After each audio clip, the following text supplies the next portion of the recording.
mic on. The strength of metal. Get your mic on. Get your mic on. Yo, get your mic on. Get your mic on. The new Classic Mark III. Get your mark on. And so it begins. New levels of smooth for your skin. Move so slick. Ooh, it's gonna click.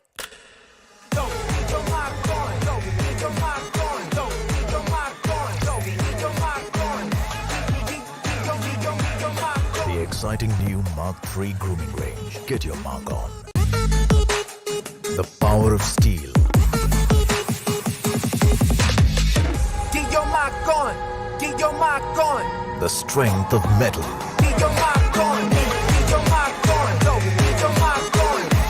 Get your mic on. The new Classic Mark III. Get your mark on. And so it begins. New levels of smooth for your skin. Move so slick. Ooh, it's gonna click. Yo, get your mic on. Yo, get your mic on. Yo, get your mic on. Yo, get your mic on. Get your mic on. The exciting new Mark III grooming range. Get your mark on.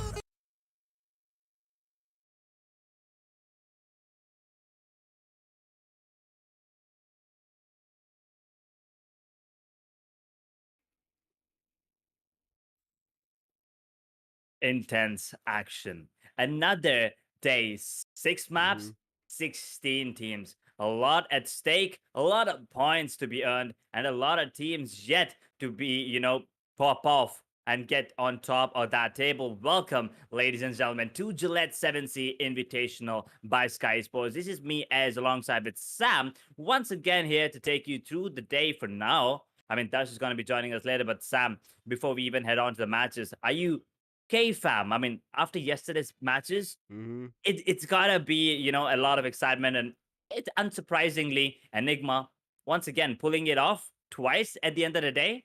What are you hoping for coming out from them and also from the other 15 teams? After seeing yesterday's performance, Edge, my brain is unable to process what can happen today. I've given up yesterday itself. I'm like, done. I'm just going to see the action and then cast on top of it.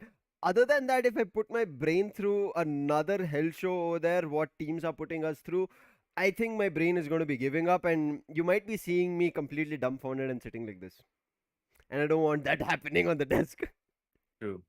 We don't want to see you, with your cute face there, with that clean shaven face as well. I mean, looking really smooth, Sam. I mean, guys, if you want to have that smooth shaved how Sam does, I mean, you can see me. I mean, it's quite trimmed. It's not, I mean, I use the Gillette razor. I'm sorry, the Gillette trimmer. He uses the Gillette Mark III. So, get yourself a one as well. It's also a limited edition. You get yourself a socket, if I'm not wrong. So that is something, you can use. And also, it just looks good. If you're a fan of BGMI, you gotta have it.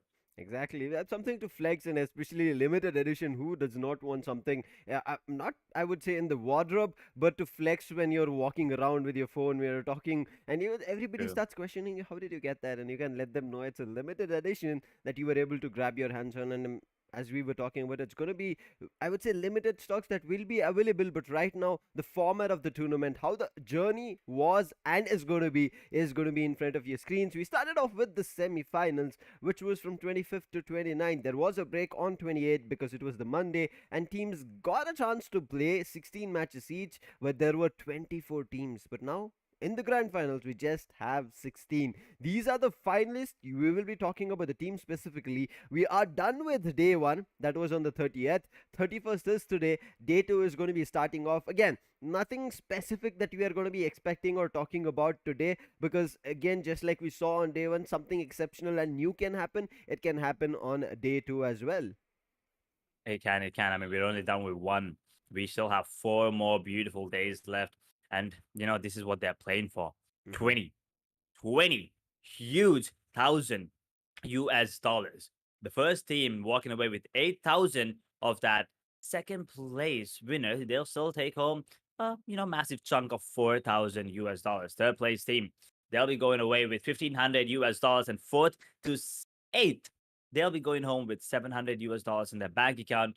Well, 9 to 13, they'll be, they'll be getting something, a small reward for their efforts, 300 US dollar. But then the most prestigious ones, most valuable player, 1,000 straight into his pocket, and then Mm-hmm. most valuable team, $500. I mean, most valuable team, yes, it can be one of the top teams, but most valuable player, you never really know. Because there are Yep. some players that are popping off, but they're not in the top 8, right? So that's the best thing about this is it does give you a platform to showcase your skills individually and as a part of a team as well.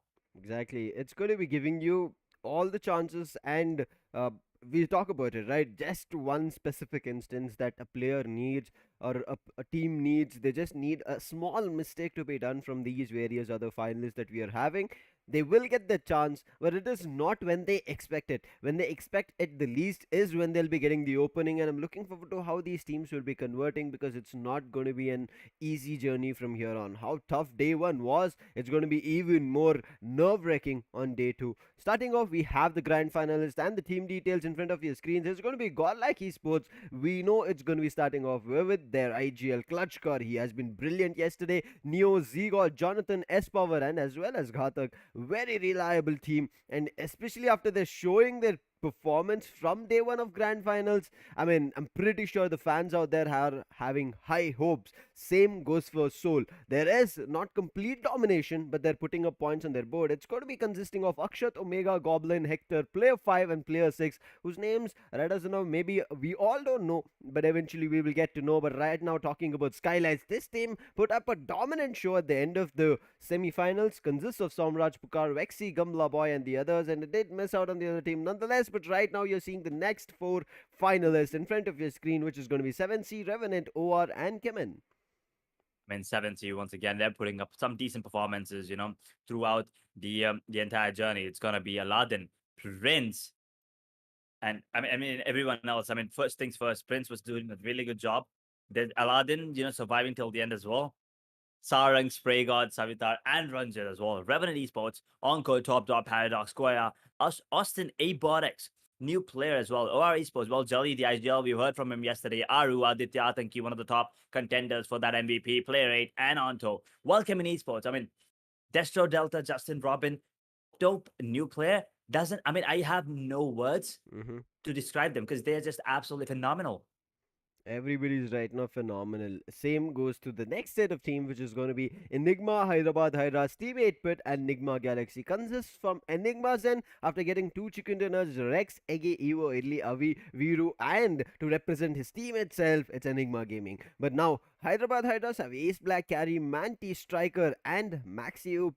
8-bit consists of Tsunami Raid, Juicy, Madman Secret, and Regal Toss. Enigma Galaxy consists of MJ, Apollo, Dreams, Vixie, and Max. And yes, as I was talking about the previous teams that I did miss on the first page, I did immediately jump back to it. SKYLIGHTZ, we did talk about it. Till Gamla Boy, then there's going to be Ronak as well as Don. So let's see what they can do. And the team in that first page was TSM. How can we forget them? They're still aggressive, but they have to put a lot more points in their tables. It's going to be starting off with Shadow OG, Blaze, Equinox, Ninja Jot, No Footstep, and TSM Coach. So we will be looking forward to these set of teams. How are they going to be playing? Right as of now, we have seen 12. We are going to be seeing the next 4 right now in front of your screens. Global Esports, another one to keep an eye on. Joker's popping off. Manya, especially, is doing a really good job. AJ, well, he's a support. He's doing his job. And Knuckle, man, oh man, we have seen some insane 1v2s, 1v3s coming in from him. Ronnie and Mayavi are the ones that are, still waiting to, show up and pop off on the side of Global. While NTD Gaming, Dark Lord, he has been putting up some decent performances. Troy as well, doing some work with the M4s there and the AKM. Shadow 7, Noob, Cloud, and Wraith, all of them together, consisting, along with Troy and Docklord, are putting up one hell of a performance. But Blind Officials, Shadow, Rage, Williams, Spy OP, Zaddy, and Emil Sam, all of them, once again, are pretty good. But here's the thing, we still haven't seen them pop off in the grand final, right? I mean, yes, there were a couple of finishes pretty early, but we still need to get that chicken dinner for themselves. Marcos Gaming, and Don, Pavkilo, Ghosty, Dionysus, Star, the first team to get that first chicken dinner, stealing it. As a matter of fact, from the hands of Godlike. But, at the end, Godlike did get that chicken dinner back in their favor and, the overall standings. Godlike are sitting at the top as of now. Yep, Godlike, after yesterday's brilliant show, this is what I said. They're showing up from day one itself, and this means that they can be. I don't want to jinx it, and I'm just going to let it leave and let it be that position. I don't want to say anything more. Exactly. And One chicken dinner for them, 83 points. The difference is still there. They have a 8-point difference from the second place team, which is going to be Enigma, who jumped up really brilliantly and also got a repetitive chicken dinner on day one itself, proving their caliber with 75 points. Third position for OR Esports with 73 points. Hyderabad HYDRAS at the fourth with 64 points. SKYLIGHTZ with 56 at the fifth position. Sixth position for Team 8-bit with 55. Just a single point difference. TSM at the 7th position with 43, and Blind Official being the 8th team in the first page having 39 points. But the difference there are some teams who have close differences, but some major differences as well. But 30 is not the point that teams should be, especially on the first page edge. When you're talking about the first page and 30 points, look at Enigma Galaxy. 30 divided by 2, that's 15. Absolutely disappointing. Day one, that's all I'm going to say. Day one. They still have 4 more days to cover it up. Team Soul sitting on 24 points, while Revenant sitting in 14th position with 24 as well. Global, 28. Entity Gaming on 32. 7Sea Esports, 34. And Chemin and Marcos sharing that 10th and 9th position respectively. 36 point each. But here's the thing. Chemin once again have more finishes than their placement points. Marcos, on the other hand, as well, have a really good balance. But the thing is, they gotta improvise. They gotta keep improvising. I mean, Nigma as well, 12 finishes, 3 placement. Soul, 15 finishes with 9 placement points. Same goes for Revenant and Global, 13 placement, 15. So the thing is, all of these teams, a lot of potential. That is why they're in the grand finals, right? They're in the grand finals because they're really good. And yes, they can get those frags, they can get those finishes. But one thing that these teams lack, the teams in the top that they don't, is the way that they move on the map and how they survive till the end. Because yes, as crucial as finishes are, your placement points also matter a lot. But here comes the top 5 Fragabode and Neo. I mean, we knew he was gonna come out on top after the way that he popped off in day number 1. He didn't give a damn about anyone. 16 finishes for him in one day. 40% finishing contribution. Video, on the other hand, 15 finishes for him. Enigma Gaming's 41.67% right now, the highest. I mean, apart from Secret, but yeah, Atanki on the side of OR, 13 finishes, 37.14 finishing contribution. Absolutely insane. Ace Black with 12 finishes, 41.38%. But 8-bit Secret, 11 finishes and 68.75%. And keep in mind, he played 2 matches. Exactly. 2 matches and 11 finishes. I mean, Neo, yes, 16 finishes, but he played 6. Or if I'm not wrong, 5 at least. 6. But Secret, okay, he played all 6. But Secret, on the other hand, he played 2.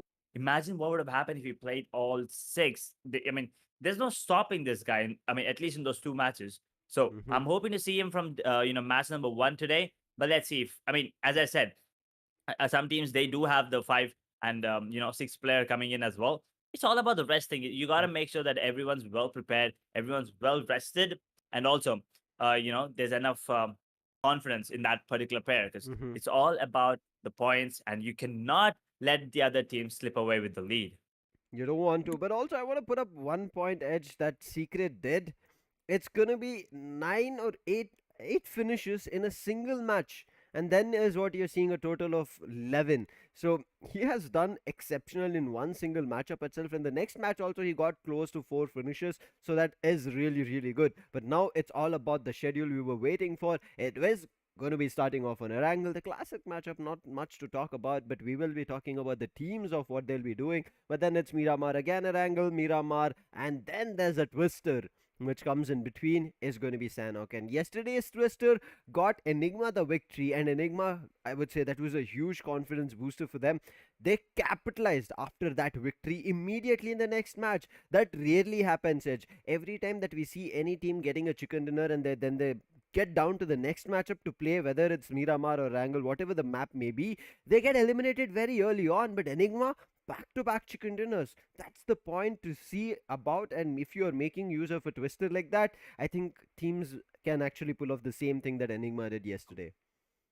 I mean, yesterday was quite evident, right? I mean, GODLIKE started off strong. They almost got that first chicken dinner, but then the second one was theirs. I mean, if they would have gotten the first one, they would have gotten 2. But at the end of the day, we knew it was either going to be GODLIKE or Enigma Gaming coming out on top. We Mm-hmm. kind of knew because of the momentum and everything. You could see it, the confidence flowing in.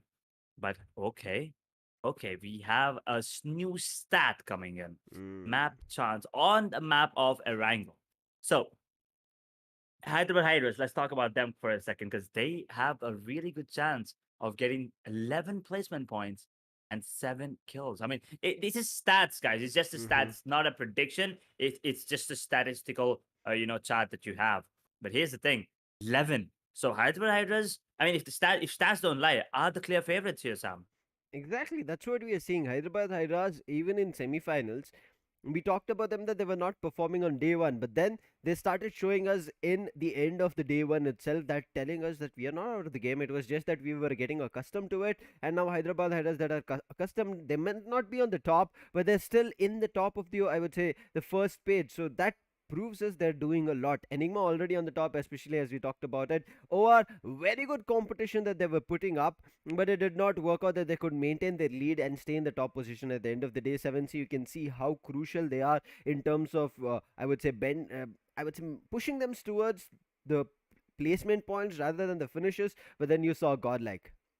You saw them; they were having so much in terms of finishes compared to the placement points. That tells us that they kind of go very, very aggressive, and it did work out for them. So I think as we saw the graph, it's going to be changing a lot. The variations are going to be huge as we are going to be switching up and heading over to the next matches. But this is about an angle you saw. Even though it said that Hyderabad Hydras have a good chance here, but it tells you the overall picture of how Hyderabad Hydras have played on all the matches. So the main note to take over from here is that on Erangel, Hyderabad Hydras play very consistent. And the other teams, there is a variation in their performance. That's the reason, even in the graph, we can see variations in terms of huge depreciation in the graph from finishes as well as the placement points. That does happen. But now, Hyderabad Hydras, after seeing that graph edge, I mean, we are going to be having high expectations starting off on day two. That is for sure. But also another surprise for me. I mean, after that, stats there, CHEMIN was the second bottom there Mm. with 1 kill per match and 3 placement points. I mean, yes, CHEMIN usually likes to survive for as long as they can, Mm-hmm. but also they get a lot more finishes if once they get them, the groove on. So Yes. I'm hoping that stats are gonna be changing after this particular map. But if not, then CHEMIN they have a lot of work to do because they Mm-hmm. are the table toppers for the semifinals, and also Yes. Revenant. Zero placement points with their stats there and 1 kill. So basically they're able to get 1 point. And Sam, that's not a good thing. I mean, you Not at cannot all. let your opponents get away, have a great lead when compared to you once again, because this is the grand finals. Mm-hmm. It's not about qualifying. It's all about accumulating as many points as you can, as soon as you can, and as long as you can. Right? You got to Exactly. start off strong from day one. I mean, yes, right now day one's done. So fast forward it, it's day two right now. Map number one. So you got to get as many points as you can, put up a best performance, and carry on that momentum up until the last match of the day. I'm talking about match number six, Mm-hmm. all six. I mean, you don't have to get 30 bomber every single time. Yes. Just, I don't know, maybe 15 to 20 every single time. I think it's Mm-hmm. decent enough. So having that good consistency and a good balance of kill point, sorry, placement points along with those finishes, I think that is the perfect combination, the perfect mixture that other teams like Godlike, even Kevin sometimes have figured it out, but everyone else, they still are finding their groove. And I think if any of these teams can, get that secret, and I'm not talking about 8-bit secret, but if they can just solve that mystery on how to do it, I think they're gonna be having the perfect grand final ever. I agree with you, Edge. It is very crucial, especially because we've seen, right, just by a single point, maybe because that you did not concentrate on your positions, maybe you did not concentrate on the finishes. One of them is going to be hitting you, and because of which you might not be qualifying. That did happen for the other 8 teams that we saw in the semifinals. But here, as we are seeing in the grand finals, as you rightly said, it's no more about qualifying. It's no more staying in the top 16 or something. There's just 16 teams. You have to give it your all, and I mean, I wouldn't even say that teams should pay heed to any prizes from the 4th till the 13th. They should just eye their prize for the top 3 and look forward to getting the champions title. Give their all, because if they do that way, it feels like the team will also be very happy because they did give their all in terms of every map, every matchup that they played against every team, and they will also be happy that they put up a good performance, and from there on they can understand, oh wait, these teams are a little bit better, this is how we have to adapt to them, and when they come and meet us to a next in another tournament, they'll be looking even better. And this is how I would say the entire competitive scenario improves. One team improves a little bit better and another team tries to counter them, and they improve a little bit better and that team again counter strats. So this goes up and down, and that's why we keep seeing that winners certain times it does not be the same ones irrespective of the tournament. There are a lot of changes that keep happening. That is just because of the adaptation, as you said, Edge. Finding a balance which I would say kind of brings your team in synergy. We might be talking about consistency in terms of the placement points and finishes, right? Because for us, in terms of numbers, is what it matters. But for players, yes, numbers matter. But inside them, they are the ones who are playing the game. They have to have the synergy. Whether they're happy with placement points or finish points, yes, they have to find a synergy where they can balance both of it. But if they're feeling like, yes, we can get all the placement points that is allowed here in terms of being 15, get it. But if they're able to get finishes, let them go ham. True. That is true. But that's the thing, right? I mean, a lot of teams, once again, Sam, I mean, a lot of teams, they go in for those finishes, Mm-hmm. but then they get eliminated pretty quickly. That is what Yes. I'm talking about. I mean, if you get 15 to 20 finishes, Mm. you're obviously going to be in the top 3 or top 5 at least, Mm-hmm. right? But if you get 4 or 5 finishes, you can still be one of the teams to get eliminated pretty quickly. Yes. And that means you only get 5 points. And 5 points is okay when compared to other other teams who get 0, 1, 2, 3 Mm-hmm. or something like that. But 5 points every time consistently is not good enough for you to Yes. get into that top 1, even top 5, as a matter of fact. So Exactly. thing is, yes, finishes matter a lot. If you want, I mean, you can go ahead and get as many finishes as you can, but just try to survive as well. I Mm-hmm. mean, maybe if if you can go for those finishes, and if that's not working out, instantly change your game plan. Right? As we saw Kemin do it. We saw Kemin. Kemin is the only team, I think, perfect that does it perfectly. You know, Mm-hmm. they go in for those finishes. If it works out for them, they keep carrying on the same momentum. They Yes. go ahead, they get those finishes throughout the end. I mean, yes, they might get eliminated in position 4 or 5, but they already have 15 to 17 finishes, Mm-hmm. which, I mean, adding all with the placement points brings the total up to 20, 23, Mm. which is decent. And in case, Kevin loses players, right? Let's say they have 1, 2 finishes or 3 finishes and they lose 2 to 3 players. All they do is survive. They don't Yes. take any fights up until the final zone, maybe the top 5, and that's when they start taking those fights. Because, I mean, top 5, you already secured yourself 6 points. So Mm-hmm. you got to keep playing it slow. And maybe if you survive till the end, and I mean, even if you go down, you still get 12 points, right? That's a six Yes. point advantage. That's a 6 point boost for nothing, for just surviving, Sam. You're Mm-hmm. getting 6 points for just surviving, and that's those 6 points might just be the reason that you might, get yourself $8,000 or $4,000. Exactly. I mean, it's so right at the edge. Every team is going to be playing like we all generally whenever we go and trekking or something like that, we kind of like to experience that thrill of being at the edge, even clicking the pitches, right? That's what these Sure. teams who do not, I would say, have kind of chosen a path of going for some risky moves in this thrill. They are up for it. They know what is at stake. If they get that victory, they will be walking away becoming the champions of the Gillette 7Sea Invitational, and they will be looking really happy about it because at the end of the day, champions title is going to be a big one, but the bragging rights right behind it is going to be next level. Anybody, next time they come up to you, they're like, "What have you guys done? We are the Gillette 7C Invitational," and that's where the anybody else who's looking forward to talking to you. Oh damn. Okay, that's I nice. mean, first things first, let's listen. Can you just say the name again, Sam, for me really slowly, one more time?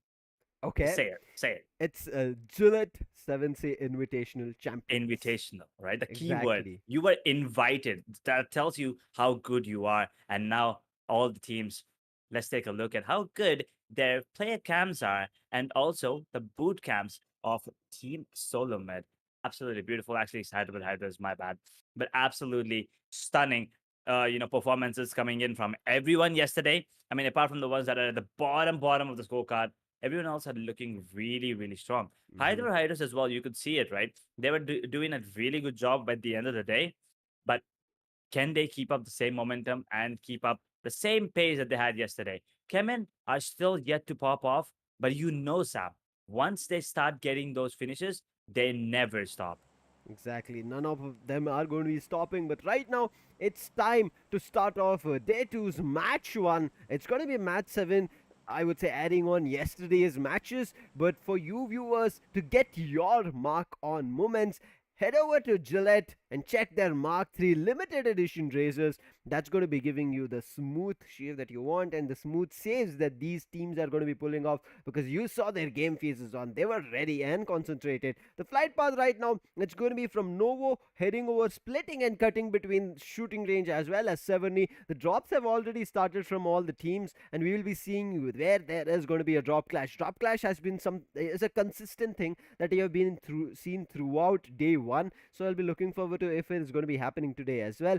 Kevin getting down to military base 8 pit. I think they're heading over to ferry, but if they make a little bit of a mistake, maybe they can get down at in front of Kemen and maybe have a little bit of a difficulty. But I think they're looking forward to the vehicle and then trying to make a run for it. But the circle, okay, it feels that day two, it does not want to give any teams a hard time, and it comes to a very central circle forming edge.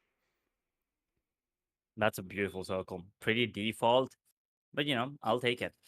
Yes, everyone's gonna be in the zone right off the bat, and also giving everyone a really good chance. The flight field is also beautiful. Everyone can go wherever they want. I mean, you can see the players are split up everywhere except the west part of the map. As of now, I mean, no one's really towards that hospital or quarry area, but we do see a couple of squads entering that Jogapur right now. But let's see what happens. Once again, default drop locations are something that these teams go for, and also some once again they gotta be careful because they're playing against the same squad, same 15 squads that they played yesterday. So they kind of would have been analyzed. I'm pretty sure players have watched the wards, watched the stream, and they know what went wrong, and they know what the other teams are doing wrong as well, and what their weaknesses are. And if they Mhm. can capitalize on that, it's going to be a really easy match for those teams who did that. But if not, I mean, if there are changes coming in, like if they just change the gameplay, they change how they behave and how they move on the map, then I mean, we are in for a surprise along Mhm. with the players of the other teams. But right now, there's no change between if you talk about SKYLIGHTZ as well as Marcos. Both are down at Pochinki and they're looking forward to the fight. Both of them are scoping in for positions, angles, and let's see who makes the mistake. The start of the day on Erangel was Marcos. They did get it, they even got the chicken dinner, but after the next two matches that we saw on Erangel, it was never Marcos, even though it was a 1v3 situation that Vexi pulled off, which we thought was completely unattainable. He made it happen. So after that downfall, Marcos have never come out surviving of Puchinki. And look at them right now as well. They don't want to give it up. They're still waiting for it. But right now, before we look forward to the next set of actions happening, we will be talking about the prize pool, because this is what these teams are playing for. I understand it's day two already, the start, and godlike they might be on the top, but anybody can immediately snatch their position away because the point difference is not that huge. It's not huge, but the price pool is definitely huge. 20,000. Everyone is trying their best. I mean, once again, it's all about the bragging rights, one, but it's also about the price that goes with it, right? You are gonna be rewarded for your efforts. You're gonna be getting something out of all the time and energy and effort that you put in. I mean, what better way to put it? I mean, in like 8,000 US dollars. That's absolutely beautiful. It's going to be brilliant, Edge, because you know what? These teams, as you said, they have a chance to get themselves the chance to do something, you know what? Completely brilliant, but it's not Yep. going to be that easy. And I think we faced a small technical glitch over there, and that's the reason we have a confirmation that the match is already restarted. So we will be immediately jumping in. Don't worry, I would say we are in for a smooth save, and it's always because it's Zillet, right? We're going to be very smooth in, I would say, getting back to the match without any delay. We've already had the confirmation, so again, this is so that you guys can check out the Mark 3 razors. I mean, it's also a limited edition, but here's where I think, Edge, it's going to be even better because Uh-huh. all the viewers out there can get their mark on. I mean, you see the True. wordplay going on over there. That's what I'm looking forward to. That you guys can also use the Improving, huh? hashtag and I would say put up stories tagging all of us over there, and that you've bought yourself a limited edition because you will be having a mobile pop socket, as we said. That's something you do not want to miss out. And in case you're wondering where the purchase link, it's right in the description. You will find it. But right now, Edge, as we will be heading back to Erangel, and I'm pretty sure we're going to be seeing SKYLIGHTZ and Marcos same. But if I ask you what's going to be happening, do you think Marcos and SKYLIGHTZ, both of them will give up Pochiki and move into a different direction? Or is it going to be again both of them fighting? Before I answer that, you tell me this. Do you think it's gonna be the same flight path? Do you think it's gonna be the same I zone don't coming in? I don't think so. There should be a slight change. I'm pretty sure as well. If there's, I mean, if it's the same, then I think they will still once again go for that Pochinki. But if the flight path changes, then I'm not really sure. But if it doesn't, I mean, if Pochinki is there Hmm. in that flight path, I think they're gonna go down straight to Pochinki, and I think Yes. multiple squads this time. Not only SKYLIGHTZ and Marcos. Okay. I think we are in for a surprise. Maybe a couple more will go there, but I don't know, man. I mean, that zone and flight path was a bit too a bit too obvious, and it was kind Yeah, it of was lucky. normal. It was normal, so I think, yeah, I mean, that's not grand final, Exactly. worth it, I right? I think mean, so that's we why. had to restart. I think that's why we restarted. But no, guys, that wasn't the reason. Yeah. But we're just trying to make it work. But here's the thing: I want to see something insane now, because Hmm. now we already saw what it was gonna be. But now, since it changed, change is good sometimes, change Yeah. is not good sometimes, but change is inevitable. So Hmm. that flight path is gonna change, and I'm pretty sure the zone's gonna be changed as well. So let's see, maybe military base this time. Maybe military base can be the one, the having the zone, but the flight path maybe at the top of the map there, maybe towards the west to east is what I'm hoping for. But Hmm. if not, Sam, I mean, as you said, Arcos and SKYLIGHTZ, I think they still be going in for that Pochinki. Let's take a look. Let's not wait anymore. We will be heading directly to the flight path, but this time, as you said, there will be a change, and it's going to be from the north to the south, not the other way around like we saw previously. But yes, it is still a diagonal one. It is kind of similar if you want to talk about it. Yes, this time it's leaning more to shooting range. Previously, it was cutting right between shooting range and 7 but again, the end will be at Novo. So this is a similar flight path, and I think teams will be getting down as they want. Yes, teams who want to get down to Georgipul, especially Hyderabad HYDRAS, you can say they're easily jumping down without any problems. Entity will be going down to Severny without anybody contesting them. That's their usual drop spot. But I'm looking forward to maybe TSM causing a little bit of a chaos to the side of Hyderabad HYDRAS, because TSM also like to get close to Georgipul. Certain times in hospital, certain times we see them on the Everest, but we will be seeing what they'll be doing right as now, because it looks like Maxi is getting to the southern Georgia Pool apartments. Oh no, I think he's in the northern ones. Only TSM are going to be going to the southern ones. But now you can see the flight path and the drops, it is similar. So thank you, BGMI gods. Even though that we were saying it was normal, they said that we are not going to be changing up. But I'm pretty sure, Edge, Sheesh. what we are going to be seeing is a change of the circle. I mean, not a lot, but Ah, a little at least favoring the eastern edges. now, yes, I mean, that is it's a slight change, and also the flight path also was quite obvious. But are the teams that were in the Pochinki, are they still going in there? Looks like Yes, 7C are already the gonna be making clash. their way, but SKYLIGHTZ have already made their way there, and it's gonna be blind coming in as well anytime soon. But as I told you, Sam, I mean, if there's Pochinki, I mean, if it's an easy way to Pochinki, SKYLIGHTZ and Marcos, they will go. And they also said that maybe we might see for a couple more teams. And looks like Hmm. blind. I think they saw two squads making their way to Pochinki, and that's why they're detouring right now. You can see they already picked up the vehicles and trying to, make their way out of there. But it's gonna be interesting to see who takes that initial fight. And with that, it's gonna be blind Spy OP with the first one. But Marcos Star immediately taking one of the players on the side of SKYLIGHTZ down. Star already got the first pick. The player from SKYLIGHTZ is already down. They're looking forward to another one, but Vexy, he's kind of found himself a compound a little bit outside the house, so that's going to be a little bit bad. But again, look at not having information for Dion. He just started running around, but he was just quick enough and drops those two players together. And Vexy and Somraj are down, and now it's all up to Gamla Boy, the last surviving player. He has the information where these players are, and Blind, they understood this is the early aggression that's happening. They might have a chance to capitalize, but what if the team who just are going ham on SKYLIGHTZ got better loot, and they might just go in for a surprise? But Gamla Boy, he's with a Uzi. He was there. He was ready for the fight, but immediately Pav Kilo and his other teammates started jumping down. But Gamla Boy, he spots a player outside the window. He's looking for the spray. The spray does connect and do a lot in terms of damage, but it was not enough for the conversion, and Marcos will survive. Don was, I would say, knocked, but nonetheless, it does not matter right as an edge, because it's the entire team of SKYLIGHTZ being wiped in the first match of day 2. Yep. Instantly, Marcos Gaming, showing their dominance here. Making sure that everyone knows that, guys, we're not here to play. We're here to dominate. And once again, yesterday's first match, Marcos did get that chicken dinner in their favor. So maybe they're looking to do the same here. And that was on the map of Erangel.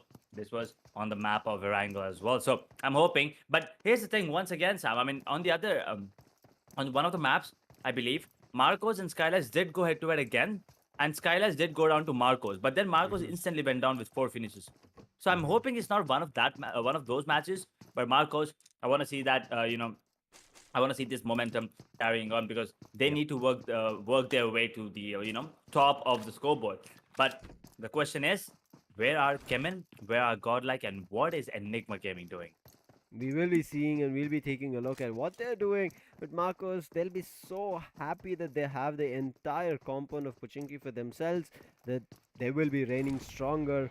I'm looking forward to how they're going to be like changing up their pace from here on after getting 4 finishes. Is it going to be a repetition that we saw on day 1, where they got themselves the chicken dinner? But TSM, we did talk about this team, that this team, they do not perform and I would say pop off on day 1. Yes, you see their finishes here and there, but it's not completely enough for them to table top. You can see them at the 7th position right as of now, and also you can see the other teams, Marcos, Gillette 7Sea, Entity, Global ESPORTS, Revenant, Soul and NIGMA Galaxy, all their points in terms of being the total ones, but I'm looking forward to what they're going to be doing. 24 in terms of finishes, that's where I would say TSM are crusading right now, completely dominating on top of their opponent. But right now, can they dominate a lot more is the question. And I did and kind of was hoping that Hyderabad HYDRAS and TSM would have had a early fight, because even TSM dropped down to South Georgia Pool Apartments. So I thought maybe it could have been a fight that Hyderabad HYDRAS and TSM would have had, but TSM, they're already in a very early rotation, and they've just gotten to a position that they'll be more than happy to. And I'm pretty sure they will not be in the open. I hope so, but there are situations that can happen. But Hyderabad HYDRAS, they're already the 4th position. This is what we said. They're making their strides, but it is also kind of seeming that the strides are not being completely clearly visible. So the other teams kind of are disregarding. And I'm pretty sure Hyderabad HYDRAS are completely capitalizing this. 4th position is good, but still they will be looking forward to the champions title, because being in the 4th meaning that they're just 3 spots away. But right now Global Esports, they need to do a lot. We have seen that they do like Potato Hills, and they are right now at Potato Hills, and especially this Potato Hills will give them the circle. So I think Global Esports, whatever they're trying to do out in the open, might be a little bit, I would say for me at least, kind of scary, because always out in the open is kind of disastrous, because you easily give away your position. And even if you don't give away your position, when you pick up a fight, another third party can be easily opened up from any other team, because there's no hard proper cover for you, and teams will be taking advantage of it. But right now we were missing the fights, and we are not even hitting the 10-minute mark. Enigma have found NIGMA Galaxy. The spray does come in from Viru, but it does not connect. But it looks like Max is getting damaged from a different position. Not too sure who sprayed him down so much that he was about to get knocked. But NIGMA Galaxy immediately jumping into their vehicles, trying to make a run for it. But MJ's vehicle, it's getting tagged a lot, and he is worried right as now whether he will be surviving or not. And Avi holding his gun and his scope strong to make sure that they kind of find the players from NIGMA Galaxy. But NIGMA Galaxy, they completely want to disengage, and they don't even want to be in a fight. GODLIKE, I think they're just going around drifting. They're already on the top. They're just having a little bit of fun before the complete cascade of action start. They are sitting on top. And here's the thing, Godlike are the ones that, wait for the perfect opportunity. They don't just go ahead and take those initial fights, or they're not the team that, would like to start things off. But with the current roster, you can see Z God, Neo, Jonathan, Gil. We don't have Clutch God coming in. So I'm not really sure who's gonna be the one calling the shots. So one thing's for sure, we're gonna be seeing a different style of gameplay coming in from them because there's no Clutch God, which means the calls are gonna be different. Maybe similar calls, but they're gonna be different for sure. I mean, the IGL calls are always the one that are the ones that let you decide and are going to be the ones that basically decide the pace of the game, right? And with IGLs changing, your gameplay changes and the style changes. So I'm hoping it's going to be good. Clutch God, unfortunately, I'm not really sure why. I thought he was there today, but here's the thing: OR after having a really good day yesterday. Now they're sitting on third position, yes, but we did have a chat with Jelly. You know what they're trying to do. You know what they're aiming for, and you know what's going on in their heads. But what's going on with the zone? All of a sudden, military base is excluded instantly, and now everyone, and by everyone I mean CHEMIN and REVENANT, they're already on the bridge trying to make their way back to the main island. We'll see how they'll be making their way into the main island because, as you said, the circle, it's going to be completely favoring it. And now look at this. The northern eastern edges are completely free of any teams. If some teams want to go in for huge and big rotations and long rotations, they can make it happen. But Kevin, look at this, trailing behind everybody. Marco's also looking forward to a similar strategy. They've just let Don go to school. I mean, I think he's going in for a class or something, and that's the reason he's going maybe late, and that's the reason he's like, I'm going to go first and create a distraction to the teacher. But right now the distraction is being done from OR. They're doing it on Global Esports. They want to take them down, but Global Esports just zoom across. But in the backlines there is soul for OR.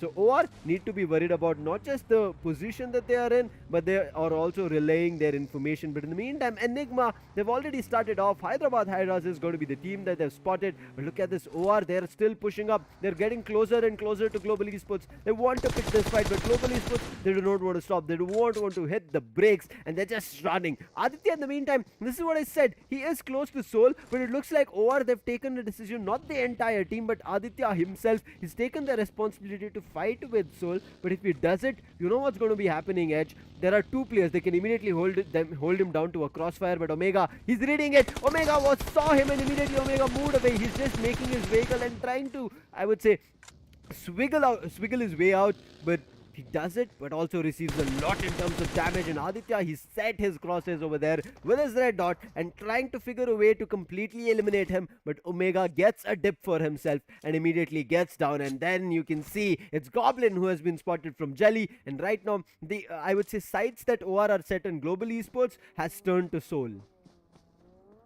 Only one squad eliminated as of now.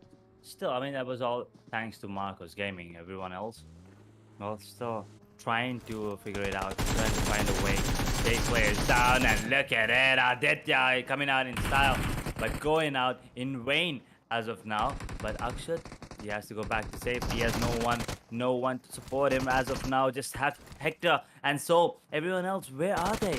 They're trying to make their way here, but Goblin is on his knees already. OR lose a player. It's gonna be a 3-position situation. New player one is coming out in the open. He's already low, and oh, he goes down. And Akshat, he's not gonna stop. Apart. He goes out and gets himself another one. New boy goes down. OR in a lot of trouble right now. It's all down to Jelly in a 1 versus, I don't know, 3-4, but Soul, they turn the tide, and Akshat reviving the teammates. And now look at it. Jelly gets that buggy and trying to buck the players out from the side of Soul. Can he revive any of his teammates is the question. Both of them cooking grenades, both of them throwing them at the same time. Beautiful connection coming in from Akshat, but nothing in terms of Jelly's grenade. Medkit coming into play, and I think the revival will not be happening just now, which means Aditya will be bleeding to death, unfortunately. And now OR, only 2 players. New boy goes down as well. New player 1, Akshat. What? It's done. What? The story just got ended, and we reached the end edge But for Seoul. uh, how? And how are they sitting on 0 finishes? Because I thought they got 2. they were, but I think before they could get those finishes, uh, or confirm them, the players were still knocked, and you saw Jelly. He saved the day for OR. I mean, we are going to be revisiting it very soon, but right now, Hyderabad HYDRAS, we will discuss about it. I'm pretty sure the way you gave a reaction, that I mean, I'm also confused, but right now, because of the fight going on, I have to kind of disregard it, even though the fight was exceptional. But Jelly, I mean, comments to him, but now it's going to be Hyderabad HYDRAS versus Enigma. We did see that initially already happening. There was a knock that Enigma found on Hyderabad HYDRAS, but because of the distance, Hyderabad HYDRAS have still all their 4 players surviving. But Hyderabad HYDRAS, they're in 2 different compounds and holding the positions really strong. NIGMA Galaxy, they were spotted very early on, but they immediately disengaged, and right now they're in a better position, and especially not completely centralized, whereas TSM, they are right at center, right next to Global Esports, and right next to Global Esports it's going to be Marcos. But look at Joker. I don't know what he's doing. I think he's just looking forward to late rotations and informations, and right now he's making his way inside the circle. But what is Godlike doing? Looks like Godlike, they want to head themselves towards Mansion, but look at Revenant's rotation. This is what I was talking about. If you remember, Edge, very early on we saw that I would say, right edge of the map, the northeastern edges were completely empty, and Revenant, they're going into for a smart play. They're going in for a long rotation where nobody reads them. Is that a good thing? I mean, in terms of placement points, yes, it might be Yes. viable, but let's see what happens. And Jelly, even though that car is overheated, I mean, also shot down multiple times, he still wants to go out in that buggy. He's taken away, to a good spot. I think he was evading the fight once again. Unfortunate for new player 1. He's down on his knees, and there's nothing that Jelly can do this time. He's not gonna be pulling off this one before. Yeah, this For sure. This time it's done. This time it's done, Sam.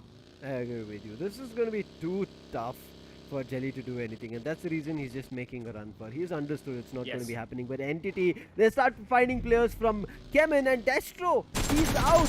Destro is a man of huge potential, but look at this replay coming through. Akshat, he was a brilliant, player here. He was exceptional. He was the reason that Soul had a chance for survival. But Jelly, he was kind of sneaky over there, not at all giving away his position. And you saw what exactly happened. Production, they understood that the casters were completely it was so quick in terms of the action that we had to see the replay. But right now, after the replay, we have to get into the action itself. Entity, they did find a player from CHEMIN, but CHEMIN, they said that's enough that you're found, but you're going to be finding a lot more. But Troy, he's making life difficult for CHEMIN. He finds one player, that's going to be Justin, but Robin is right next to him. He can go in for the revive, but Dark Lord is also pushing up.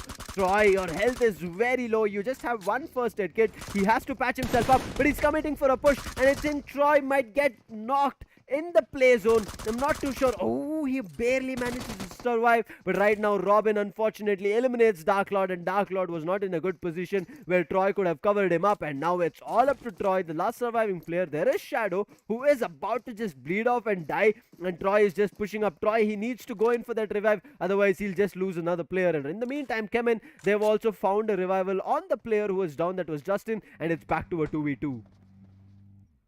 Oh, while that was happening on the other side, there was a knock. I mean, there was a run over actually from one of the players in Hyderabad HYDRAS. One of the players on the side of Hyderabad onto one of the players on the side of TSM, who was actually finished off by one of the players on the side of Blind. So they stole it, and Troy right now is really low. Wait a second, did he pull off a 1v3? He pulled off a He did what? A 1v2 or a 1v3? I'm not really sure, but he's gonna go down nevertheless. Sam, what is happening this match? I have no idea. This match is Erangel, and we are seeing it being hectic like Miramar. But I'm really loving it. We're going to be seeing a lot more coming your way, but it's unbelievable that in the 17 minutes we have seen 4 of the teams being eliminated. Entity, CHEMIN, Soul, and SKYLIGHTZ. I mean, all of these teams were one of the top teams in, I would say, the first page of the overall standings in the semi-finals. Right now, here life is getting difficult. TSM, they're making sure they make even harder for Hyderabad HYDRAS because they've been spotted outside the circle. Now, this is very, I would say, disheartening because if you're spotted outside the play zone, outside the circle, while you're entering, every team will be looking forward to gunning you down and making sure you do not enter. But if you do not get spotted, you can sneak your way and go in for a surprise, and that's what 7C wanted to do. 7C jumped in while TSM were attracted. TSM were completely had their eyes glued on to the side of Hyderabad HYDRAS, and they never read 7C and the opportunity that 7C got. They jumped in and eliminated players one after another, but unfortunate for Prince, Global Esports Knuckle, he finds that opening, and now Blaze OP is going to be the last surviving player, just like 7C, who lost one player who was outside rotating from 7C. Boy, oh boy, I still am kind of in shock, but we'll talk about that later. Playzone once again dealing a lot more damage, taking down one of the players inside of 8-bit. It's now all down to Ace back on the side of Hyderabad HYDRAS. Well, we thought that they might be having a good time, but guess what? It's MG Star side, the player on the side of Marcos Gaming, who's having a really good one. Avi taking a bit more damage with the grenade there. He's already bleeding out. Someone needs to go in for that revive, but I'm not really sure if that's going to be happening anytime soon. He already down. Avi is bleeding and taking a lot more damage. I see two players outside of the zone knocked. One from the side of NIGMA Galaxy, one from the side of ENIGMA, and Avi goes down after the circle. One more player on the side of NIGMA is going to go down. That's going to be Dreams. Down and out. And look at that zone. And look at who's inside the zone. Exactly. The big dogs. I am right now so surprised because if we just rewind it for like 5 seconds back, the circle was so big where all the teams were at just the edges. Why?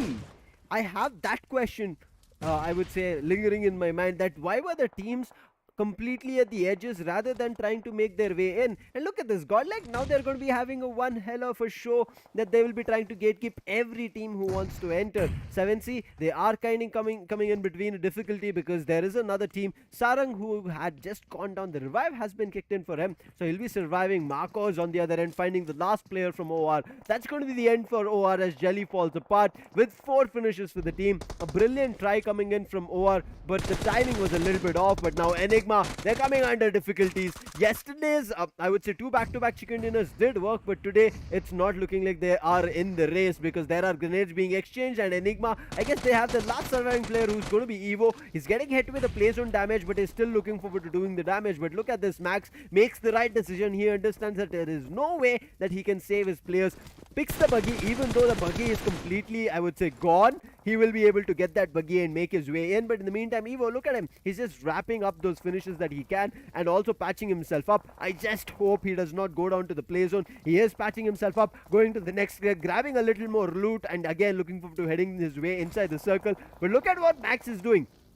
He's waiting for Evo. He knows Evo will come and peek anytime, and this is going to be his opportunity. But the blue zone is coming in. Evo, he does not want to go up, but Evo knows he has no other chance. Either go in for a heal battle or try to fight it out. It looks like both Max and Evo are not going to be giving up this position, but Global Esports, they are going to be not giving away their position or their finishes or their players, as 8-bit are falling to their crosses and weapons. And I'm looking forward to if there's going to be, I would say, a continuous line of players being eliminated from 8-bit by Global Esports. But right now we're just going to be waiting and watching Evo as well as NIGMA Galaxy Max, as both of them don't want to give away their finish point. Evo finally pushing up. Max, he needs to be ready, but Max was not ready this time. Evo, what a brilliant clutch for him. He eliminates NIGMA Galaxy, and he does it in style. Waits for the opportunity, but look at this. Global Esports not only did pick a fight with 8-bit, but they're also picking a fight with TSM, but that was the last player from TSM, and with him being eliminated, it's done for TSM as well. Finally, I mean, you know, a couple of finishes with the side of Godlike and also Global getting 2 for themselves right now. Godlike Neo once again taking away the point coming in, and Hyderabad HYDRAS lose their final player as well. Down to 6 squads, 14 players. Star goes down to Neo. Once again, that MVP battle is strong, and look at the zone. Once again, the only squad, the entire squad inside is Godlike. And also, they are the only ones that's going to be having any cover. They have full control of this building, and there's nothing that the other teams can do about that. There's nothing, but look at Revenant trailing right behind Godlike. Godlike had no idea about it, and I'm pretty sure no other teams have idea about them because Revenant, they never showed up, they never moved around the map, they never picked up any fights. But now, as they are right at the edges of the last few end circles, they're picking the fight. They take down a player from Godlike and give up their information that they're in the backlines, and now Godlike will be worried. But the slammer is coming in from Revenant. Gil is going in for the revive, and Jonathan, very crucial for this close range fights coming through. But Revenant, oh, they've already breached in the compounds.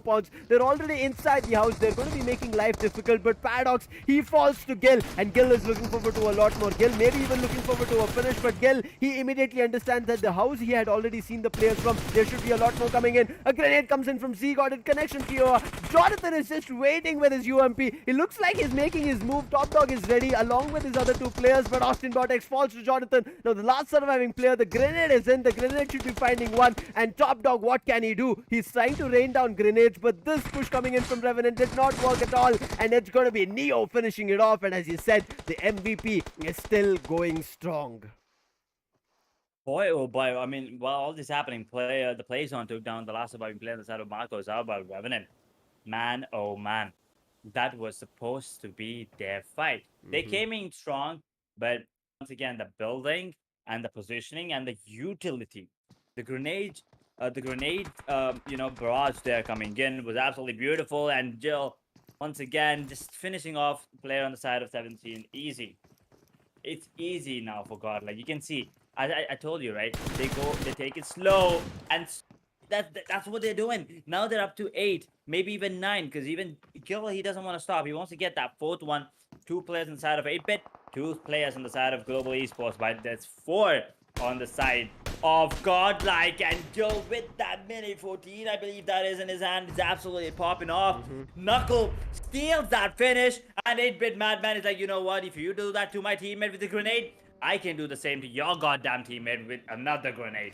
Down to last 7 surviving players, and it's obvious who are the clear favorites right now. Madman out in the open, but Jonathan doesn't give a damn. He goes out, and 8-bit down and out. It's all down to the last 2 surviving players on the side of Global Esports. While Godlike, they have 4 players coming in with those M4s, and Knuckle, he wants to take this. He wants to take this fight. He wants to make it happen. Let's see if they can pull off a 2 versus 4, make it a 1 versus 4, because Ronnie went down, and Godlike once again starting things off on a really, really high note. Another chicken dinner for them. Another great game for them. The start of the day.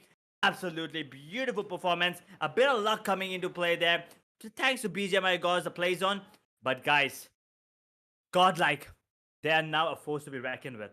They are going to be a force to reckon with. They were a force to be reckoned with, but especially starting day 2 off in this manner tells us Edge that gets ready for all the teams, all the players out there, because they're going to be giving you one hell of a tough time.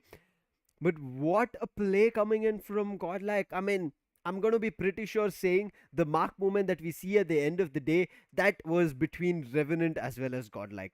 They created I would say, a great mark over there, where we thought that Revenant, the way they actually kind of breached the compound, they entered, they slammed in, they should be completely taking down players, especially that Jonathan was down. But what did they do? They stalled the fight as soon as they entered the compound, and I think that's where everything fell apart. Gil went in for the revive, got Jonathan back online, and Jonathan after that immediately patched himself up. But in the meantime, Gil was providing the necessary cover fire that was needed, and then the grenades also started coming in from Godlike. But this is why we said that Godlike having a compound will let no teams enter it.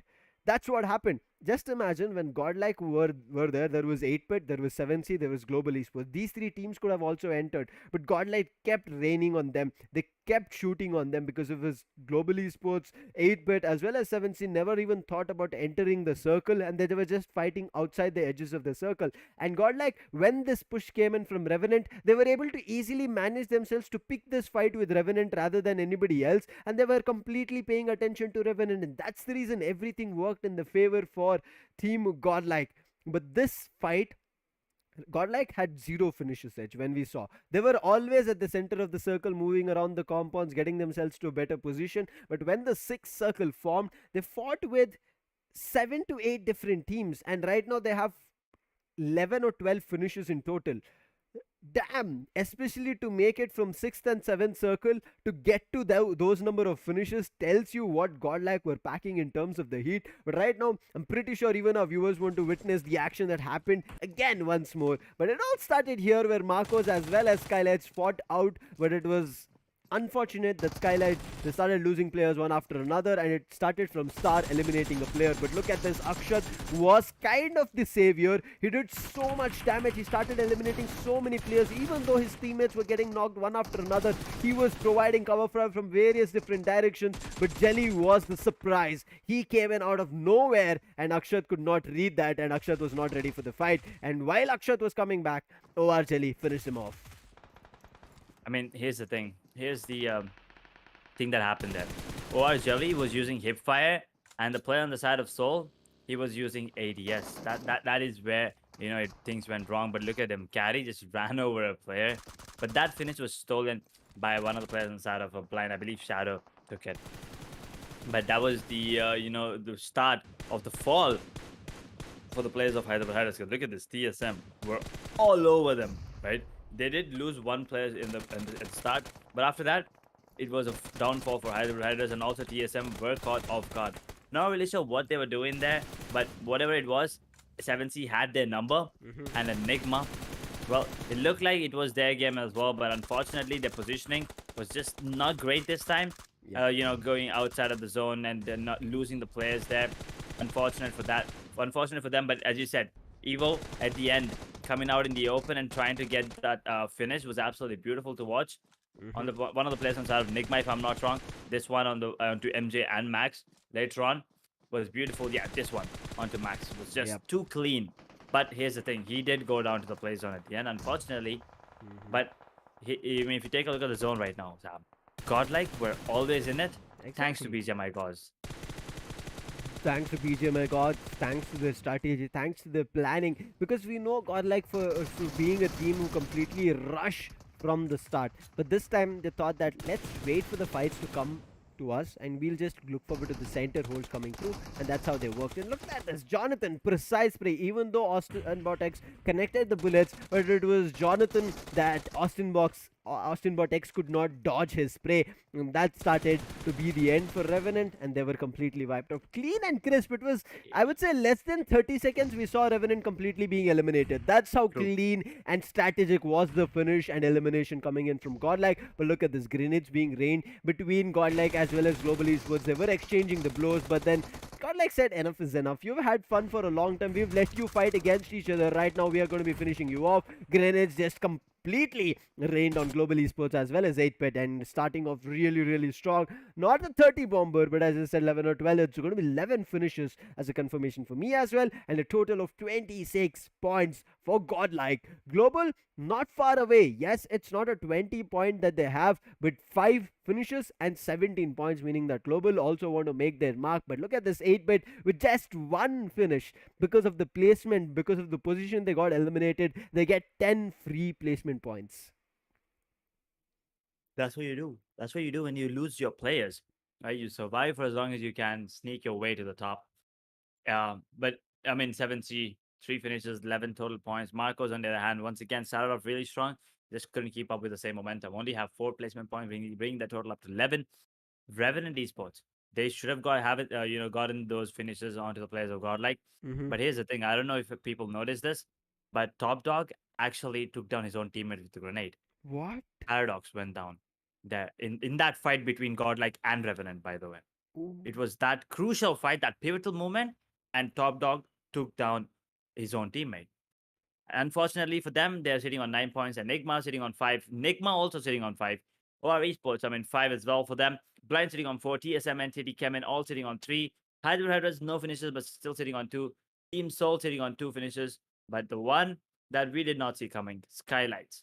0 finishes, 0 placement points, total up of 0.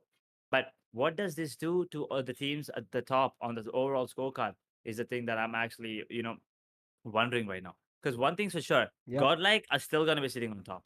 They're absolutely dominating the grand finals. They're not letting, I mean, usually what happens is, day 1, it goes like on side, and then day 2, it's another team just popping off. Day 3 is the day of comebacks and all this. But Godlike, they're like, we are gonna deliver, and they're gonna cross that 100 total point benchmark instantly. Match 7, I mean, we're done with match 7, and they already have 50 finishes and 50 plus placement points as well. Unbelievable what Godlike is doing right as now. And remember, the point difference between Enigma and Godlike was just 8. Now it's 29. They've added 21 points after the immediate matchup that we saw start here at day 2. What a play coming in from Godlike, and they're looking like they're about to run away. Enigma on the second spot. They do also have two chicken dinners, 80 points as I said.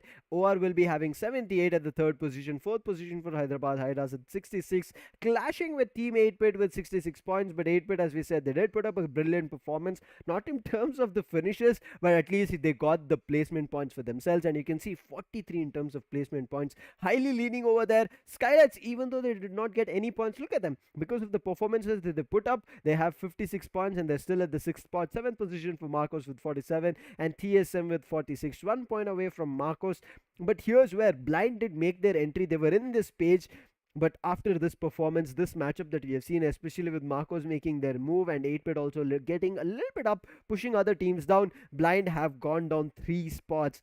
But I would say Revenant, I'm a little bit surprised. I'm not too sure where they got their 3 finishes, which we saw in the match standings. I was a little bit surprised over there because they did not pick up any fights. I think there were a couple of players lying around here and there, and they immediately tried to go get that isolations. Not too sure, but yes, they did get those 3 finishes. 7C will be right now starting off with the ninth position, jumping up 2 spots. They're looking and getting closer to the first page, along with Global Esports, matching up with 45 points. Blind 43, CHEMIN 39, 35 on Entity, Revenant on 33, and Team Soul and Enigma sitting on 26 and 20 respectively. Take a look at the difference between them and Godlike at this point. Exactly. 109, 20. What is that? A 79 difference? I mean, sorry, 89. 89. Exactly. 89 point difference. How are you trying? I mean, okay, let's not talk. I mean, maybe team position number 1 is a bit of a stretch. We'll talk about top 8 at least. So NIGMA, they need 25 to 29, 26 actually, to at least make their way into the first page. Mhm. I mean, if you are unable to get that number 1 spot, at least go for the top 8, right? Top 5, if not top 5, top 8 is the least you want to go. But as I said, I think number 7 is where you get that $700. So I think at least, that should, suffice. And I mean, something's better than nothing, Mhm. right? I mean, you don't want to go home with 0. Maybe take away 700, but looks like Godlike's aiming for that 8,000, along with, I think Neo or Jonathan going for that um 1,000 extra because they are looking Yes. strong contenders. But here's the thing, Sam. You said that Godlike had, Godlike looked different today, with the gameplay. Guess what? Their IGL changed. It wasn't Clutch got to it. So that's, Mhm. I think, what might be one of the reasons why their gameplay was different. But, the result is still the same. Them being completely dominant at the end. Exactly, and this is the best part when you have like a 5-man roster or a 6-man roster, that you can immediately change up your game and it'll surprise the other opponents. And that's where I think, as you said, it might have worked out. Maybe even Clutch God sitting back gave them the, I would say it happens, right? That certain times when you kind of are able to completely disengage from the actual gameplay itself, you're able to think a lot more. And when Yep. your IGL gets time to think, maybe this kind of a play could have been pulled off. And God, like we're feeling really confident because we know how precise they are whenever they pick the fights, irrespective whether they go and pick the fights or whether they see players coming to them and they pick them off. They're always precise and very strategic in picking and eliminating the players. But this time they were just, I would say, holding strong. And as you said, the BGMI gods, they did favor them as well. Every time the circle switched, it always gave them the advantage of having a compound, and they made use of it. But right now it's going to be Miramar. You're very unlikely to get that kind of a positioning of a compound. But again, if Godlike are able to get such a compound, they're going to be completely unfathomable. There's nobody who's going to be pushing them out. We have seen them, and Miramar is a place where I can call them being the destroyers. They are the Miramar destroyers, if you were to put it across, because if they get a chance, they're going to be completely wiping teams out. And to prove that, they've gotten the chicken dinner yesterday in the second matchup itself. I mean, yesterday's first 2 matches were Godlike's Exactly. dominance, right? It was in their Yes, the basket. first one was stolen by Marcos, but it was still a godlike show. They put up Hmm. one hell of a show. So second one was in their favor as well. So I'm hoping to see a back-to-back chicken dinner from Godlike right now. I mean, yes, we want to have that close competition, but Yes. sometimes it just feels good to see one team getting that back-to-back. And I mean, a bit too much, but with the way that they're playing, Sam, maybe six chicken dinners back to back. What are the chances? I mean, one we already have one tick mark. Yeah. We already have one already checked. Let's see. I mean, if this one goes into favor of Godlike, then I think I might have my hopes high on that six back to back. And if that happens, did that ever happen? I don't think I've ever seen a Hmm. team get six back to back. The highest I think was three, right? Three Yeah. back to back. So I mean, anything more than three, I'm gonna be happy. Everyone's gonna be surprised for sure. Yes. Everyone's gonna be surprised, but let's see what happens. But once again, we do want to see other teams popping off as well, Hmm. especially at this point. I want to see Nigma Galaxy popping off, the one sitting at the bottom, because they're having a really tough time. And as I said, Sam, I don't want to, understand that these teams are going to be going out with nothing in day one and day two itself. Like it's Yes. kind of obvious that the difference is now pretty huge between them and number one. So I mean, they still have a chance of making it to the top. But for that to happen, Godlike needs to, stop performing. And by the looks of it, it doesn't. It's not going to happen in a million years. Yeah, it's never going to be happening if you think that. But there is a chance that you can still, I would say, get to that first spot is by denying them the points. Pick the Yes. fights when they're not ready. That's the more crucial part. I mean, we are going to be here talking about how they can do it, but it's all up to the teams how they do it. But here's where I'm looking forward to the next matchup being even more interesting. As I said, it's already Miramar. The name that is there for the map itself makes it so interesting because there's nothing that you want to talk about in specific of the map because there is nothing in the map specific that can help you out in terms of a cover. Even though a team goes to the higher ground, maybe a mountain, maybe a hilltop, they're still kind of giving away their position and somebody can slowly sneak up the mountain and start destroying them one after another. So the possibility is there, but the mark movement is also what I'm looking forward to. What kind of a movement that can be created here on Miramar? In my mind, I'm still stuck at the semi-finals mark moment. That Marcos Dion pulled off a 1v3 on OR. That was just unbelievable, unexceptional, and especially in a chicken dinner moment. It was not like it was in the early stages where all the teams Yeah. were surviving. So that is kind of a situation where you can be kind of worry free that even if you eliminate a team, you get finishes. Even if you get eliminated, you're done in the game very early on, and you can think about the next game. But after Marcos trying so much and surviving, and being at the end and getting that chicken dinner. And after that, I'm pretty sure that would have been a brilliant, smooth save movement that should have been coming in for their team. I'm looking forward to how that's going to be panning out here on the Miramar map. I mean, for me, mark moment. Well, once again, it's got to be the snipers if it Hmm. comes up, right? Once again, the map of Miramar, the open spaces, there are a lot of sniper action, the Car 98s, the M24s, and AWMs. Like haven't seen a lot of AWMs. Yeah, I Not agree. really sure. I mean, yeah, they're hard to find, understandable. I mean, mostly found in the airdrops, right? Mostly Yes. 9 out of 10 times. But I mean, it's the best one because the thing is, one shot is all it takes to put out any man down, Hmm. and then one headshot, and he's gonna be finished off instantly. And it's easy as well to to take down someone who's already knocked.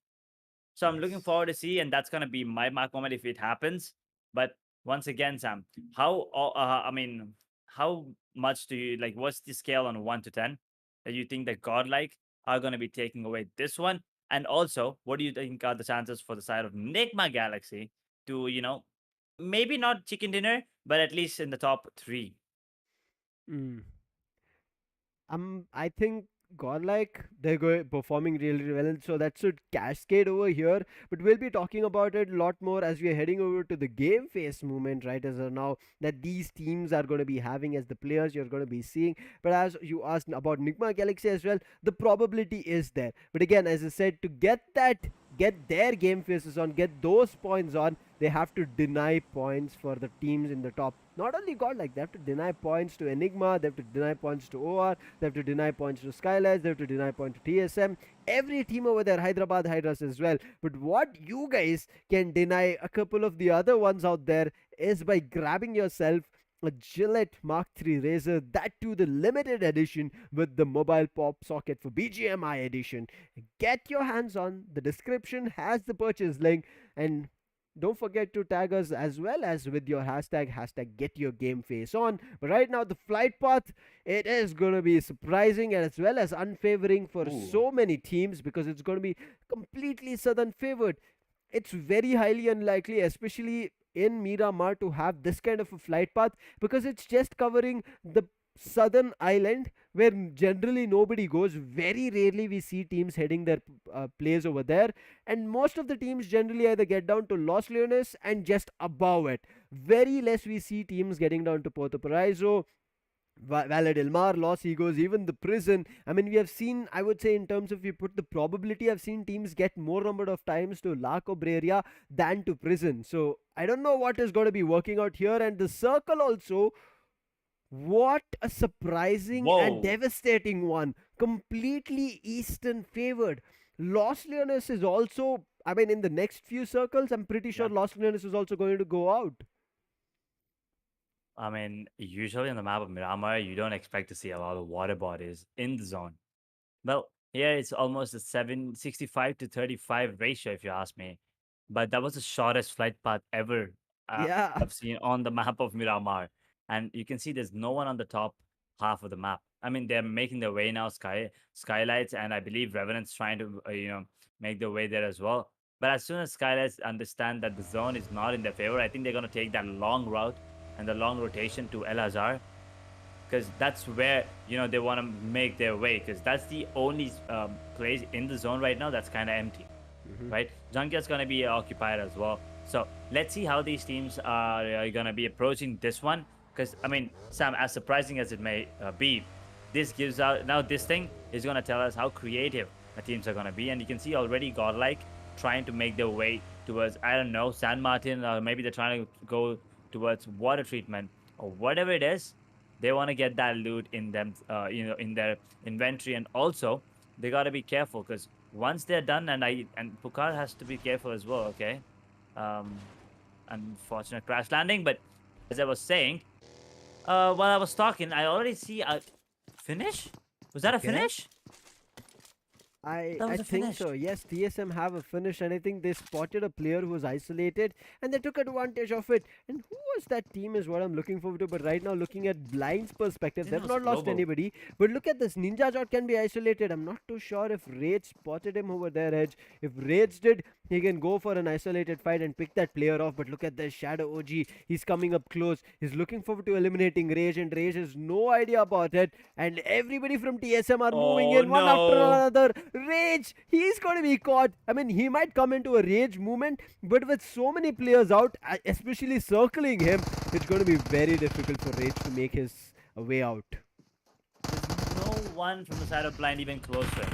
And he's down and out. There's no way he can. He has a small PPU weapon in his hand, and yep, there you go. That cute Mac is of no use as of now. A 1v3, and they're having fun. They're having fun. No, no insult to injury. That's insult to injury right there. Ouch. I But mean, you said it's a pew pew, right? That's why, like, you're going to try pew pew? Yes, dishum dishum. his this. Oh god. Oh god, Sam. But my question is, what happened to Blind? Like, what Yeah. was this play? Was that miscommunication, or was he like the flanker or lurker, or I mean TSM? Those were two easy finishes. I think the first one was on the side of Global. I'm not really sure, but Blind lost one. And look at this, all three are together. Not really sure why Raze was the only one there, but easy and great start to the match with the side of TSM. Exactly. Maybe that's what they needed, and they better put up a better performance now because two finishes already in the first 2 minutes of the drop. Well, you couldn't ask for more. That's the energy shot that TSM needed. Now, right now, after getting those two finishes, as you said, we will be expecting a lot more. And also, they're in the top 8 right as of now. You were talking about it. Teams need to eye their way into top 5, top 8, and then they need to keep building on. And I think that should be the strategy. We know that every team wants to become the champion, but the way to get to the champion is not by immediately jumping from the bottom 16, 15, 14 to the first spot. You should first think about, let's get to the top 8, let's get to the top 5, let's get to the top 3, and then become the champions. If this is the journey, step by step, you keep it up, you might be able to do. But right now, look at this. Akshat, he is understanding that he needs scopes here, especially this is Miramar, jumps down of his vehicle as he found a brilliant scope that was lying out in the open. I think it's a 6x over there, but we will eventually see which one it is. But right now, Soul, the main thing and ideology and the thoughts going on in their mind will be not getting eliminated like the previous time. They were ready for the fight, but it was just that OR managed to push in at so many different instances that it was all up to Akshat, and we know how good of an assaulter Akshat is. But it is always like whenever there is a sneaky player close to you, he surprises you. You're always going to be caught off guard, and I think that's what happened over there to Akshat. But nonetheless, godlike, let's see what they're going to be doing. Right now, they're in front of our screens, but it looks like they're a little bit split apart, Edge. Gotta be careful. You can split, but make sure you don't, you know, go too far away from your teammates that you cannot be revived, because that's what happened to two of the players right off the start. Gotta be careful where you move, gotta be careful how you move, and also make sure that you have your teammate, at least one. And while I say that, Godlike, they're like, you know what, to heck with you. We are just gonna do what we want. Well, Marcus Gaming, who was the one that's shooting them? Is that NTD? I think that NTD trying to make the play there. But Don all by himself again. He's got to be so careful. And also be aware of all his surroundings, because you never really know. And that's HYDRAS actually trying to make their way here. Marcus Gaming, Don especially, all by himself. He has to be careful. But I think there is the there's a backup that's gonna be coming in. Enigma, another squad that are the favorites, because yesterday they got themselves two chicken dinners back to back, and in great fashion as well. Yeah. First one, Sanhok. I mean, yes, they were going in. I mean, there a bit of luck coming into play, because a couple of teams decided to go for the heal battle, and they were just enjoying. And the second one was just Enigma taking down the piece godlike and then dominating the rest of the players. But look at that zone once again, Sam. It's just too good. Let's see where the second one heads on to. It's still the first zone coming into play. But if the second zone consists of water as well, I'm going to be super excited. Right now, the second circle, it has formed. It is having the circle of... Wait, okay, wait, my bad. It's the play zone which is crumbling, and we're going to be seeing what is going to be happening in the second circle very soon, as you said, Ed. And I'm looking forward to where we are going to be heading. But Hyderabad Hydras, you can see that they're right in front of our screens, but they've also read what's going wrong is going to be that if they don't move out the position that they're in, they kind of have already given away their position of where they are at. And that's the reason they're worried about if they can hold that compound for a long time, can they pull off any finishes or not. But right now, Marcos, they've spotted 8-bit. I'm not too sure if 8-bit have an idea. Juicy is running around looking forward to information, but Pavkilo has seen information of at least 2 players from 8-bit. There's another player who's a little bit away, who's holding a flank, but Marcos, if they start shooting, right, there's another team that's going to be Soul. So it's kind of a 3-way Mexican standoff happening here. They are just waiting for one of those teams or players to start popping off. We'll be seeing who it is going to be, but OR coming in a single line as if they're military contingent over here, heading from Puerto Paraiso and heading their way to Impala, and now with the 10-minute mark and also the circle switching up. As I said, Los Leones will be slowly getting left out, but the water bodies, it's still there. But look at this, I would say, cluster happening between OR, there was CHEMIN, there was Entity, and now it's going to be next super intense fight that we are going to be seeing. But right now, Blind, they already have a casualty. Soul, they've spotted a player that's going to be Spy OP. They tried to spray him through the window, but Spy OP, he had already moved away from that position, so the bullets don't connect, but Soul give away their position. TSM, they've heard it. I think they're making their move coming close to Soul. Let's just wait and watch. 55 to 45 is a ratio between the land and water in the current zone. Well, things are, getting interesting right now. Let's see what's gonna be the case. moving on further. I want to see the next zone. It's going to be consisting of that water bodies as well. But TSM, they are all together right now with 4 different vehicles going in 4 different directions, but still regrouping at the same time. They're making sure that they have everything under control. Blind lost the player. I mean, 10-minute mark just now hitting it. Hmm. So they're trying to sandwich the players of blind, but guess what? If they don't do it quick, TSM might just come into play and third party that fight. And you know what happens when TSM third parties, right? They are gonna, completely destroy the other 2 teams, and they're gonna be left with nothing except disappointment. I don't want that happening here, Edge. I'll be looking forward to that. Maybe it does not happen.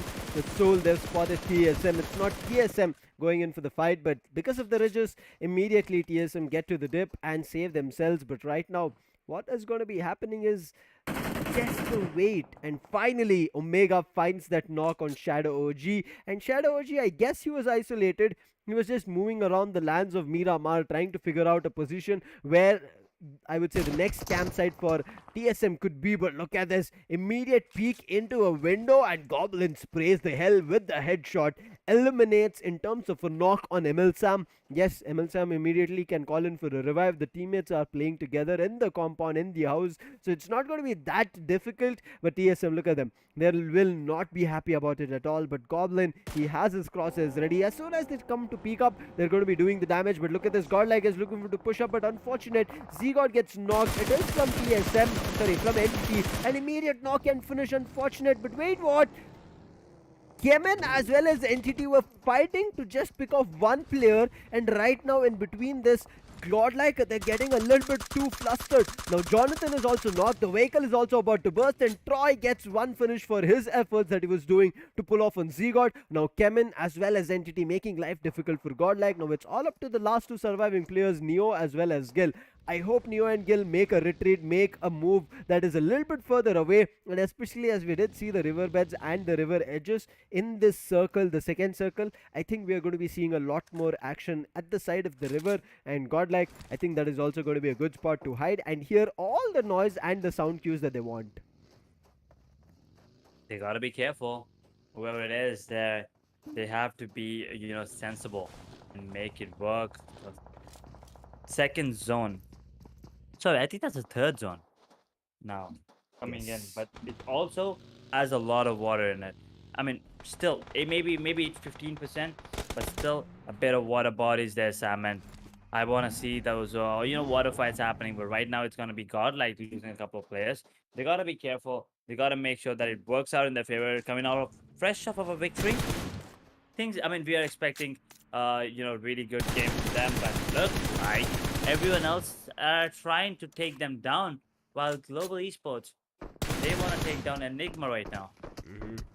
The spot is there. Let's look forward to the finish if it's going to be there. Yes, Joker finds a brilliant knock, and right now it's going to be difficult for Enigma to recover that player. Avi, he might prop up a smoke, and yes, he's deployed the smoke, but I don't think that it will be useful. Viru, he also gets spotted. Viru will be immediately knocked and finished. Coming in it just because of GODL Gill's blast on the vehicle that Enigma were trying to hold as a hard cover or trying to make a move with. But right now, 8-bit, I guess he spotted the player from Seoul. That's going to be Goblin, and he's already isolated a player. That's going to be Omega, who's knocked. They will be looking forward to the finish, but Avi also falls, and that's going to be again GODL looking forward to making it work, and Gil will be confirming another player. And now it's the last surviving player from Enigma. Evo is already knocked, but let's see what Gil can do right as now. He's looking forward to more players, he's looking forward to more information. But where is Neo? Look at, okay, this is a very strategic move coming in from Godlike, as Gil as well as Neo. Gil is looking at the southern edges, Neo is looking at the northern edges, and they are both covering each direction to make sure that nobody kind of hits them from the backlines. But right now, 8-bit, they've spotted another player from Seoul, but Seoul are also slowly retaliating, because of which Madman, he cannot peek further. But even though he could not, from the position that he is in, he found a knock on Hector. Now it's all up to Akshat and Goblin. These two players are together, whereas Omega and Hector, both the knocked players, are together. So it's going to be very difficult for Seoul to make their way out and go in for a revive. 1 or 2 players surviving. They have to be careful. Goblin's out in the open, but it's going to be Madman taking a lot of damage there, and he's going to get taken down. Oh no, Akshat is going to... I mean, that's a beautiful cover fire. Exactly. Right? And now the question is, where is 8-Bit's teammates? Where is Madman's teammates? How close are they? Looks like they're outside of the zone as of now, but it's not a lot of distance, just 100 meters there. But let's see what happens. Godlike, they still have 2 players surviving, Neo and Go, along with 2 finishers. But CHEMIN Esports, the one that I have my eyes set on right now. We still have 16 teams, Sam, by the way. We just crossed that 15-minute mark, and we still have All the 16 teams. squads. No elimination. And just as I say that, Eggy on the verge, and by that I mean Enigma Gaming on the verge of being eliminated there. But look at this, Godlike still making it work. Gil has 2 finishes in his hands, but it is difficult because the circle has moved away from the position that they were in. They're already getting hit by the play zone. And look at the circle, it's taken a huge shift. And Godlike are going to be in deep, deep trouble. Now, yes, they can make their way up. They have to move at the edges of the circle toward the northern ends, trying to eliminate CHEMIN, and after that, Enigma's last player. But right now, Hyderabad HYDRAS have been spotted from OR, and Aditya will be getting a knock on Striker. It's a little bit of a long-range fight. I'm not too sure if they'll be able to capitalize, but Aditya, what a spray coming in. Every bullet coming out of his rifle is connecting on the players of Hyderabad HYDRAS.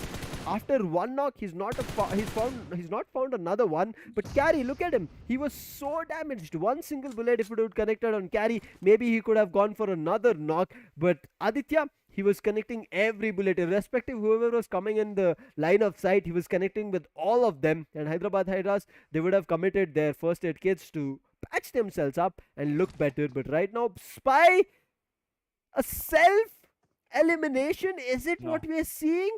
No, not again. Don't want that, especially in grand finals, Sam. I cannot take this. Last time it was, Revenant's players, and now another one. And there you go. One mistake. Global needed. Global Exactly. were waiting for that, and Blind did that mistake. But guess what? Soul's gonna be third partying this fight, and Blind this time. Well, that's not a team knockout anymore. ML Sam takes him down, instant finish off as well. Now the Soul Survivor, he wants to, take down as many players as he can before he himself goes down, because he knows he's the Soul Survivor. There's multiple teams that are making their way towards him. He's got to be careful. There's TSM, there's Soul, there's there's Global. So Blind, they might be the first one to go down in here in Miramar. But here's the thing.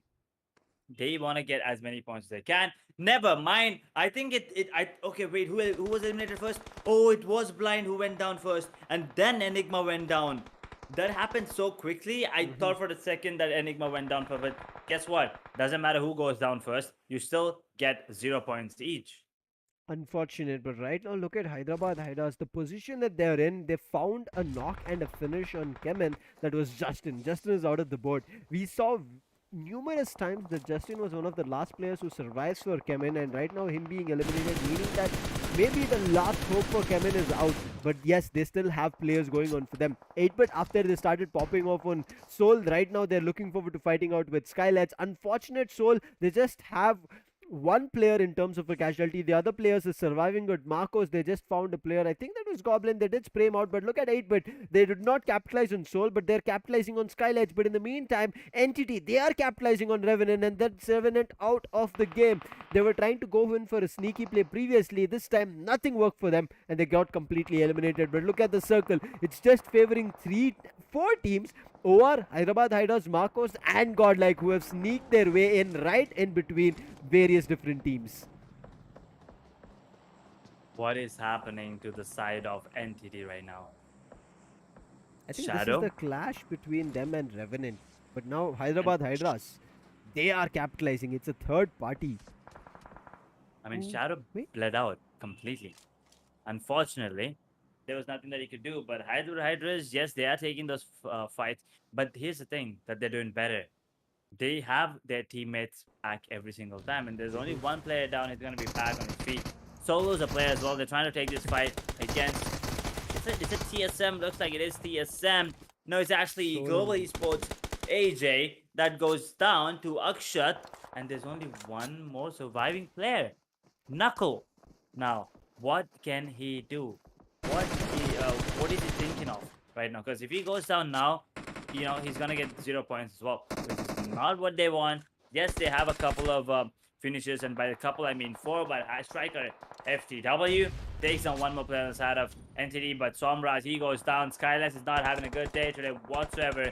8-bit, they are absolutely destroying the side of SKYLIGHTZ. But Troy, man, he goes down. But oh, wait a second, that's beautiful movement there coming in. 8 black, 70 trying to the third party this, but HYDRAS, they saw that coming, and you can see the faces. Exactly. You could see the intensity of the face in the faces of the players inside of HYDRAS. They were ready for it, and they were so focused that they took down everyone on the side of Entity right there. They are making it work. They've already punishing 7C as well for picking up a third party while they were concentrating on Entity. But let's see how long it's going to be working out. Unfortunate for Knuckle. AJ picked up a fight where Knuckle was not ready, and Knuckle, whether he wants to or not, he has to fight with Soul, and Soul have his number, Soul have his address, and they're looking forward to Knuckle. They will be looking forward to the finish as well, but Knuckle, look at the damage he's doing. Immediate knock and finish, even though he's outside the zone, but it's going to be a player from TSM that's going to be Blaze OP. No, it was Ninja Jot actually getting him out. A brilliant try coming in from Knuckle, but look at this.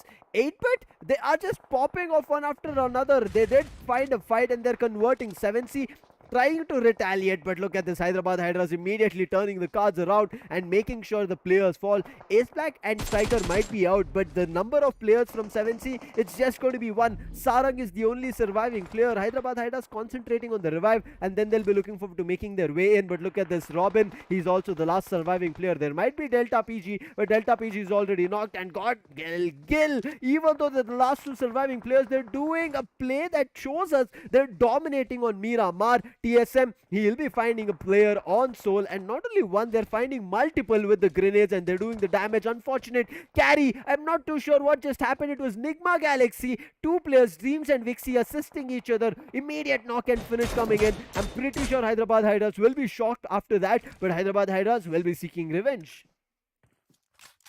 Godlike esports. I mean, you're right. That's the thing about them.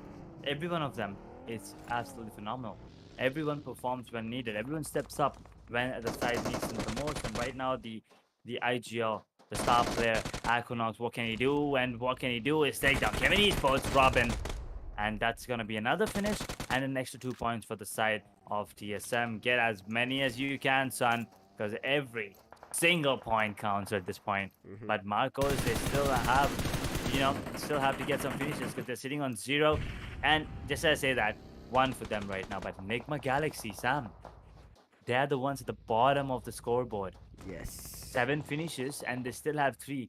They have a really good chance of taking this home. But just as I say that once again, Ace Black, he's like, let's deny this, and OR Jelly, he steals it. He steals the finish. He's third partying, and NIGMA Galaxy, the only one surviving right now is Wiki. And Hydra as well, they're not happy with this. So I think they might go ahead and take this fight with the side of OR Esports. I feel like Hyderabad Hydras are super angry right now. They had all the players in their name. They had all the fights that they were taking, converting for themselves. But then it was NIGMA Galaxy kind of isolating Carry all of a sudden and eliminating him. Now Godlike has only Gil surviving and 3 finishes as well. That was gotten by Gil. So that's the reason you saw the domination coming in from him. But right as now it's going to be difficult because the play zone has started pushing him. Right next to him is going to be TSM Aquanox, but he knows he has to time it perfectly so that he can push up and get that finish, especially because he's coming up from a higher ridge position, so it's going to be difficult before he could do anything. There was Hyderabad Hydras, Maxi finding a player, but immediately Gil trading that knock, but half kilo confirming Gil over there, and there was nothing Gil could do. The placement was already doing the damage, so he had to give it up, but Marcos, they're still making it work. They did punish NIGMA Galaxy early on, and now they're able to spot out the last surviving player, and that's going to be NIGMA Galaxy out of Miramar. The top 3 teams surviving is going to be Hyderabad Hydras, Marcos as well as OR. OR do not have the numbers. Marcos have the numbers going on for them. I think they have all the 4 players. OR, whereas they have Jelly and Newby only, but the circle is favoring them. Hyderabad Hydras, they also have the circle. So this is going to be a brilliant opportunity for Hyderabad Hydras as well as OR to gatekeep Marcos. They have to concentrate on gatekeeping Marcos. If not, Marcos will push in, Marcos will slam in, Marcos will rush in, and that's what Dawn and Star are looking forward to do. But Ace Black is ready. He drops Dawn, and Star is also down, and that's going to be a grenade. Assistance coming in from OR. Hyderabad Hydras and OR joining hands here, making life difficult for Marcos, and Marcos, which was a 4-player squad, has dropped down to just 2. Top 3 right now. Well, that's a better performance coming in, but OR, I think they want to take this home, but looks like Hyderabad Hydras, the only team, I mean, they have a man advantage. So they're looking like clear favorites in terms of the, man count. But let's see what happens. You never really know. I mean, there are players, there are fights that we did witness where you see those 1v2s, 1v1s, 1v2s, 1v3s happening as well. But Striker, he takes some power killer, and with that at the side of MG, Marcos Gaming are down and out. It's all down to the last 2 squads, OR Esports and Hyderabad Hydras in a 3 versus 2 situation. That zone is in no one's favor. But OR, they do have a really good cover, and Hyderabad Hydras, I think they're not scared. They want to take this fight. They're going in towards the building. They're making use of everything that they can. The zone. Let's see. As soon as this next shift happens, I'm pretty sure they're gonna come out. But Jelly, he has a clean, sneaky angle there onto one of the players' head.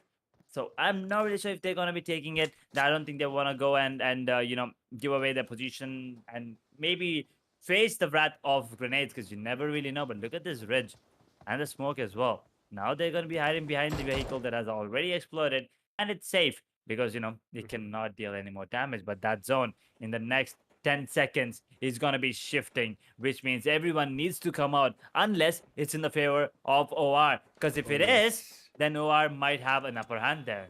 That's the reason both Hyderabad Hydras and OR are waiting for. They are looking forward to where this circle switches up. Hyderabad Hydras, they want it out in the open because OR have the compound. They want them to move out of the compound. The circle is here, the play zone, it's moving at the edge, and yes, it is going to be making sure that OR have to push up. It is favoring Hyderabad Hydras. Hyderabad Hydras clearly maintaining a barrier over here. Look at Maxi's position, look at Striker's position and Ace Black. They're not completely in a straight line, but they're in, I would say, a barricade formation, because of which it's going to be very difficult. And as you said, there's a vehicle which is already been busted, so it's going to be making life even more difficult. But look at OR playing smart here, deploying numerous smokes, and they want to enter, but the doorway, the smoke is not covering the doorway, and the eyes are set on the doorway. And as soon as Jelly wanted to make his move out, the connection was there, but if they would have sprayed, they could have done a lot in terms of damage. And look at OR sneaking right at the edges of the smoke. New Boy jumps right in between, they connect the bullets, and now New Boy is just surviving barely. But look at the grenades even coming the way for Hyderabad Hydras, but the grenades are also being cooked at their end. The molly was also sent, and I think it should be the end for new player and New Boy over there from OR. But look at Hyderabad Hydras not giving up. They're also throwing down grenades, but their grenades are also not connecting. Chip damage, yes, is being done from OR's grenade, but they've not found a knock, but the knock gets found on Jelly, and now New Boy is the last surviving player. They have the address of New Boy. They even spot his feet out, and I think it's going to be the end for New Boy. They've spotted him, done the damage, and it's going to be Ace Black to close it out, along with getting the finish for the team. Hyderabad Hydras get that chicken dinner on Miramar, and right now they were already in the 4th position edge. I'm not too sure where they've got, but look at the immediate sigh of relief on their face. Exactly. It's not happiness, but a sigh of relief that they pulled up one hell of a match in their favor. It's all about the points and the accumulation as well in the grand finals. They want to stay on top. They want to get on top and stay there as well. Now they did take down the big ones, godlike, right? And after that, I'm looking forward to see what the changes on the overall are gonna be. What a match it has been. And as you said, the sigh of relief as soon as they got that chicken dinner, they were all like, "Phew," every single one. It wasn't like one player's reaction. All the Exactly. 4 players were like, thank God we finished that. But I mean, as you said, they were a little happy. I mean, they gotta be happy getting that chicken dinner, but it wasn't like, it's the job's not done yet. It's just Exactly. begun. We're done with only 8 matches. We still have 22 to go. A long way to go. Anything can happen. I mean, Hyderabad, yes, they can come out on top, but you never really know. There were other teams that were doing good as well. And by that, I mean NIGMA Galaxy, especially, putting up a better performance when compared to the other 7 matches. This was by far the best performance in this particular grand finals. Hyderabad Hydras were looking so strategic here, Edge. It was so brilliant to see their play. look at I want to put a highlight and a spotlight in the fight that they picked with Entity, and 7C spotted them. Yes.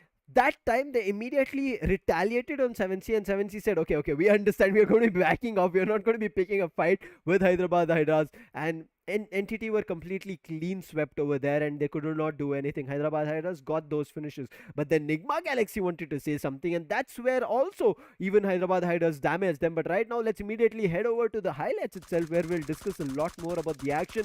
Unfortunate for Godlike, but what a play coming in from Gil. He held his eyes strong, and his scope and his weapons did damage, get 3 finishes as well. He could have got the 4th one, but there was another team that just spotted him at the last moment. But this play coming in from 8-Pit, unfortunate that Madman fell into a trap. That was a brilliant bait and play coming in from Akshat as well as Goblin over there. They understood that Omega and Hector are down. The only way to recover them is going to be somebody has to be a bait, and Akshat covered that bait brilliantly.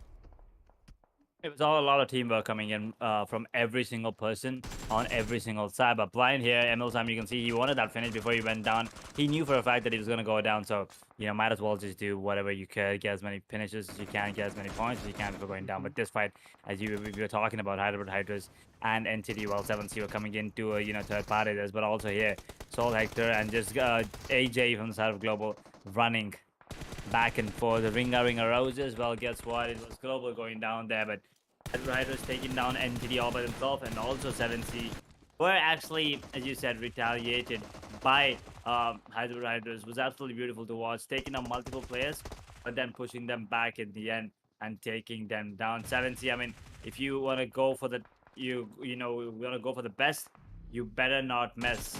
And they missed, and Hyderabad Riders, well, they took full advantage of that. CHEMIN, they found Neo out in the open, and they take him down instantly. Godlike, they lost a couple of players really early. Jonathan to the explosion as well at the start. That was quite unfortunate for the side of Godlike, but at the end, both Kill and he tried to do whatever they could. Unfortunately, just not enough. But OR, they did their part as well. They got a decent amount of finishes, if you ask me. But at the end, it doesn't matter because they're not the ones that got the 3 extra points, and also that extra finish coming in as well. So OR, yes, a decent performance from them, and also Marcos, you gotta give it to them. Oh, They yes. put up 2 decent performances now back to back. So they're not able to close things off, but 2 consistently good performance. And if they can just keep on this consistency throughout the day, maybe maybe the next 4 matches, I think Sam, they might work their way to top 5 in the leaderboard. I agree with you. We might be seeing them very soon, but right as now, Hyderabad Hydras, they'll be feeling really, really happy about what they'll be doing. But the MVP of the match was Equinox. He's the IGL for TSM. But look at the contribution coming in from him, 62%. So he has done 3/4 close to the job for his entire team in terms of the lifting, in terms of carrying them forward. But it's also telling us as viewers and casters that irrespective that a player is in IGL, he has the possibility, he has the probability, he has the potential that he can become a brilliant assaulter, and that's the reason he's an IGL. The assaulter mindset kicks in, and he just goes ham and eliminates player one after another. And you looked at his movement; it was so precise and also True. so haphazard that the opponents could not connect the bullets. But right now, we are still not hitting the 30 digits mark, the 30 bomber match. It's at 28. 2 more points if Hyderabad Hydras would have gotten in terms of finishes. We could have seen a 30 bomber match, but still, nonetheless, 28 is going to be huge, especially with the chicken dinner itself. And the next immediate team which has points is going to be OR, but they just have 15. So there itself, you have a 13-point lead. Or, I mean, yes, 15. But the side that actually absolutely blew my mind, Nigma Galaxy. By the end of day 1, they were sitting on 15 points, Sam. And now look at them. 1 game and 15 points. Mm-hmm. 1 game, that's all it took for them to get everything that they could, accumulate on that day 1. So it looks like today is the day that they decide to, make their way to the at least top 10. They're coming in. But every other team, I mean, they gotta make sure TSM sitting on 12, Godlike on 9, 8-bit on 6, Global Esports on 6, Kevin Esports on 5, Entity Gaming on 4, Soul on 3, 7C on 3, 1 for SKYLIGHTZ, Enigma and Blind. Well, Revenant, ouch, unfortunate. And also, who was the? I think it was from the blind official, right? The self knock and the self, taking down his teammate or something like that. Something happened there with Blind. the grenades. Where global was it? Skylights? It was blind. It was It blind. was blind indeed, and then global esports they took full advantage of that and took two finishes to their name. Unfortunate over there for blind, but I'm pretty sure it happened just because uh, they were a little bit flustered. They were not assuming the slam in coming in from Global Esports. But yes, you saw Emilsam trying to turn things around. He did do the damage, but then Knuckles said, I'm done with the fight. I'm not going to be looking forward to picking the fight. He immediately went in for a revive on AJ, and from there they disengaged, and it was TSM Ninja Jod finding the last player from Blind. Unfortunate for him, if TSM wouldn't have been there, I'm pretty sure the way Blind Emilson was playing, he could have found the other two players from Global Esports and he could have turned the fight in his favor. But because Global did the damage, Blind unfortunately fell apart. But still, Emilsam took something just before going out as one finish at least. But this Miramar action was unbelievable. What we had to see on Miramar that happened here on Oh, Miramar, what had to happen on Miramar happened on Erangel, but the reaction that you gave, I understand why it was. It's because Hyderabad Hydras from the fourth position, they've jumped two spots up, only 1 point in terms of difference from OR, but still, second spot is going to be great.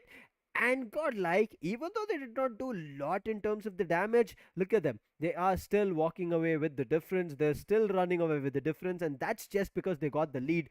118 points for them. In this map, they did not go for a lot of finishes. I mean, it's not that did not go, they could not go would be the better way to put it.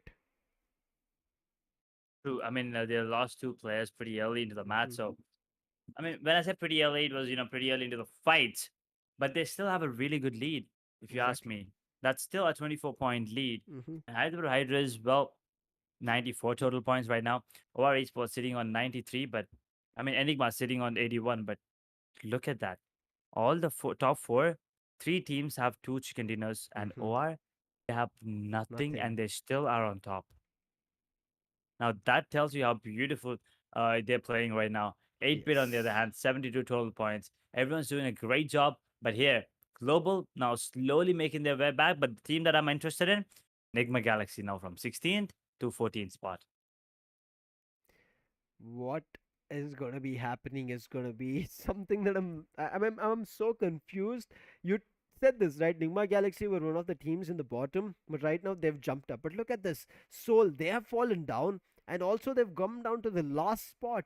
Nigma Galaxy, I think they heard you, Edge. They heard you that it's about slowly climbing up. And they're doing that. Entity, Kemen, as well as Blind, they've held their positions. They've not done any kinds of, I would say, haphazard movement. They've become kind of stagnant, but look at this. Global Esports, they're also making their way up one after another. But I'm pretty sure they would have made their way into the first page itself if the fight between them and Blind had worked in their favor. They had casualties over there. It was not a complete strategic move and in proper execution. And also, TSM were a third party there. TSM had the address of both Blind as well as Global Esports. So if Global Esports tried to do anything or Blind tried to do anything, if there was an opening, it was just TSM trying and capitalizing. But again, the point difference is still going to be huge. 118 and 29 is where we are right now comparing. Godlike, they're not stopping at all. Even though there are a couple of points being missed here and there, they're still able to capitalize either in terms of placement points to get themselves the lead and keep it going. But right now, it's Erangel that's going to be starting off edge. It is going to be the classic matchup, but look at how things are changing. We were just talking about the way Godlike is playing. It's going to be very difficult to deny them in terms of getting those points and finishes.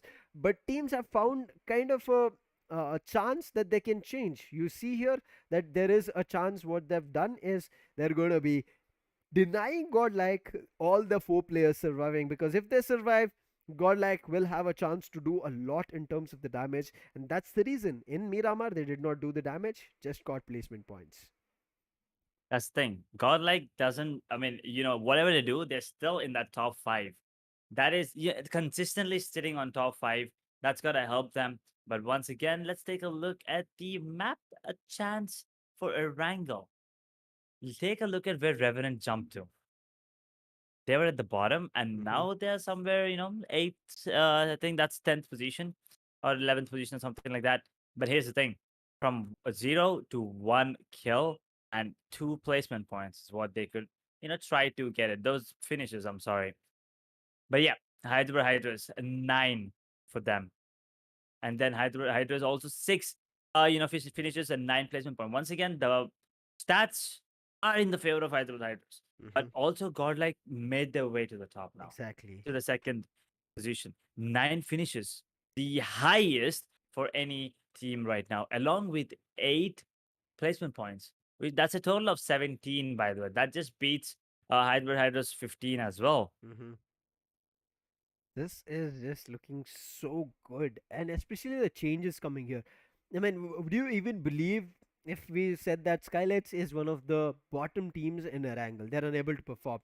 But if you, I would say, talk about the performance, what we saw at yesterday after that initial clash that they had with Marcos, only on the first matchup, then the third and the sixth matchup that we saw on Erangel, Skylights were completely looking very dominant and strong. But this time, the thing that has happened is that we saw Skylights falling very early, not only once, but back to back. And that's the reason we are seeing them as being eliminated very early on Edge.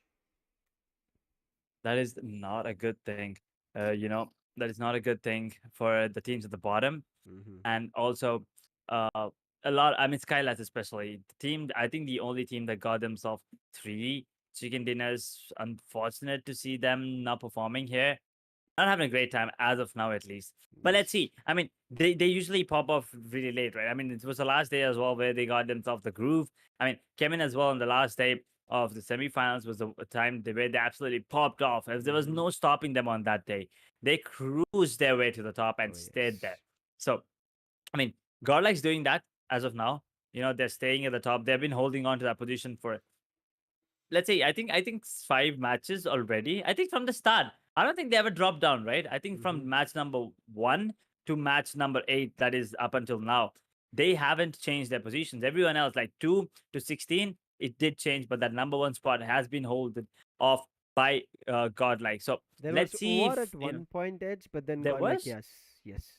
Oh, I think yeah. There was one. Yeah, okay. So even God couldn't keep it up. But I think 1, 2 matches at max. But after that, Exactly. God now they're gonna be there for a while. Mm-hmm. Unless OR or Hydras, they put up a brilliant performance and take them down. Here's the thing: for you to take that position from Godlike needs to go down. Like in the Yes. top. I mean, by that I mean first or maybe in the fourth position at max. At max, if they make it to Mm-hmm. top 3 or top 5, they're done. There's nothing you can do. Take that position at least. Yep. I'm talking about that position, guys. I'm not Mm-hmm. talking about anything else in this particular matchup. Yes, I mean, if they consistently go out in 6 or 7 position, yes, they might go down later on.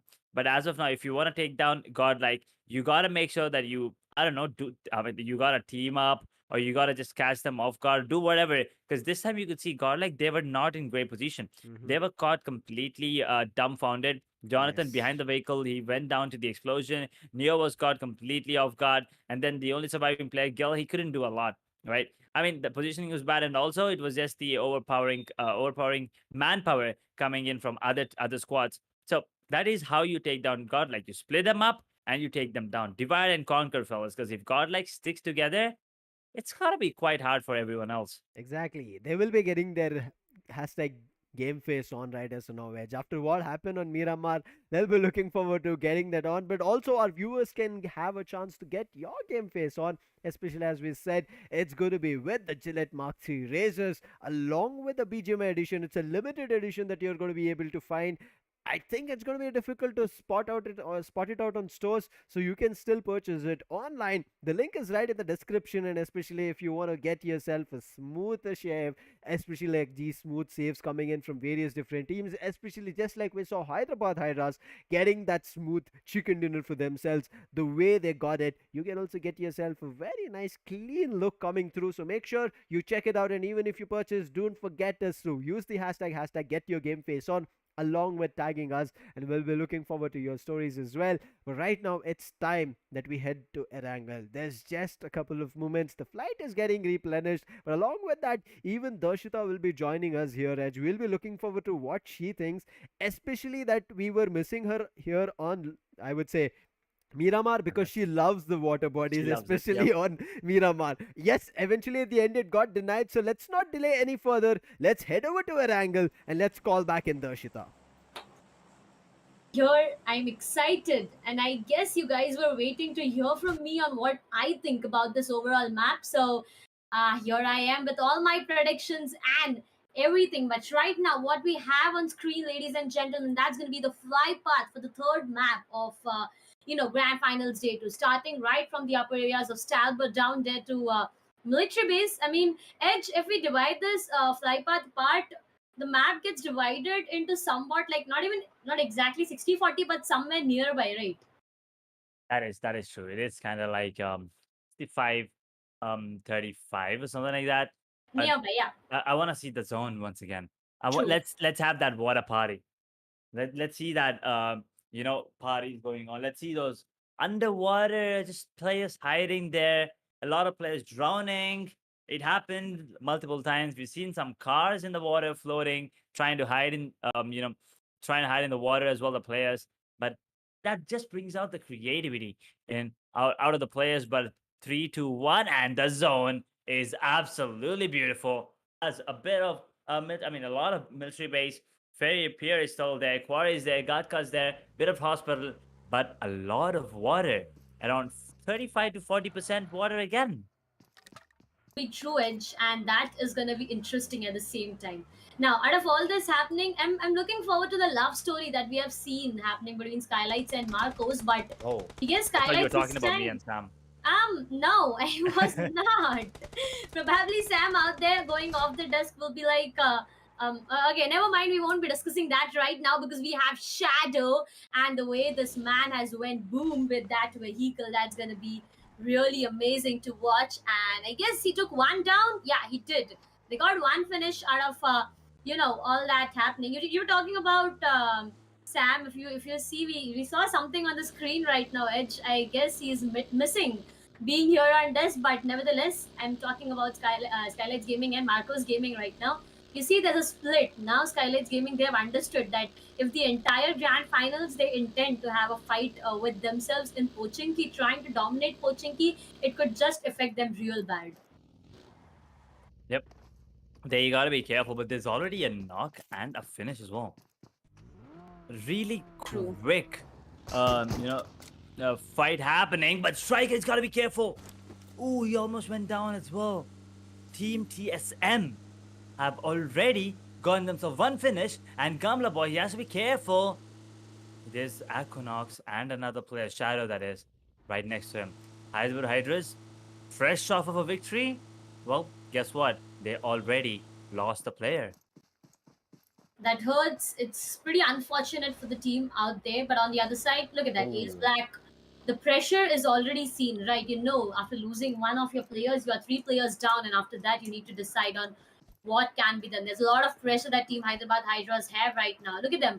They do not have anything to work around with. I mean, some of the players, they got at least level 1 helmet, level 2 helmet, or something to work around, but the rest, they got nothing, and that is something they need to be really careful about, because at this point of time, TSM, they are just trying to completely eliminate the sides of Hyderabad Hydras, and if that happens, you know how dangerous it would be. But right now, what dangerous for Hyderabad? No, it went what? Riot giving a huge surprise to the Team Blind, not just taking one, eliminating two completely. Team Blind, No, I would no. probably say they blindly entered the compound right exactly in front of them, and that's where Riot gave them a huge surprise. But Riot needs to be really careful after providing the surprise. He Oh, gets boy. damaged out there, and that's going to be Riot down to the ground. Blind, unfortunate, they lost two of their players. Riot, eventually, after going, after getting eliminated completely, Edge, he made it work in his favor. True. I mean, that's a fair. I mean, that's a good trade if you ask me. He was. Yeah, He that's was really true. far away from his team. 2-1 trade is something that is okay in such cases. But I mean, usually you want to have 4 players surviving. But in such cases, Riot taking down 2 before going down is absolutely wonderful. 8-bit, once again, they didn't have a great start to the semifinal, but after that, man, oh man, have they stepped up. Absolutely phenomenal. But Blind, CHEMIN, there you go. This time, a quick fight. Destro takes 1 down. Rage is the only player surviving right now. Rage was the first player to go down on the map of Miramar, who was completely isolated. But guess what? This time, he's the only one surviving, and he has no idea where to go and what to do. Because I think he's going to go into this building and just hide for as long as he can, because going down this early with 1 finish, 1 point, that's a terrible game, and a beautiful McLaren being picked up by Juicy there. Blind, I'm just trying to give it a second thought on what options this man has.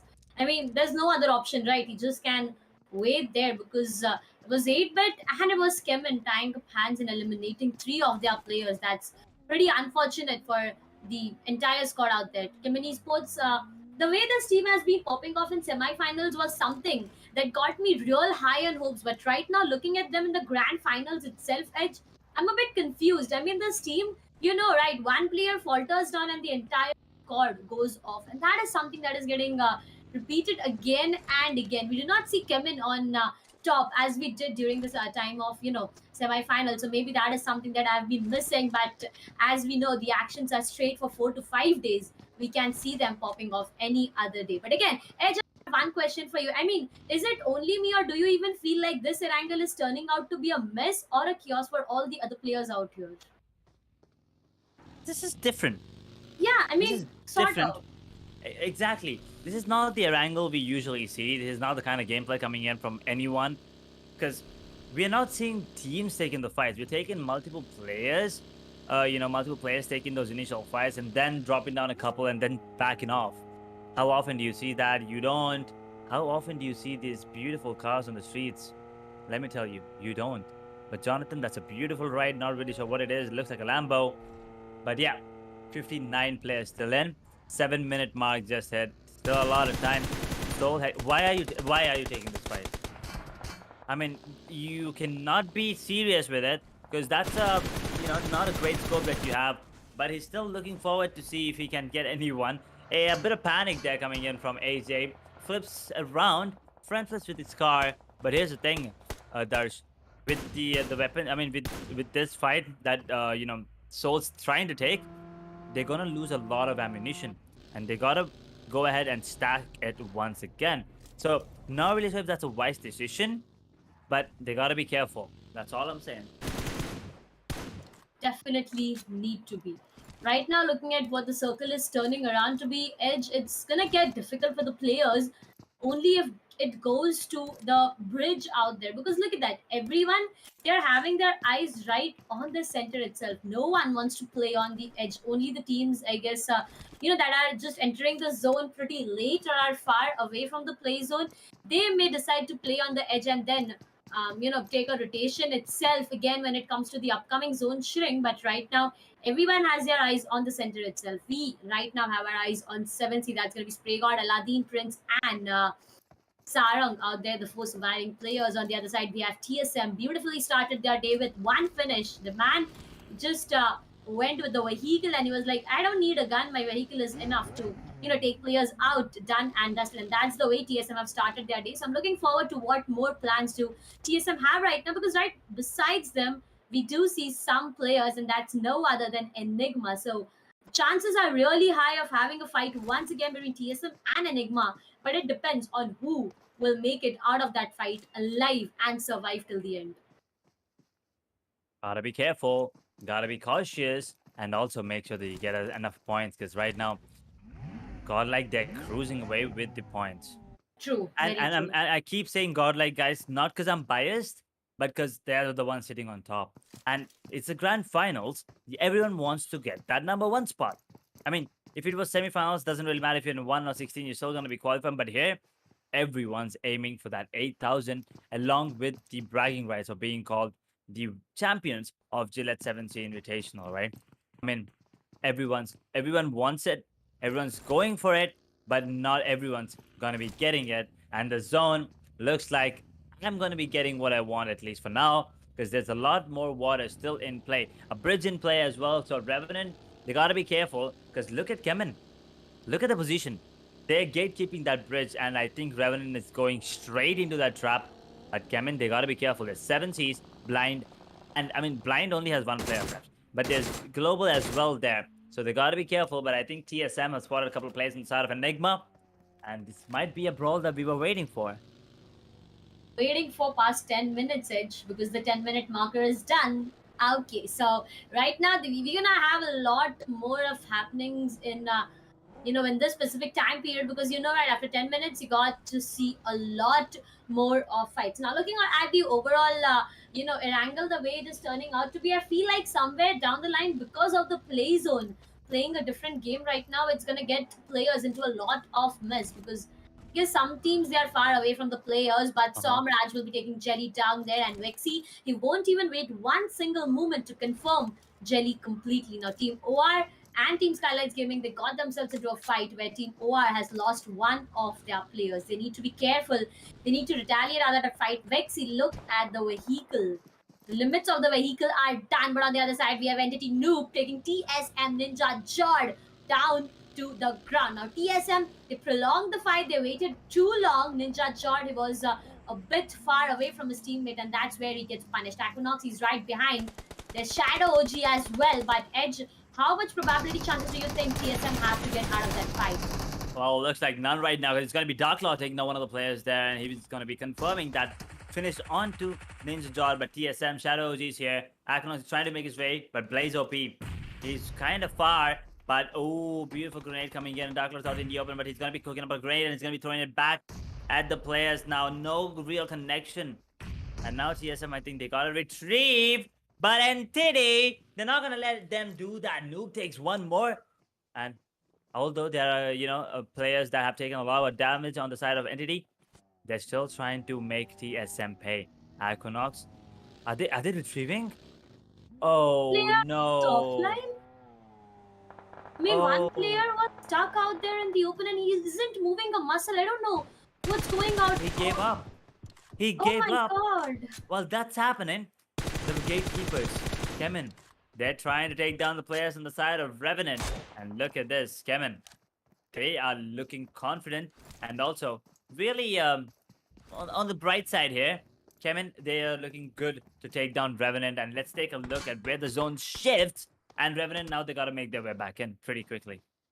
It's going to be difficult for them to make their way back in, but with this opening that they got, they may be able to do that. Revenant, they have been stuck into a complete bad position. Now the only option they got is get out of that bridge, get yourself down in water and then survive. But no, Paradox gets caught, and that's going to be one player down. The second one arrives for a hope for a revival, but CHEMIN, they are getting the sides of Team Revenant with so much difficulties. And there you go, Revenant, one more caught. CHEMIN Esports holding the position and defending the position beautifully. Team Revenant, they are into a lot of difficulties now. Encore, this man is trying his level best to distract and go back. Okay, he was going back. He's not going front. He's going back and trying to go in for some different direction. CHEMIN got one for themselves completely. Justin is looking forward to go a bit more aggressive. You need to look behind, my friend. There's a player right behind you. You can be caught and punished real bad. Justin on the other side, he got his position right. He's just looking forward to capitalize over the entire situation. Revenant, they are already into a lot of troubles. The revivals have been provided, but Team CHEMIN, after dissing so much of damage on the sides of Revenant right now, they got nothing but a third party from the sides of Team SKYLIGHTZ Gaming. Ouch. That is just what the game brings in. That third party. You got to be careful at all times, but one thing's for sure. We still haven't seen a single squad elimination. True. We're just hitting that 14-minute mark. And as I like it, 15 minutes is a sweet spot. And I think that's when we're gonna be getting those finishes, getting those squad eliminations. So I think you gotta step up now. Move it. I mean, change that 10-minute into 15. You gotta increase the time limit. But right now, Delta looks like he wants to decrease the chances of Revenant to get anything done in this matchup. One more finish, and Blind Soul Survivor, not really sure where he is at this point, but he's trying to hide for as long as he can. TSM have 2 players left. HYDRAS, they have 3, but Neo, he goes down. they gotta be careful. And Jonathan is out in the open as well. Couple of bandages being used, a couple of energy drinks, being sipped. But where are the grenades? They're being cooked. Let's see if they're gonna be of any use. Godlike, they gotta make sure that they get back Neo on his feet, because he is the star player for the squad as of now. Very true. Right now, Edge, if Godlike loses this fight and they get eliminated, the difference of the point that's already been created gets less and less. And you know how advantageous it will be for the other teams next to Godlike itself. So, Godlike, they need to be careful. They need to maintain it in a proper way to just not let anyone out here snatch away their throne. On the other side, we have CHEMIN ESPORTS, SKYLIGHTZ, and REVENANT still trying to figure it out, fight it out. But I guess CHEMIN ESPORTS, they have already decided to get the hell out of that position. Two players they have already taken. No. Third, man, you have compromised yourself, and that's Pukar trying to capitalize, but at the same time, Pukar, he compromises his location. Destro has decided not to give up on the position, but with the damages that Pukar provided, the rest 5% job was done by the play zone, and that's Encore going down because of play zone. Destro Robin still holding back that position, not sure on how long Edge they are going to hold back this position, because again, the blue zone is arriving and you need to run out of that position. Knuckle will be taking one on Gil. That's when we got like one player down, but at the same time, Jonathan will be going in for a trade, taking one player down. SKYLIGHTZ Gaming will be taking one from CHEMIN ESPORTS. Neo will be taking AJ down. Revenge is getting cooked out here. Team Global Esports, the players are falling down like dominoes against the sides of Team Godlike. Joker, last survivor. No, Joker and Manya, the deadly duo, is what we always talk about. So the deadly duo, they can make it happen in their favor, but that's going to be a third party from 7Sea. Oh no, again, 7Sea are the ones that, trying to get that third party happening, and Neo takes full advantage of that, takes on one more player, and that's Joker going down. All down to Mani, the star player right now on the side of Global Esports. What can he do is a question, but Godlike, can they take down 7Sea as well? But all this is happening. Soul and Noir on a fight of their own. Noir looks like they're coming on top, but it's going to be ENIGMA Galaxy trying to take down Soul players as well with third party. 7Sea takes down Gil. Oh no, Sarang. So that's going to be the first casualty right now, but Neo is like, you know what? Let me get the revenge, fellas. Takes down Prince on his knees, but cannot get that finish just yet. Trying his level best, but right now there's going to be a 1v1 Sarang versus Neo, but Aladdin will be the one to capitalize over the entire situation. Godlike, the players are falling down, but Jonathan, this man is still standing strong. Aladdin on the other side is trying to go in for a grenade. Z-God right exactly in the front. So is Z-God trying to go in for the grenade, but both of them did not get any kind of connection. Sarang trying to go in for a revival. That's going to be the most crucial part of this entire fight, because you need your players up. Jonathan, 0 finishes, and 0 is a number that this man not likes at all. So he'll be trying his level best to take more and more. Right now, talking about 7Sea, they do have a manpower standing advantage. Whoa. But again, Paradox, Oh. no! Why do you want to get down yourself when you have so much enemies all around? And that's going to be Revenant getting eliminated. He will... No. I'll talk about that in a second. Because there's a fight happening here between Godlike and 7Sea. Once again, it's going to be Godlike coming out on top. As of now, it's going to be Prince, the only surviving player with right now. And that grenade is going to be missing him for a second. CHEMIN with the third party coming in, but it's going to be Robin going down in the hands of Prince. And now Delta PG comes out in the open, throws in a couple of grenades, but he's going to be not dealing a lot of damage, but just enough to take down Prince right now. And that zone is going to be, playing against him. But Godlike, they're going to be thanking CHEMIN right now. But guess what? They did lose 2 players. Dio and Gil are down and out. It's going to be Jonathan and Z-God, the only surviving players, and Delta PG is gonna be healing himself up. He wanted to revive his teammate, but Robin, unfortunate, not good enough. And, just the health and the zone dealing a lot more damage. But Revenant? Okay, now I have one question, Darsh. Okay. Was that a mistake? A mistro coming in from the side of Paradox? Or was that to deny himself to, not make sure that no one else gets his finish? That was a brain game played, Edge. He wanted no one to take his finish, I guess, and that's the reason he went down and wrote his own death. Maybe or may not be. I mean, that's the assumption that we do make sitting here on this. But at the end of the day, it's gonna be the player, who knows that what they have done in this entire map. Now, coming back to one more fight out there, we have SKYLIGHTZ Gaming Pukar taking one from the sides of Team Blind. Still 10 teams alive, 31 live players, where we are done. But we are going to just hit back that 20 minutes mark. any moment now. Delta PG trying to heal and trying to go to the zone as fast as he can. But you know what? GODL is just waiting for Delta, and as soon as Delta tries and enter the zone, he will be in the crosses of Godlike, and maybe, just maybe, Godlike can eliminate them. Now, on the other side, talking about elimination, Global Esports gets eliminated out there. SKYLIGHTZ Gaming, Gamla Boy down to the ground. That's going to be Blaze OP down. Carry is put down to his knees. Ace Black down as well. Marcos Gaming going really good this time. Paulo is eliminating Ace back completely, and that's going to be Carry getting eliminated too. What is what Paulo got for himself? Enigma Galaxy on the other side trying to survive. Delta PG, 3 first aid kits. Look at the amount of efforts this man is trying to survive till the end. And HYDRAS, a team that just got that beautiful chicken dinner out in position number 10. Not a lot of points for them, but they don't have any finishes as well. Unfortunate, but Marcus Gaming now in deep trouble. They're being third party by a couple of teams there. But here's the thing, SKYLIGHTZ, the best performance here in the grand finals so far.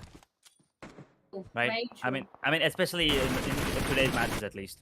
Better performance coming in. 4 finishes already, but it's going to be Avi taking out one of the players inside of Entity. It's going to be Darklaw going down Enigma Galaxy. That one player down on his knees. It's going to be Bixie, but NJ takes down Somraj. And now SKYLIGHTZ, they got to be careful. They got to be careful because they're out in the open. There's a lot of smoke screens coming in. And Bixie, he's waiting for his teammate to come back. But Delta PG is playing it safe right now. He knows he's a sole survivor. And there comes a big brain plays coming in from CHEMIN.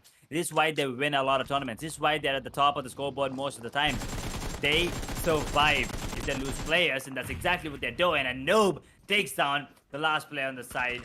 I mean, I think 12 players on the side of Enigma. While all this is happening, SKYLIGHTZ are down and out of the server, Darsh.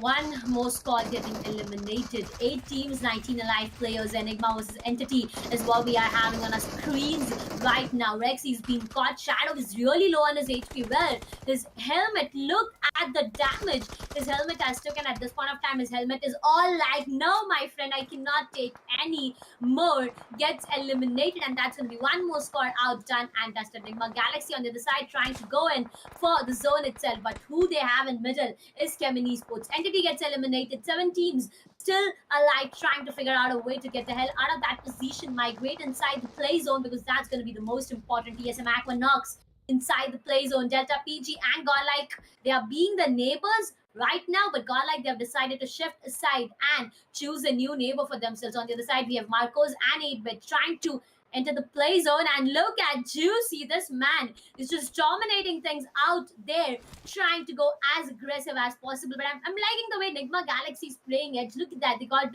good amount of finishes. They have all their players surviving, and if this is the way they play, they can make this map work in their favor. They definitely can. Once again, a really good performance. I am loving Enigma Galaxy right now. Even though they don't get the chicken dinner, they're putting up decent performances, and they're doing it back to back. They're doing it consistently today. Yes, day one was a bit iffy for them, but talking about iffy, Juicy, what are you doing? He goes down to the explosion there, unfortunately, and Delta PG trying to survive for as long as he can, and Enigma taking a lot of damage there. I think from players of GODLIKE, they gotta be careful.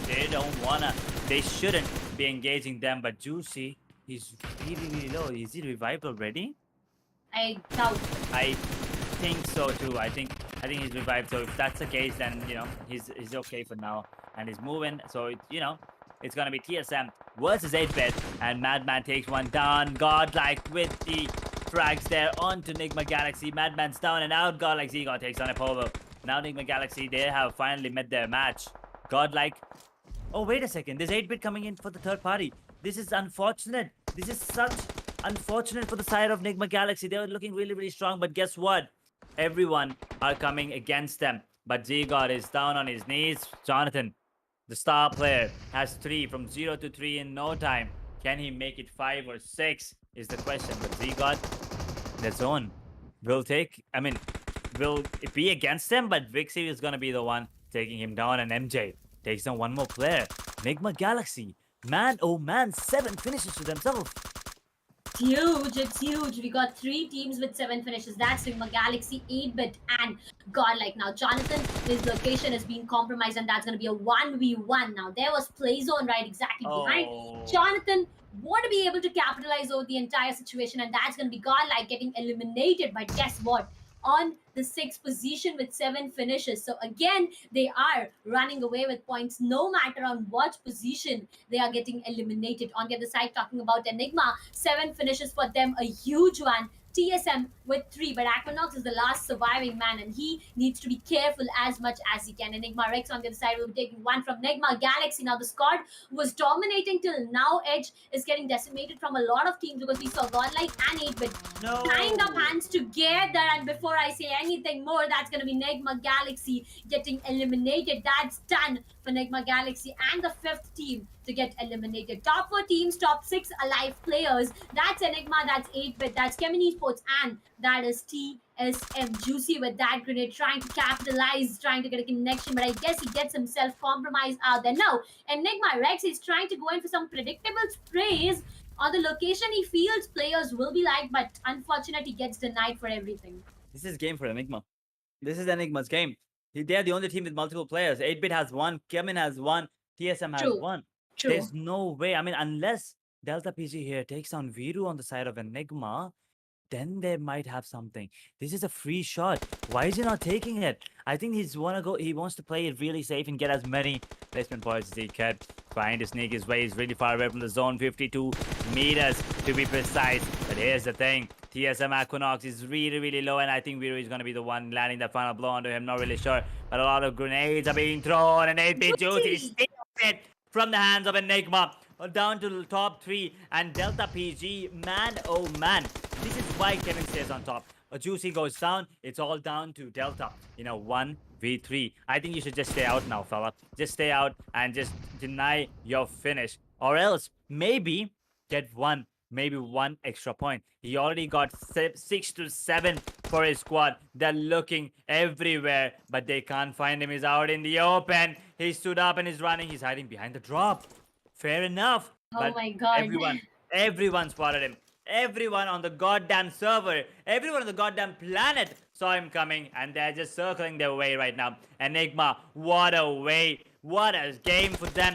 Once again, they have to get this one for free here. Delta PG trying to take down 1. Does manage. Is he able to pull off the Alamo? No, sir, he won't. He takes down 1 knock, but it's going to be Enigma Gaming coming out on top, taking down everyone. And by everyone, I mean every single top dog on the server. And once again, getting that 3rd chicken dinner. The first team to do so in the grand finals in 9 matches. 3. That's 1/3 of the games played there, Darsh. What a beautiful match it was. I mean, beginning itself, it was kind of a messy play, I would say. The way this map has turned out to be, I mean, it was a bit confused with, what exactly was happening out there. I mean, to say is like flypath, the circle, and everything. It was turning out to be a little messy, a bit confused on what exactly was happening. But again, when it came back to fights, we saw a lot more of things happening. What I mean to say is third parties, a lot of third parties, not just third parties, a lot of third parties is what we saw coming Edge. And that's most time when we see it happening in Miramar, but not in Erangel, and that's why it was a bit shocking for me. But again, coming to the end, Enigma, a beautiful match for them, right? That was fantastic to watch. At the end, having that man advantage is always beneficial. And Enigma, they pulled it off not once, not twice, but thrice in 9 games. Godlike almost would have got that as well, but they only pulled it off twice as of now. So Enigma, I want to see what the jump is going to be now. I mean, I'm pretty sure they're not going to be taking the number 1 spot because it's a bit too much, the difference between them and Godlike. But I still think they made it somewhere towards 3rd or 2nd even. Not really sure how well OR did. But yeah, HYDRAS, this was a bad game for them considering the fact that they had a really good one, the last one. But here's the thing. I want to see in that replay on the match highlights what happened to Paradox. I want to see if that's a big brain play or, I don't know, was that a misplay coming in? Him going down to the Molotov because he was a sole survivor. So there is a really good chance that it's a big brain play. But let's take a look at what went down just now here on the map of Erangel. It all started with this brawl here between 8-bit and Blind. 8-bit and Blind, right? Here, he just turned out to be a huge surprise. I mean, Just imagine, right? You are in a compound. You are just are happy with the fact that you have a compound right exactly in the front. You'll get everything that you need, and out of nowhere, you get a huge surprise that there's one player already. And trust me, right? Gave a huge damage. He took out two players, not just down, but he eliminated them completely. So there was something that was pretty interesting at the same time damaging to the opposing team. But CHEMIN Esports, right now, after them seeing here holding this position this beautifully, for a fact, I thought CHEMIN Esports could have capitalized over the entire squad of Revenant because Revenant, they were stuck out here. They had no other options than to wait. Godlike on the other side. Now, what happened with Godlike was something that I would really love to discuss on back on the caster deck because again, there was all about third party and a lot of third party. Godlike and Global Esports having a fight where 7C took a third party. After that, Global Esports, they got out of that fight with one surviving player. 7C and Godlike had a fight where Kevin Esports did a third party. I mean, so many third parties that we just witnessed. Neo, he took down Prince. A sneaky play is what he showcased. He just went up, he took down one player, and he came back saying that, okay, I got one. The rest is your responsibility or mine if I get more. 7C, they were, into a lot of troubles out here from Godlike after they decided to go in for a third party with them and Global having a fight. I mean, one after the other, the players were falling down. Enigma Viru was caught by Entity Noob. Jonathan took down Destro from Kevin. I mean, Prince was the last surviving player. Robin was right exactly in his front. He tried to completely eliminate Kevin, but I doubt that worked in his favor. I mean, he tried his best.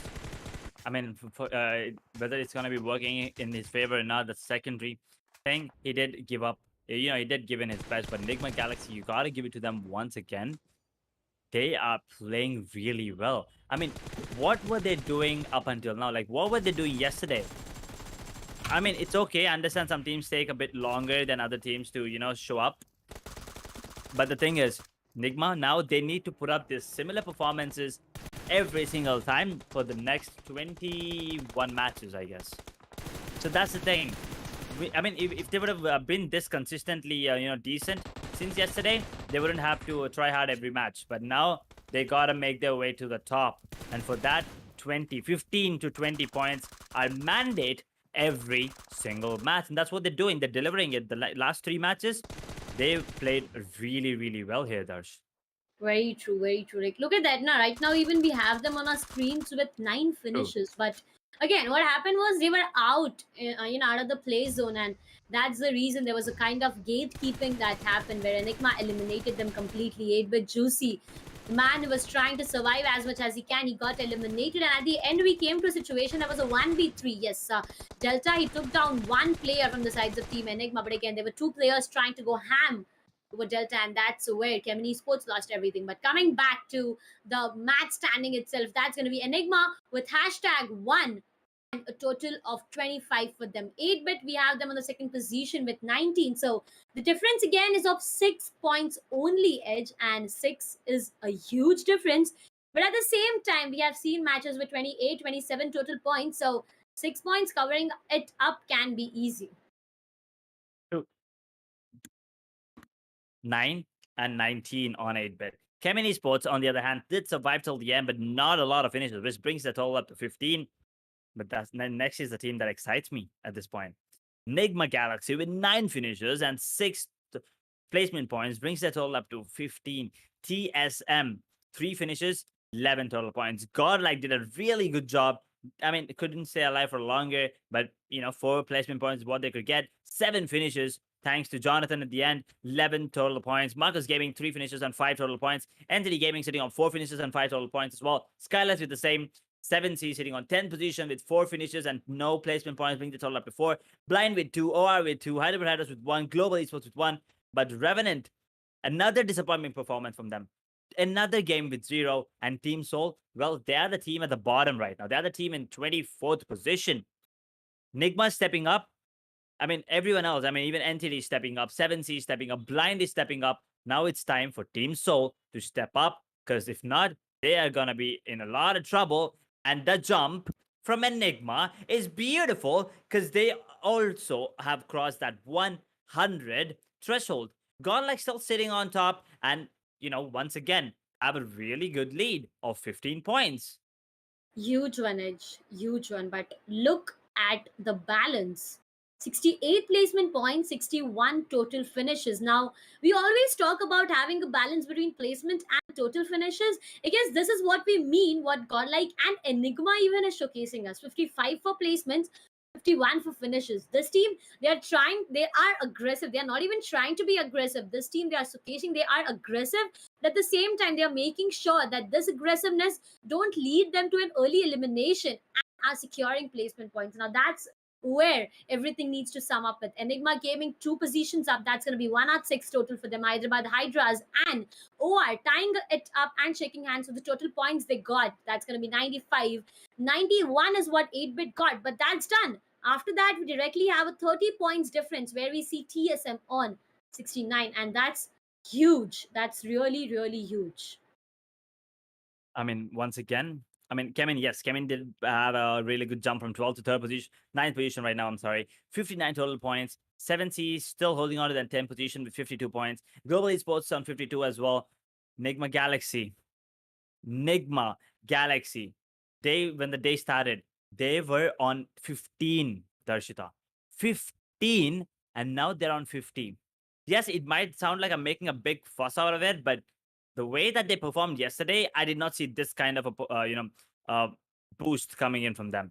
But Blind Official, on the other hand, unfortunately kicked down to 13th position with 46 points. Entity Gaming with 44. Revenant on 33 and Team Soul on 29. Well, you know what teams I want to see coming out on top right now. Revenant and Team Soul. Huge names, Edge, but right now, the score is something that I'm looking forward to. 10 finishes, 19 placement point is what Team Soul got for themselves. But right now, Miramar is what we have next.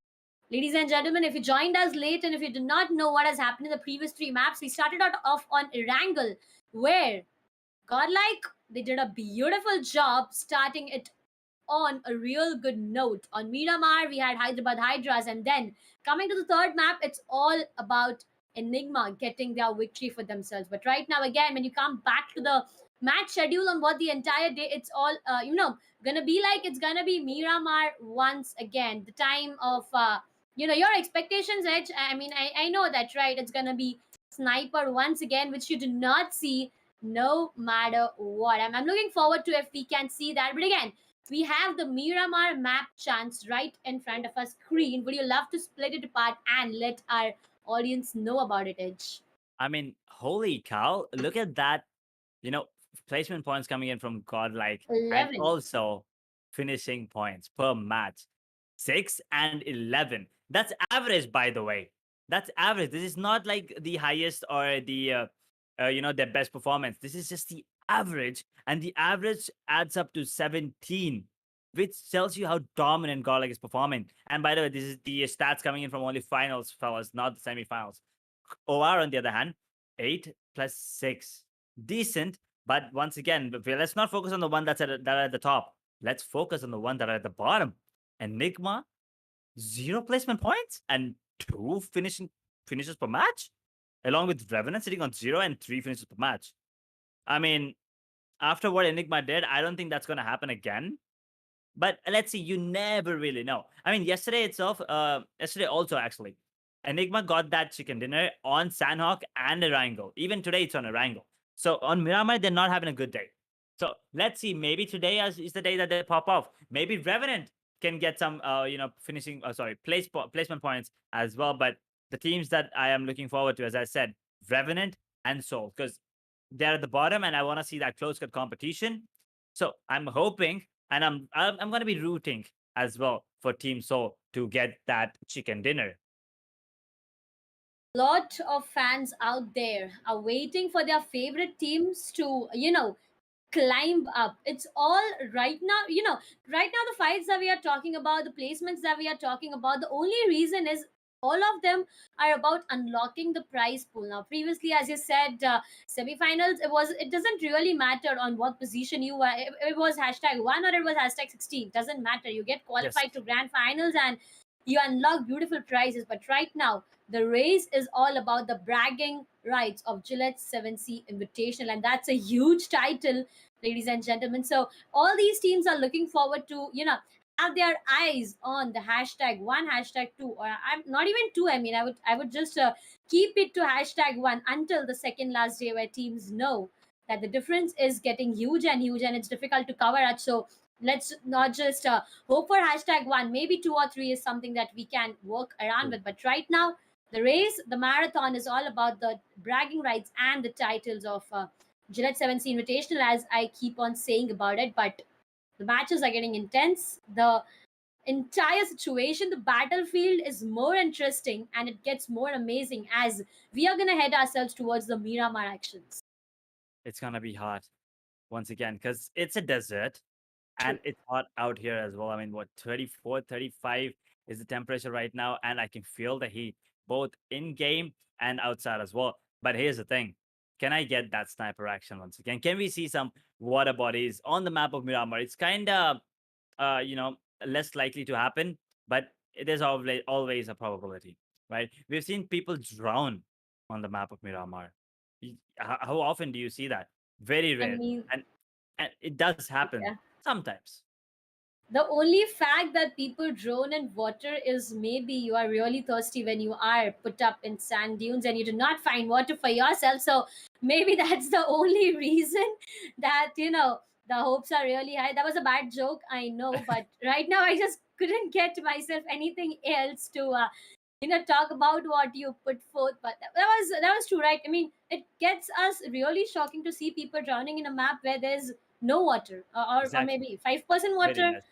So yeah, that can be the only reason we can eventually talk about it. But right now, I'm talking about the way the previous Miramar has turned around to be. Unfortunately, I wasn't on desk to witness what all happened, but back here on my desk, I was sitting and enjoying everything that was happening around, and I really saw the zone. The play zone played a different game. It eliminated almost the 55% or 60% of the map itself in the very first cut, and that's everything that I talk about.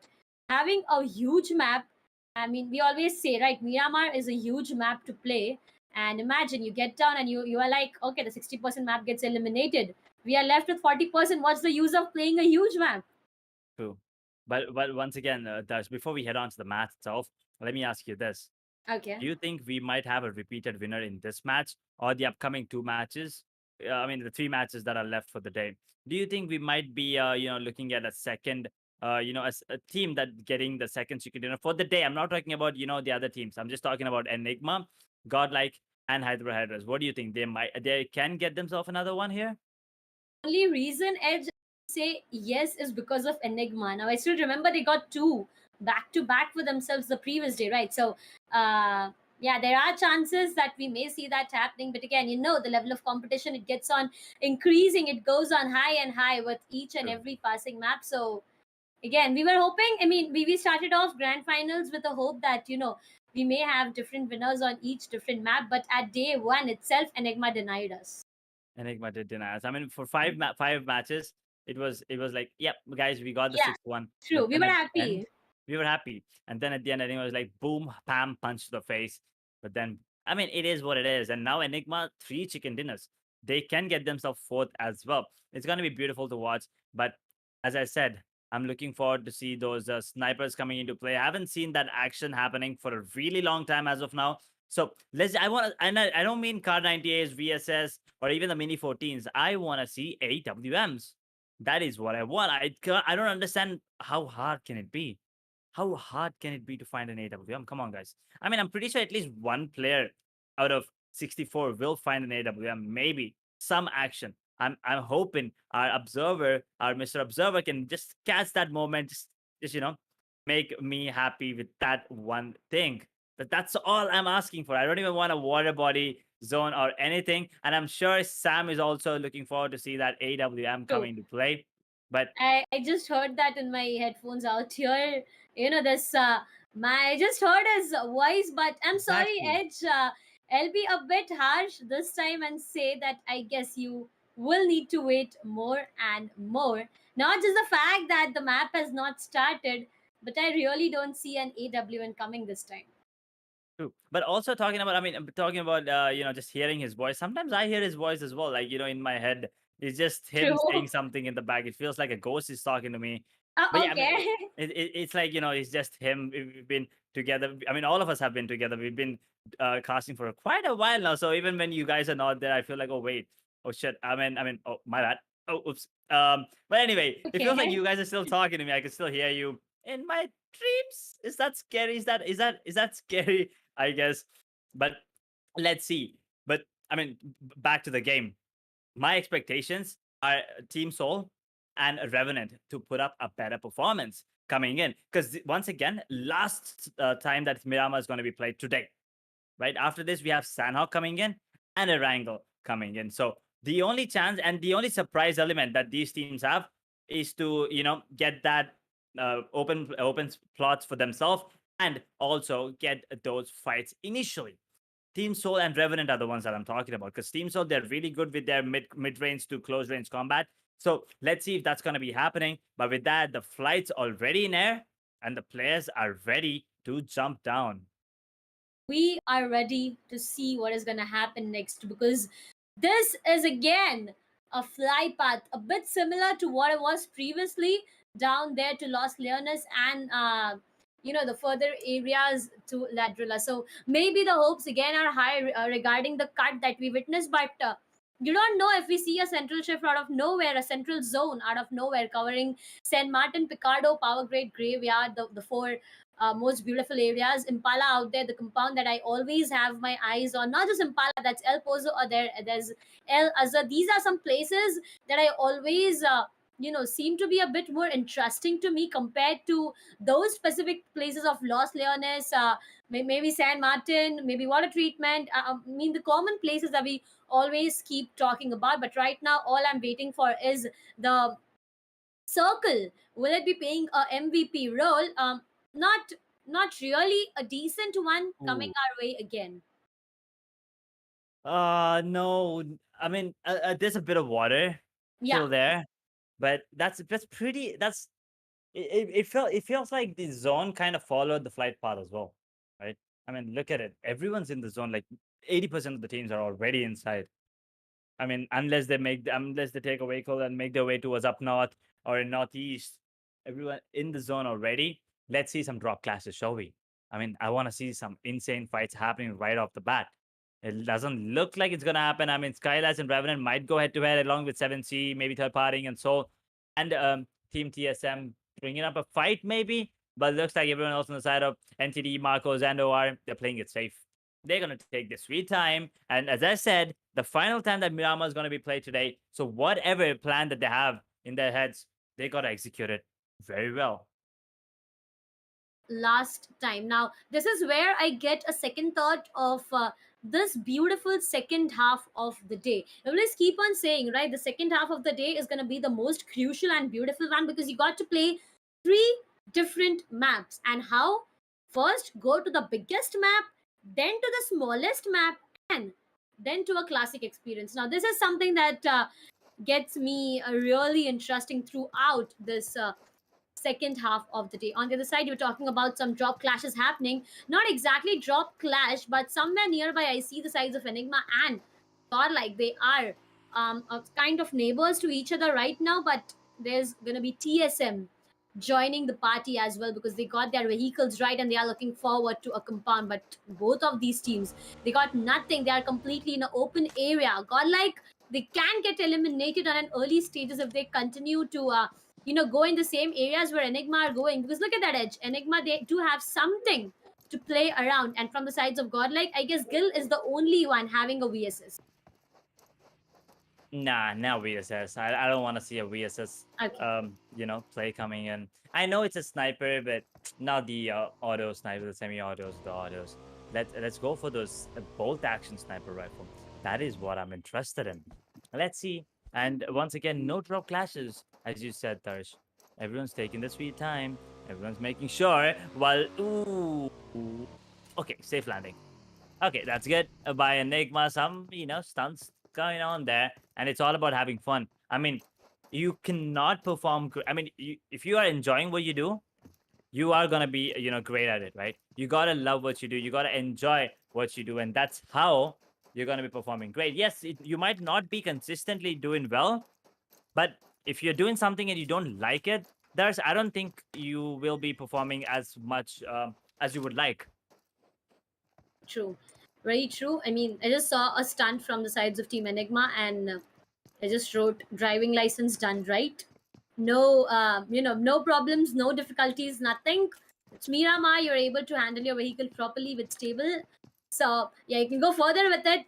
No doubts on that. On the other side, we have SKYLIGHTZ Gaming. Now this team, they were doing a decent job in the previous match, but again they got caught by NIGMA Galaxy, and that's where difficulties were for SKYLIGHTZ Gaming. Even Erangel turns out to be a bit difficult with the drop clash that they always have. We have blind as well, total of 46 points for them trying to decide on what can be done. There's like this a loading sign you have in your brain going on, and on the screens as well, to decide on what can be done. Blind, they got 13 position out of the 16. Team Entity got 14 out of the 16, but Team Godlike and Enigma, they are ruling the charts with 3-digit mark for them. 3 digits. But can they keep up the same momentum throughout the day is the question I have. And also Godlike. Can we see another dominant performance? They have been consistently doing okay. I mean, first match, dominance. Second match, dominance again. But third match, it wasn't that great, but they still, did okay, right? So let's see if they can put up a similar kind of performance. They need to work on the placement points a bit along with the finishes. They're going to be getting those finishes because Neo and Jonathan, it looks like they're just going in. They're having a battle of their own about the MVP. Neo's like, I want it. Jonathan's like, nope, I gotta keep my trophies in my shelf. I want that all cost. So that is what's happening between them. But on other teams like CHEMIN, it's a bit more balanced. There are 2-3 players who are doing it best, but they don't go in. And look at Akshat. Is he driving in reverse? He's showcasing his driving skills right now. Driving the car in reverse. Everyone is. Oh, everyone on the side of Soul? Yeah. No. Ooh. Oh, okay. Well, never mind. He's back driving it in normal. But yeah, you got to be careful. You got to be careful about the, other players trying to take them down. Because as you say, that is welcome to Miramar. Might happen if someone takes the vehicle down. I expect to say that today, Edge, because I feel like this is gonna be a decent, I mean, not exactly decent is a word I would love to use right now, but a proper match. I mean, I don't know how do I put forth in words what I mean to say, but again, look at that. It's like 7 to 8 minutes done and dusted, and again, there's nothing happening at all. Everything is at peace, and so we are completely at a peace. Everything is going really, really smooth. As Gillette Mac 3 razors, it seems to be really smooth. My brothers, my friends, they have been using it, and trust me, there's this review I get saying that they are pretty smooth. So if you need one, ladies and gentlemen, you got the link in the description itself. Make sure you check out the Gillette Mac 3 razors. So smooth performance. If you need those, you get that right. Yep. I mean, I don't know about your brothers, but my brother from another mother, Sam, uses it, and guys, you know how smooth he is, right? He looks slick. So get your hands on one and try for yourself. I mean, you don't have to take our word for it. Try for yourself. You don't like it, you have my Instagram handle right in. You can DM me if you have any reviews, and if you like it as well, you can just tell me, or you can tell Darshita or Sam as well. Because we know for a fact it's good. So might as well give it a try and see for yourself. At the back end will be like, discuss about map and not about me, because that's already 8-bit tried again, giving a huge surprise to TSM out there. Riot, this man never fails to give surprises, but this time he will be failing, as that's going to be TSM better. And that's going to be one player down, but an instant trade comes, and that's going to be blazed down to the ground. Madman right exactly behind, waiting for an opportunity. And will he get that or no is going to be a huge question that I have. But right now, Juicy, this man is being caught, and Judge right exactly in this kind of 1v1 situation, gets caught from each and every angle, takes one player down, but instantly gets trade. And that's going to be one more done. But Madman, one more player he punishes from the sides of Team TSM. Madman going in for a revival, because 2 players from the side of Team 8 are already down, and just that's going to be a 3rd one going down. Tsunami, the last hope. Last hope, but can he deliver? Is the question. He's trying to revive his teammate, gets one on his feet, Juicy's back up. Ninja Dog goes down to 8-bit Juicy there, though. But Madman is out in the open. They gotta be careful. Look at the zone coming into play right now. It shifted down to the south there. Once again, they gotta be careful. Everyone else on the side of 8-bit and Tsunami. He barely survives. He does manage to take the player down on the side of TSM as well. Aquanaut's the only one surviving right now. And I don't think they're going to let him, go back and revive. He comes out juicy with the hip fire.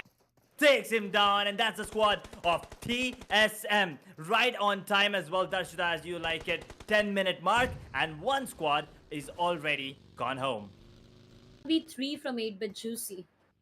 I mean, more than 90% job is what Juicy did himself. A beautiful way to start things off on Miramar. Now, on the other side, we have NIGMA Galaxy. Wixie, he has his vehicle. He is looking forward to get out of that position. Hyderabad HYDRAS carry gets eliminated completely. Now, I saw Hyderabad HYDRAS, they got the title of taking the first pick. Not sure of how exactly it happened. I mean, with highlights coming on our way, we may see that after the match ends. But 7C Prince will be taking one from Enigma Evo, and that's going to be Evo down to the ground. 8-bit Juicy. Now, this man is the last sole surviving man. Not sure of what more he can do, because right now 8-bit Juicy pulled off a 1v3 against Team TSM. So his confidence is up, his momentum gets built up. But right now Team Blind, they need to make sure that they push together and not single player, because if they push together, they may eliminate Juicy. But if single players come further, Juicy may eliminate Team Blind. Now the squad might go down here, and Juicy, oh boy. Not really sure. I mean, they do have 4 finishes, but I think they don't want to go out right now. But I think Blind. Oh, was that on purpose? No. He missed it then. He missed it, and just like that, he goes down. 8-bit are torn apart yet again. Not a great performance, but a great start. 4 finishes. Will be going down with no placement points. Only total up to 4. And Blind, well, get themselves 3, and they are looking confident. But here's the team that I'm looking forward to. NIGMA once again. But along with REVENANT, they got 1 finish this time. They are not gone yet. Team Soul, on the other hand, the one at the bottom, they got to step up as well, Darsh. They definitely need to. SKYLIGHTZ Gaming Wexy get caught out there. Look at the vehicle. If a few more minutes, the vehicle is not able to handle the pressure of the bullets, it will take one player out completely. REVENANT on the other side, yes, they got 1 for themselves, but right now what they need more is the entire squad elimination at a good position to build up more points for themselves. All the assumptions of the players right now are Chumasera, and look at that. Everyone is trying to figure out a place, but no, each and everyone gets denied, and that's going to be Play Zone playing a complete different game. Now, down to Montanua, we have the play zone built already, where we can see Global Esports and 7C. They may get any moment right now into a fight, and each and everyone out here right now is having a marathon themselves to get first inside the zone. Out of the fight I was talking about, Sarang will be taking 1 player down from Global Esports.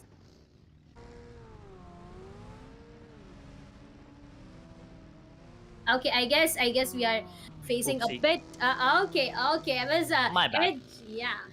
That was a minor technical glitch from my side. I kind of disconnected from Mike. Damn it. Here we have everyone back here, and looks like Knuckle is in deep trouble. Does he want? Oh no! He wanted to run over friends. The way he ran over him was also funny, because it wasn't speed. It was like him taking his sweet time. What was that? 10 miles per hour or something, and he was just, slowly just getting that vehicle all over him. And unfortunately for that reason, Global Esports, they're gonna be out. I don't think there's anyone surviving right now. At OR, no finishes. GODLIKE, I haven't seen them on the map once. CHEMIN, I don't think they have any finishes as well. Oh, there is one survivor for the side of Global right now, AJ, but is really far from, not just the zone, but also taking a bit of damage here in the third one. So he's got to be careful, because if he goes down, that's going to be him and his team going out with, 0 finishes, along with 0 placement points there, Darsh. It's going to be unfortunate and definitely hurt a lot. Coming back to Enigma on the other side, they have lost 2 of their players. OR, as you're talking about them, yes, that's 0 for them with no points that they have accumulated by far, but they need to accumulate, because at the end of the day, this game is all about the points that you accumulate and the number that you are holding on the overall standings at the end of the day. So right now you need to focus on having more and more points, and that's the way you would climb up. Maybe the climb is slow, but if that's steady, it will work in your favor. Now on the other side, we have Enigma Galaxy Dream. Oh, He's hitting back a lot of damage, oh but is trying no, his no. level best to climb. No, do not fall down. That's going to be devastating. MJ goes down, and that's going to be Delta PG taking him off. CHEMIN Esports, they have found the sides of Enigma Galaxy, and they are being a bit dominant this time. Justin will be taking one. Second one as well, but guess what? Marco's Gaming Falkilo, he has decided to snatch away the finishes. He'll be confirming one on Wixie, and definitely CHEMIN Esports will be not happy about all this happening. Ouch, that's gotta hurt there, but Enigma Galaxy, they still have one more player surviving, and guess what? That's the one that was actually driving insane. Dreams still alive. What can he do is the question. Can he drive his teammate? Can he go back to safety? But I don't think that's gonna happen because he's really, really far away, and I think he's gonna let his teammates bleed to death. Not a great thing, but you know, sometimes you gotta let it happen. And he's gonna be surviving right now. He's still in the zone as of now. But look at the players on the side of CHEMIN. They're really far away. I'm not really sure what's happening. And I think they're gonna go down. Or are they going in for the heat play? Oh, Justin's out. Justin's dropped. Justin's not gonna make it, to be honest. But Jonathan takes on one player, takes on two on the side of Blind with a single grenade. Absolute beautiful performance coming in from him already. Oh, wait a second, Justin. Okay, he's still surviving as of now, but he's gonna go down nevertheless. Neo steals it. Oh no, Jonathan's not gonna be happy because Neo just stole that finish right off of Jonathan's hands. Play zone, and Justin gets eliminated. That's going to be unfortunate for the sides of CHEMIN Esports. Beautifully, this team started, but right now they are falling down like dominoes. Godlike dominating it on the sides of Team Blind, and that's going to be Blind, I guess, getting eliminated, or maybe a last surviving player. Okay, we have Shadow here.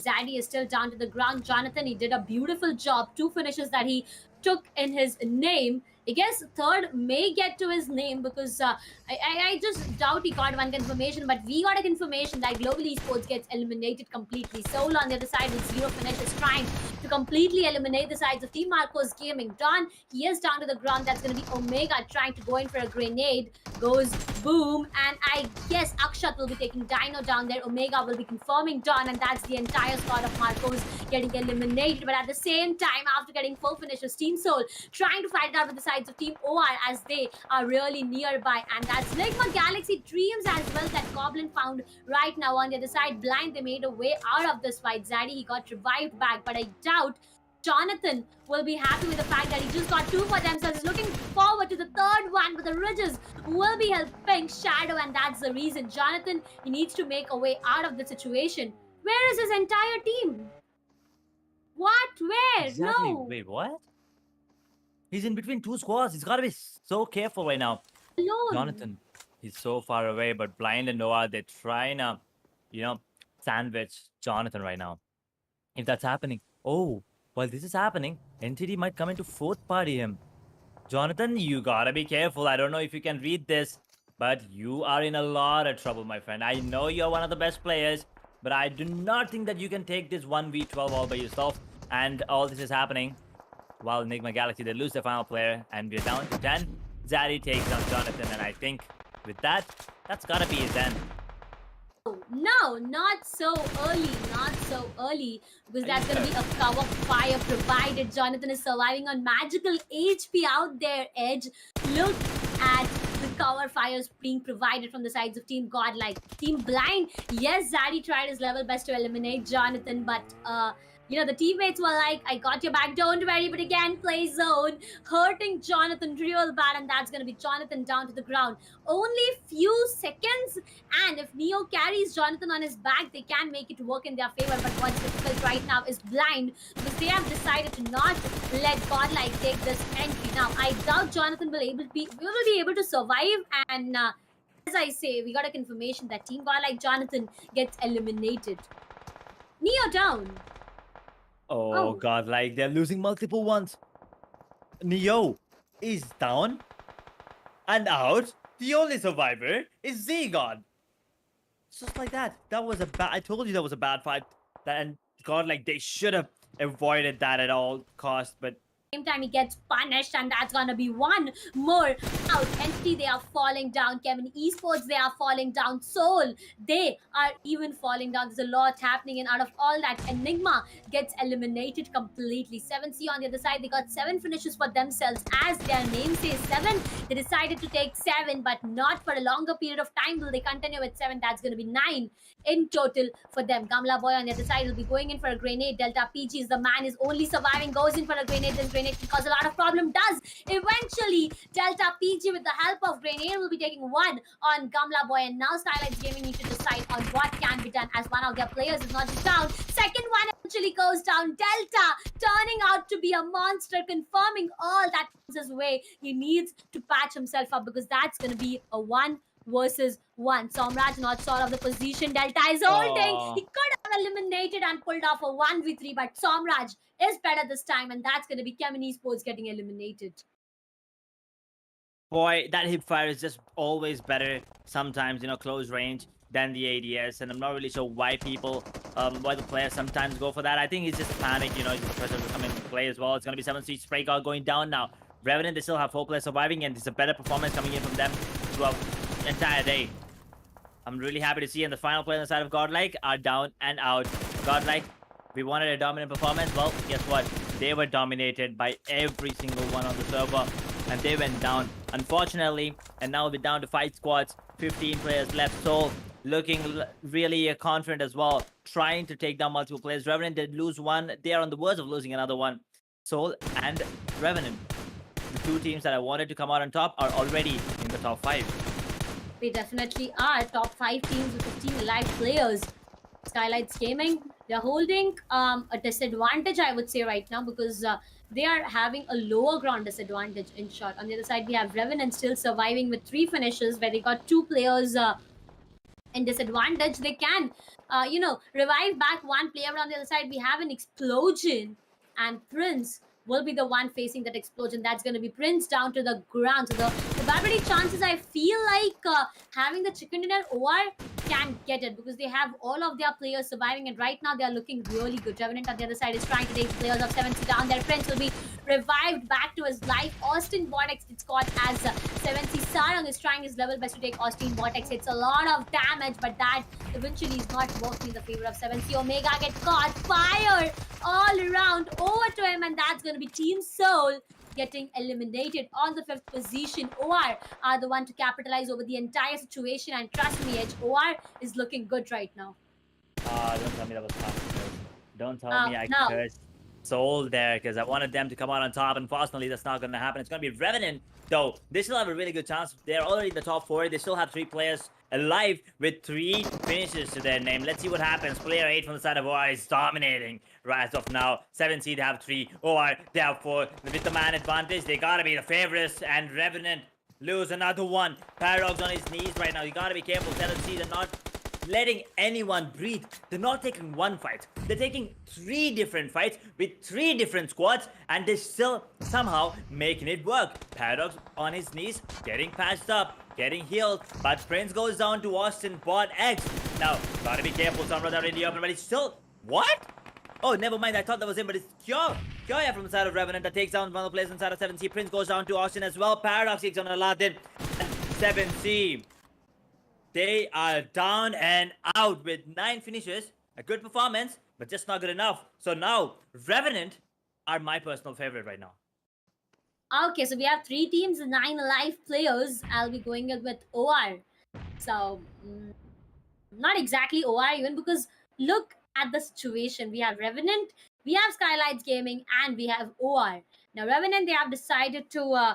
there's 3 sides of the road, and all the different sides, we have different teams. Only Revenant has 1 on the other side for SKYLIGHTZ Gaming as well. So this player can cause a lot of problem, but he himself right now is in a problem as Gamla Boy catches him, and Kyoya gets punished for that move, and that's going to be 1 player down. But Austin Vortex at the same time punishes Gamla Boy, and that's going to be Gamla Boy down. But Austin Vortex needs to be careful, because they have OR even waiting in this entire situation. So they need to check each and every angle before they make any kinds of move. Austin Vortex really loved trying to patch himself up before anything, but that's going to be Kyoya getting confirmed completely. Team has lost one of their players. SKYLIGHTZ Gaming down to 1 player, Revenant with 2, and OR with 4. The probability winning chances of OR gets high, more than 50%, as Revenant and SKYLIGHTZ are really low on player. Maybe Somraj can get eliminated any moment because he has a lot of grenades.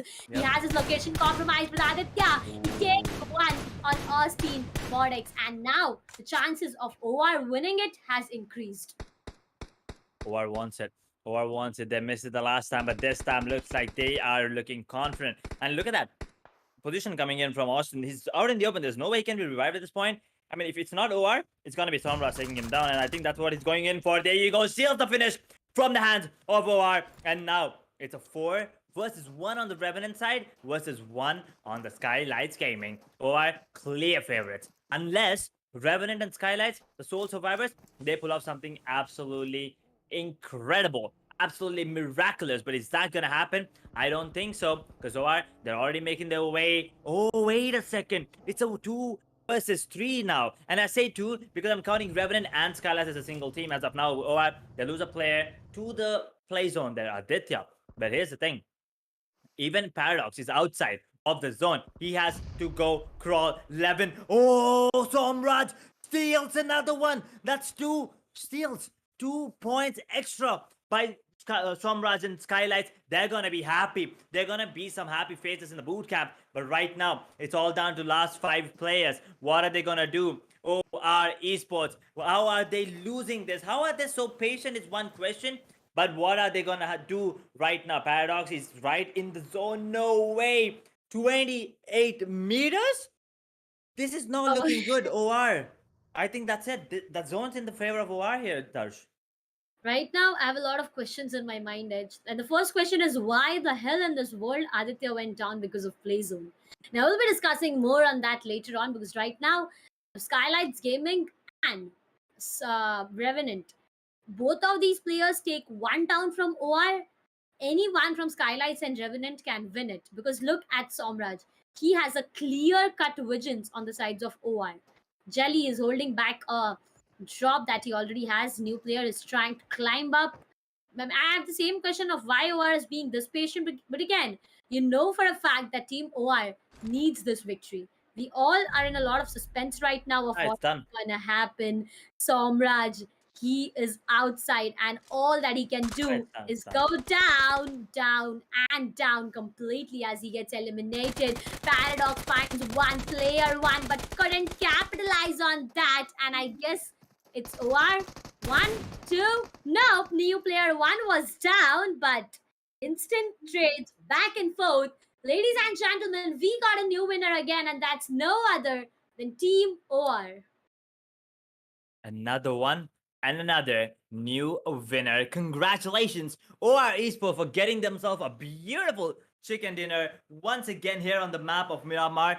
Well, stats don't lie. Looks like it. They were having a good, decent, decent averages there on the stats, and looks like OR, well, that stats are gonna increase now. True. Very, very true. Miramar, we were waiting about for the actions that, keep on happening in Miramar, but what a beautiful map it was. Now, what I was talking about is Team OR, they had all their players surviving, right? At the end, Aditya was the one to go down because of play zone.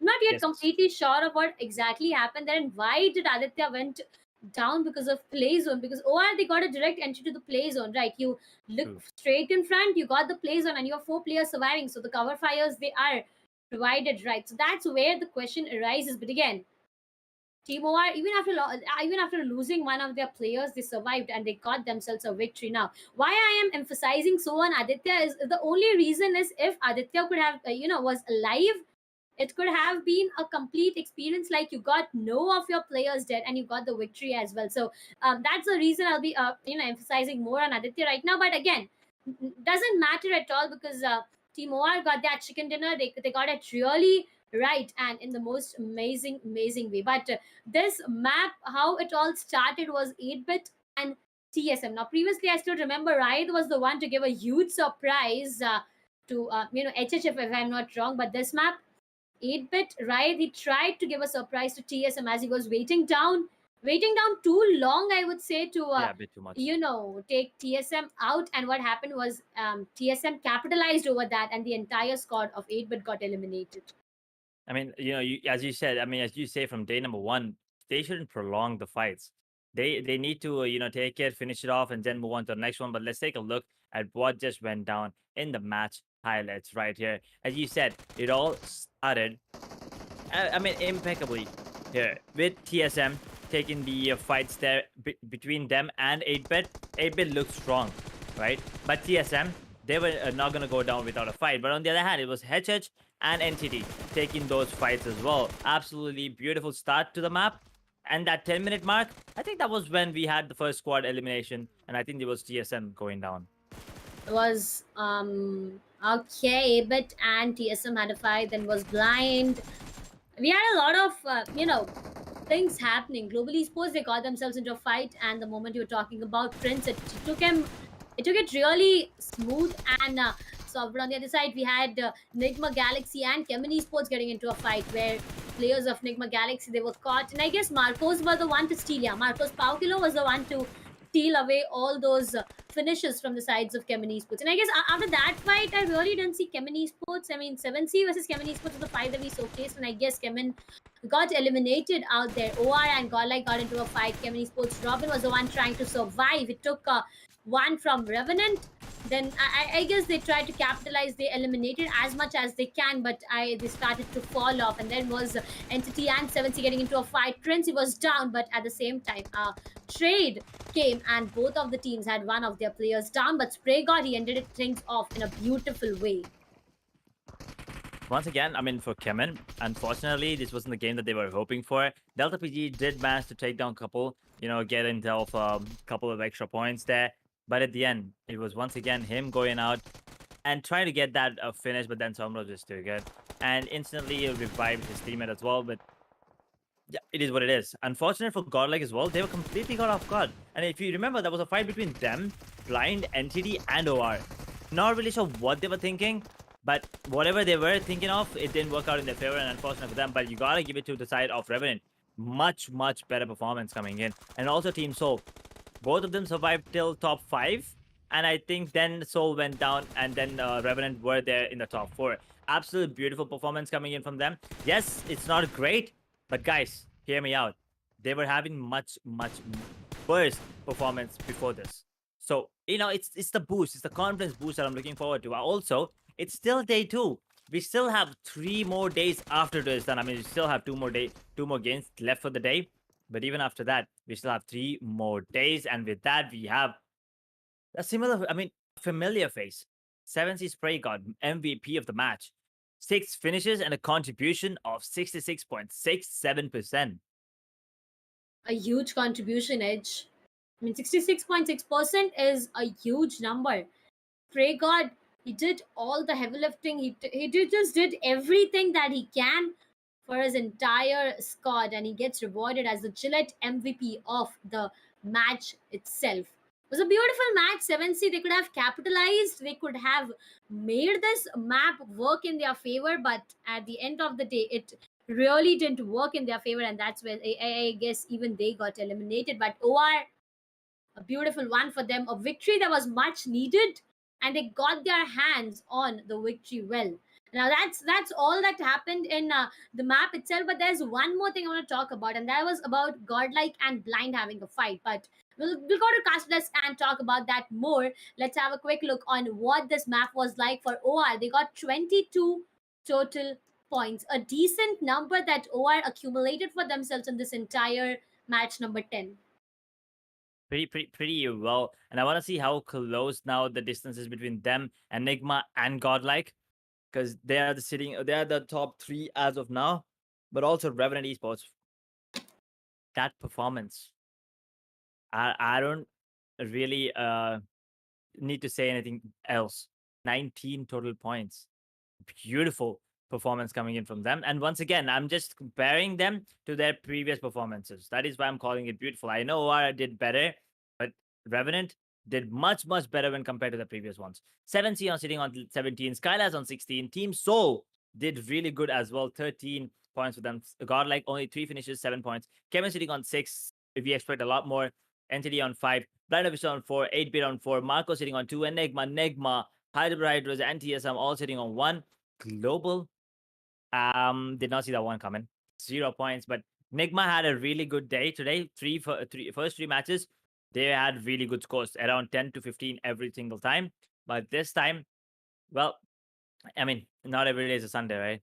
Yeah, I mean, unfortunately, they couldn't accumulate any finishes, only got one placement point, and that's why I said they're in 13th position. I think they're gonna be dropping one spot in that overall, but you know, OR, I want to see if they made a jump because Enigma only got 1 point in this one. True, very true.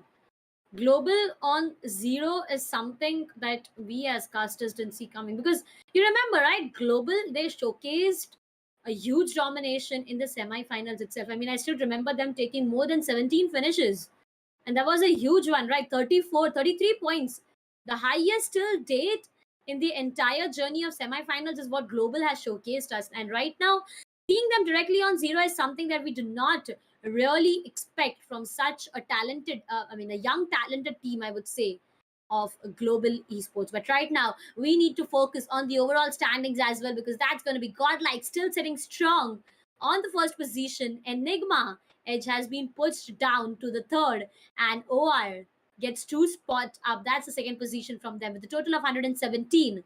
So there's a difference of 10 points between placements for Enigma and OR, and that's the reason OR is on the top and Enigma still waiting down as they get pushed down.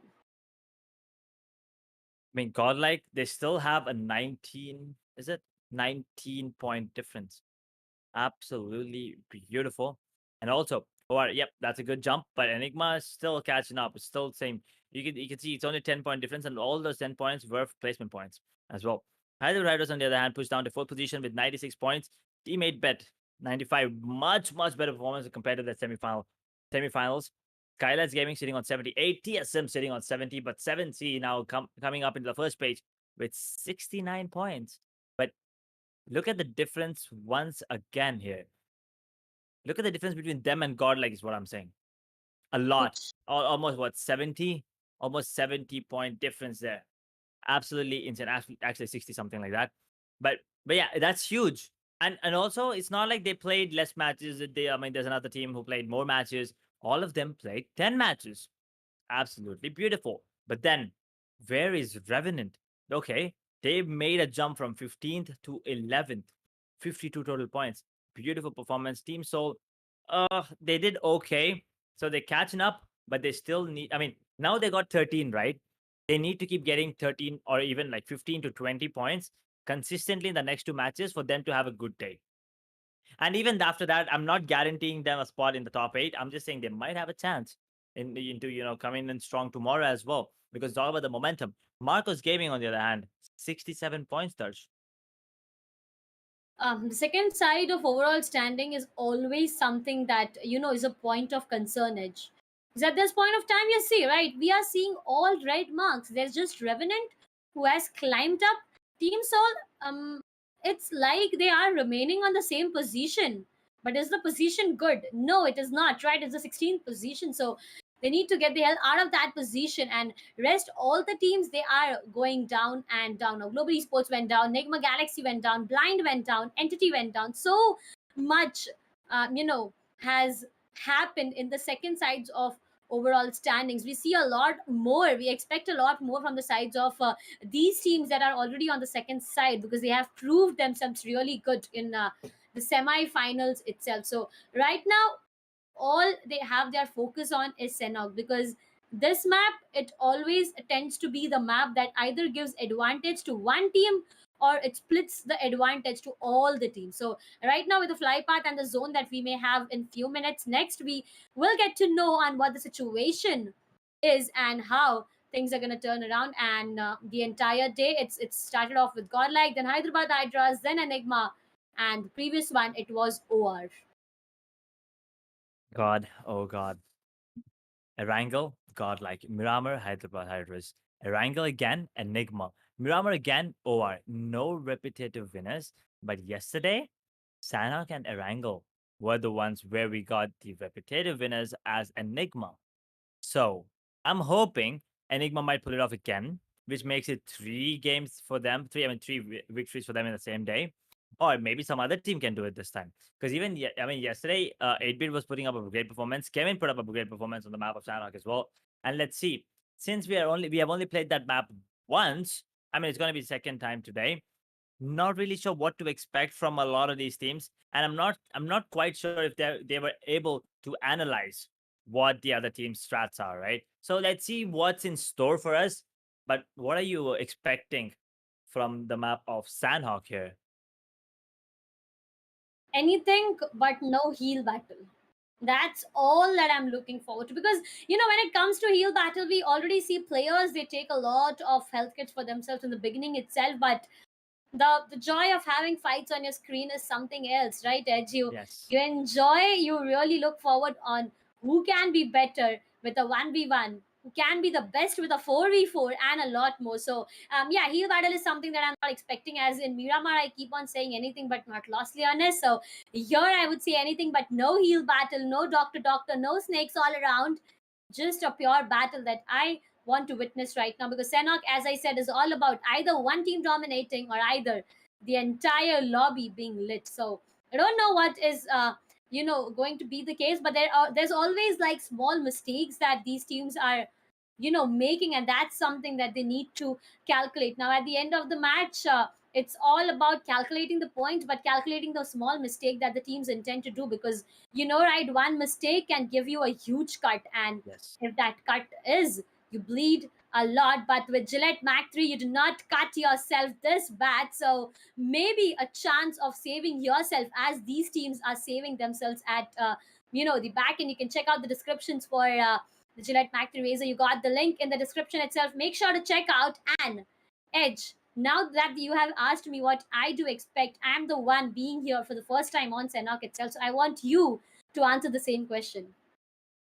I mean, it's what I'm expecting. Uh, See, the thing is, I want to see a clean fight. And when I say clean, I mean a 4 versus 4 happening on the Paradise Resort there. I want to Okay. see it happening. I don't want just one fight. And by that I mean I want to see a 4v4, and then I want to see one other team coming in and taking another fight. I want to see a lot of fights happening, just not third parties. I mean, third parties are fun for us to watch, not for the players that are playing. But the Paradise Resort, it's kind of a place where you can have those head-on-head fights, and there are a lot of loot there present as well, and a lot of waste and a lot of possibilities for you to make some plays happen. You can sneak your way behind your enemy lines, and you never, I mean, won't even know. So that's the kind of maps that Sanhok is, and that's the kind of place Paradise Resort is. That's what I'm looking forward to. But also the QBZs, man. I mean, I'm looking forward to some QBZ action. Yes, I mean, M4 will still be the favorite weapon, but I think the QBZ, as I said, the recall is just too easy to control, or at least feels easy. Very true. I mean, with the information you got, it feels like you are really habitual of playing Sanhok too many times, Edge. But is boot camp and the fights at boot camp something you're not expecting? Because I'm really high on expectations regarding a fight happening at boot camp. It's like you came to Sanhok and you didn't go boot camp. It's not happening, right? So Exactly. yeah, Uh, maybe I do have an hope of that happening, but again, you don't know, right? Players, they have their drop location as locked, and they just have the keys themselves to unlock it. True, they have the keys for themselves as of now. But here's the thing: there are 3 military bases, right? There's Alpha, there's Bravo, and there's Charlie. I mean, And with that, we have Team Solo Med and HYDRAS with their beautiful boot camps. And with that, you know what time it is. It's time for Dr. Analyst Sam to come back on the desk and for me to take the leave. So I'll see you guys tomorrow. I don't even know why you call me Doctor Analyst. I have no idea about what these teams are trying to do, but thank you. It feels like an appreciation, so I'm going to be more than happy to accept that allocate. But right now, it's for teams who are looking forward to the champions title. Flight path, it's going to be highly favoring the western islands of the map. The main island itself is kind of being left out, but yes, the boot camp issue that you were talking about, it's still there. Whether there's going to be an issue at boot camp is going to be a question that we'll be looking forward to, and who will be making that chaos and the issue being caused. Well, looks like where Soul are heading, it's going to be ruins. Nobody to contest them. TSM heading over to Hearten, nobody to contest them. But at boot camp, there looks like there's going to be two teams, CHEMIN as well as another one, and it's already the opponent team losing a player. And I think it's going to be Global Esports. And yes, in our screens we get the confirmation, but Manya exchanging the blow on Destro, and Manya immediately going for a peek. He was going in with a pre-fire, but the pre-fire was not that great. But Knuckle Ride is now helping his teammates out. He's trying to do the damage, but Justin clutches it and makes sure that Global Esports are out of boot camp, and then only CHEMIN are able to survive. But unfortunate for Global, they did not get even a single point, Darshita. And as you expected and as you asked for, on Sanhok, we are starting off with chaos and battles everywhere. I'm shocked right now, Sam, because Global Esports got nothing out of the previous match as well.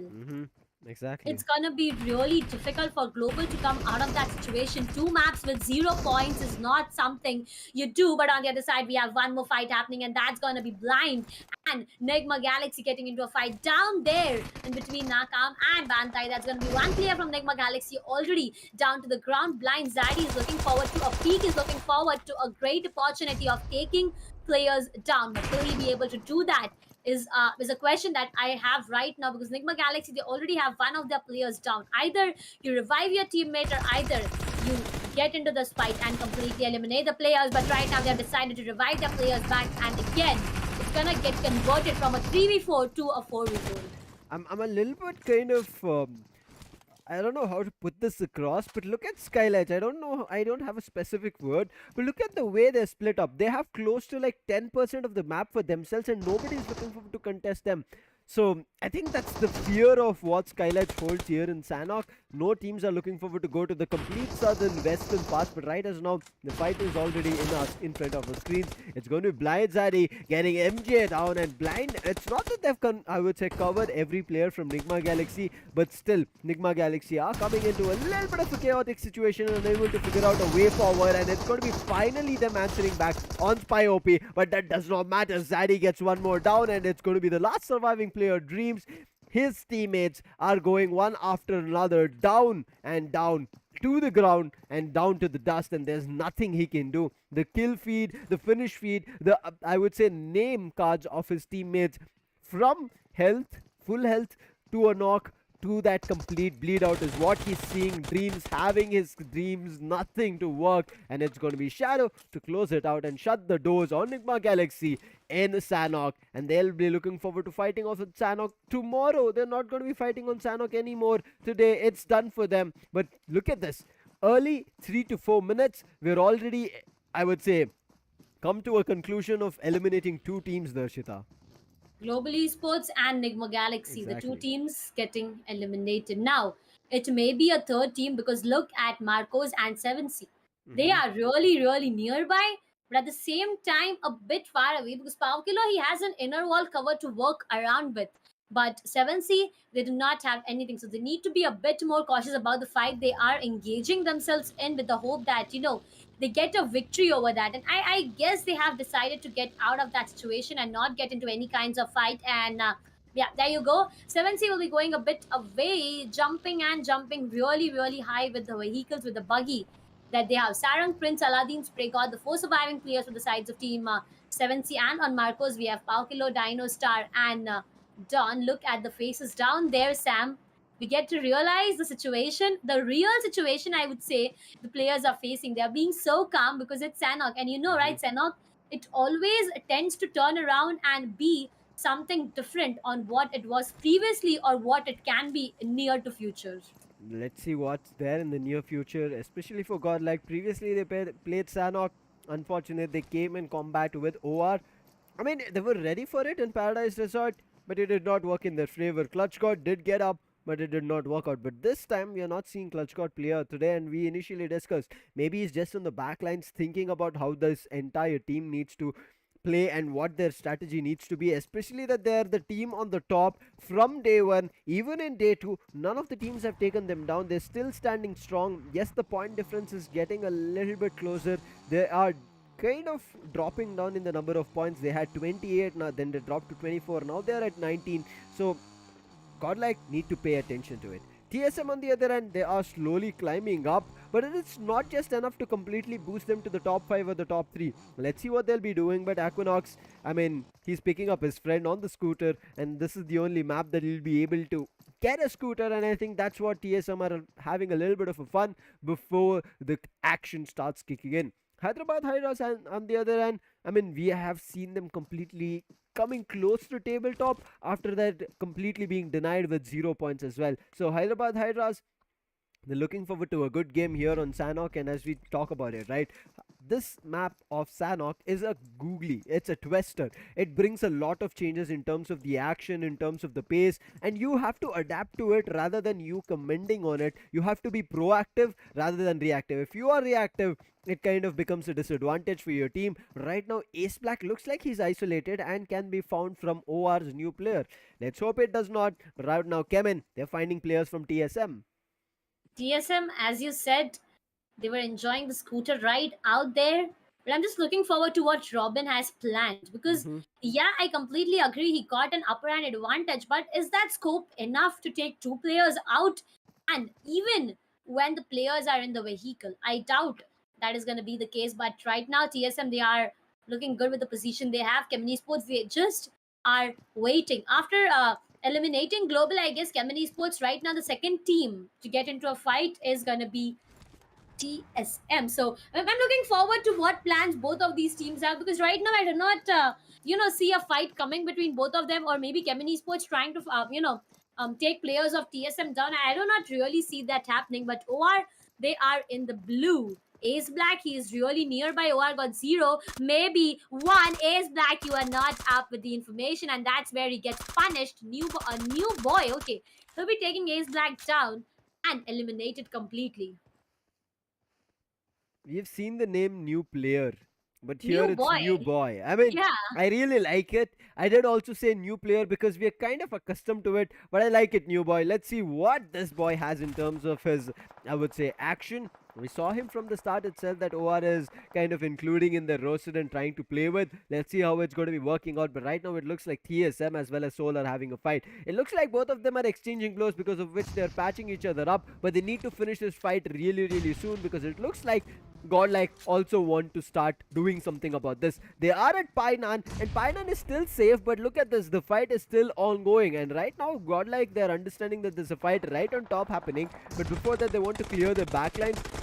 And they're reading right that there should be a team that should be blind. I'm not too sure if they have the information, but TSM have the information on Soul. They did get a knock, and that's going to be Omega who is down, but Shadow's position is compromised. He was right at the boulder. The damage was done from Akshat, but he could not connect enough to confirm a knock. Hector also gets a little bit of a damage being dished on him, but right now he is looking forward to backup. But look at the grenades even being exchanged, and right now I'm not too sure how Soul are going to be coming out of this. The player who was knocked did get revived, but Aquinox gets found from a different angle from Goblin. Brilliant flank coming in from him, but he could not hold the flank for long. Immediately the knock comes on top of him, and right now Soul, they're coming into a disastrous position. Players are falling, and now it's all up to Akshat. Let's see if Akshat can hold his ground. Can he pull off something brilliant? He's doing the damage, but Blaze, he's making him run around the boulder. He's going in for a ringer rose. Let's see who has the pocket full of roses right now. So now Blaze, okay, he's just running around. Where's the other player? He comes in with a drive-by, and Akshat is done. This map does not allow you easily to bring in vehicles, but Ninja George says, let's finish this in style. Gets a vehicle and pushes him. But right now, that might be an end of a fight, but there's another fight happening, and that's a little bit too fast because Enigma is done. Are done completely. OR getting 3 for themselves. New boy, the man we were talking about, gets eliminated. On the second side, we have 7C Sarang taking 1, taking 2, taking 3, taking the entire squad down. What? Sarang, he got 2 confirmed on himself. He took 2 players down with a grenade itself. And that's a single-handed 1v2 he pulled off. Within fractions of second, this man eliminated 1 entire squad.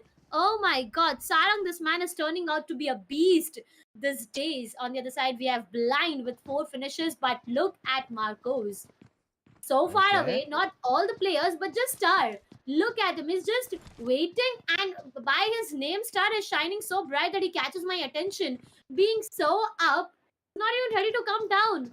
Get out of that position. I mean, he'll battle in the second or the third zone itself? No. And forward to that. I mean, the plan right now is for Marcos, OR, and Hyderabad Hydas is go for late rotations. But one thing that has still not happened here is that even though this is a small map, third parties, Darshita, teams were able True. to pick up their fights that they wanted and they capitalized and they're still standing strong. None of the teams have come in for a third party. But I think now with the circle switching up, as we have seen the circle become even more smaller and shifting over towards Camp Charlie, Godlike also, they've not started doing anything as of now, but Marcos, they're losing a lot in terms of health. But look at this, I think it's already the time for the heal battle. 24 for 24. Striker. I'm not too sure if you've seen anybody else having better first aid kits, but Star, he just has one. It's going to be difficult for him. I think Star will be getting knocked, but I feel like Hyderabad Hydras having Striker on his end with 24 first aid kits, they're just not worrying about it. But I'm looking forward to from Marcos's end, who has better first aid kits. Star, after his last first aid kit, he'll be done. Oh my god, he got. Wait, is he using bandages? Oh, yes, he's using bandages. I, for a second, thought he used up his first aid kit, but his health did not come through, and I thought he would be knocked over there. But God, like, having a good time right as now, they all have all their 4 players surviving, and we have talked about it. Godlike are a force to be reckoned with if they are alive with all their 4 players standing, and they're going to be doing a lot in terms of damage. And before I could talk about Godlike, SKYLIGHTZ, they want to say that we are here, still here. We might have been kind of in the hiding, but right now we have found the opportunity to start jumping up, and they're doing it, and they're doing it on 7C. Unfortunate, 7C did eliminate the team Revenant, but right now they are coming into difficulties. They've already lost 2 players. Now it's all up to Spray God and Aladdin. We know both of them are deadly players, but against an entire squad of SKYLIGHTZ, it's not going to be that easy. Completely agree with that. SKYLIGHTZ Gaming got 2 for themselves, and I guess that's it, right? That's it. But over Aditya will be going down because of play zone. Now, that's what I will always keep talking about. Second zone, third zone is not a point where you go in for heal battle. We have seen Hyderabad Hydras now. You talk about Striker, the entire team, it went further to the play zone where Striker was left behind with 24 health kits for heal battle. But how long in this world is 24 health kits gonna help him?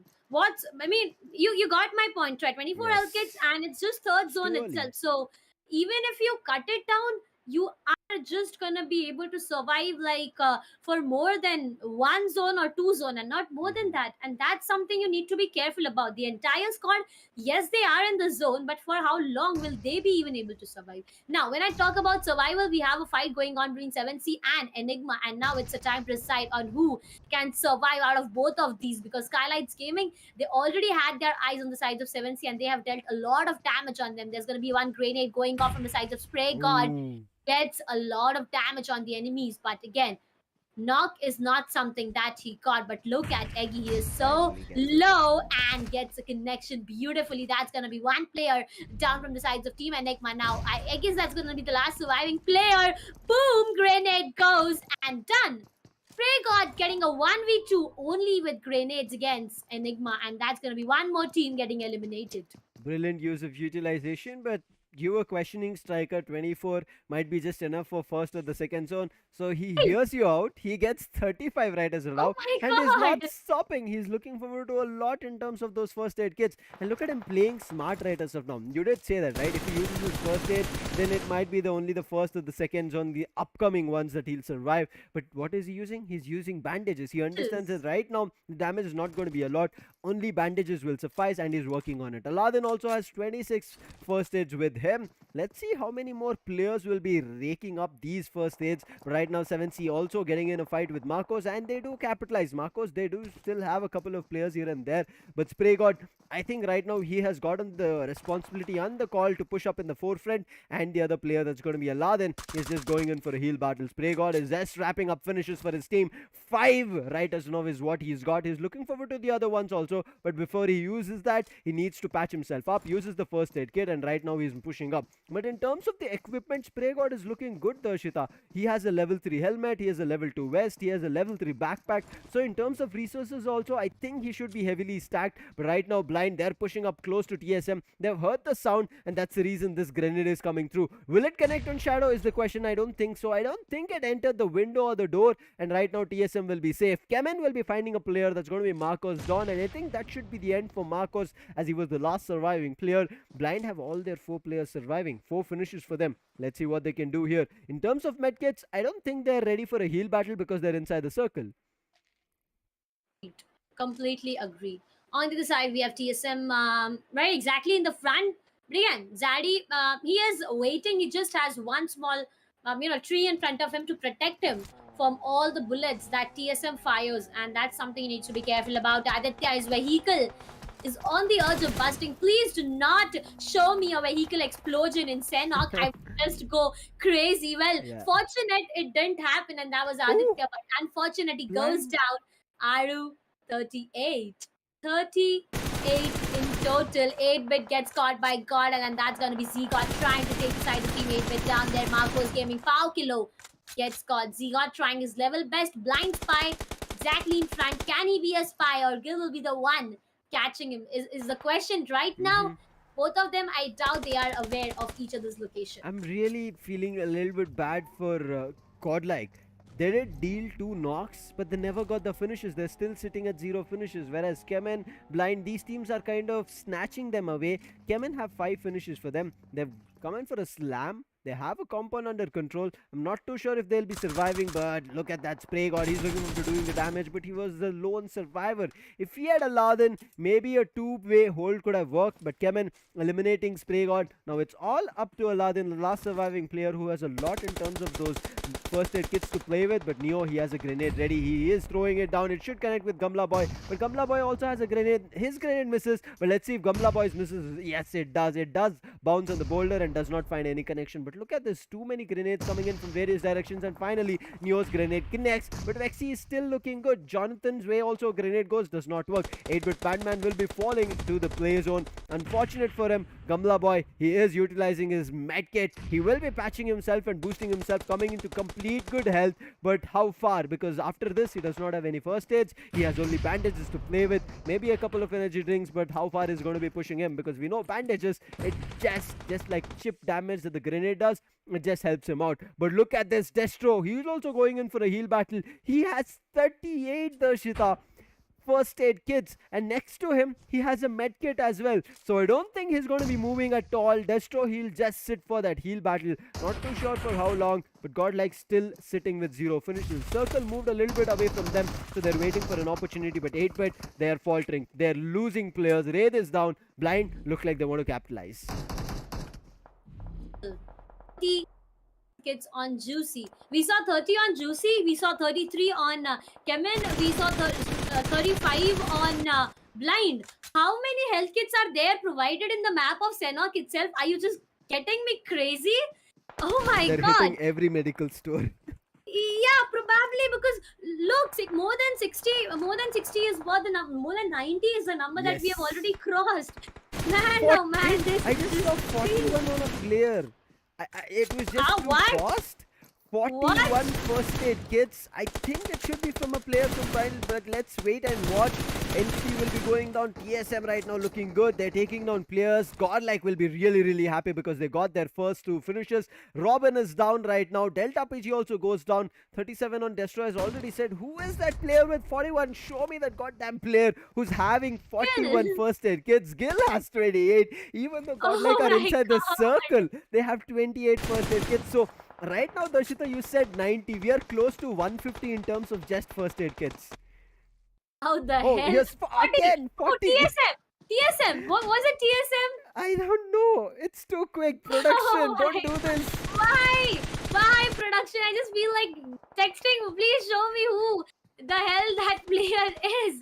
Oh my god, this Sanhok is just turning it out to be crazy. 2 on Blind is what we are now. After you said 40, I'm just not seeing anything else than the amount of first aid kit each and every player is having out there, because it's so confusing. Carry goes down, and that's going to be one player from Hyderabad HYDRAS down. Maxi OP, the last surviving player, trying to figure out a way, and that's going to be GODL taking one player down. Now, Maxi is the last surviving player and needs to decide on what can be done, because Blind right now are in the lower ground disadvantage, and they got an opportunity to capitalize. Like Hyderabad HYDRAS got an opportunity to, capitalize over the entire situation, but that is not going to happen as the zone is already here.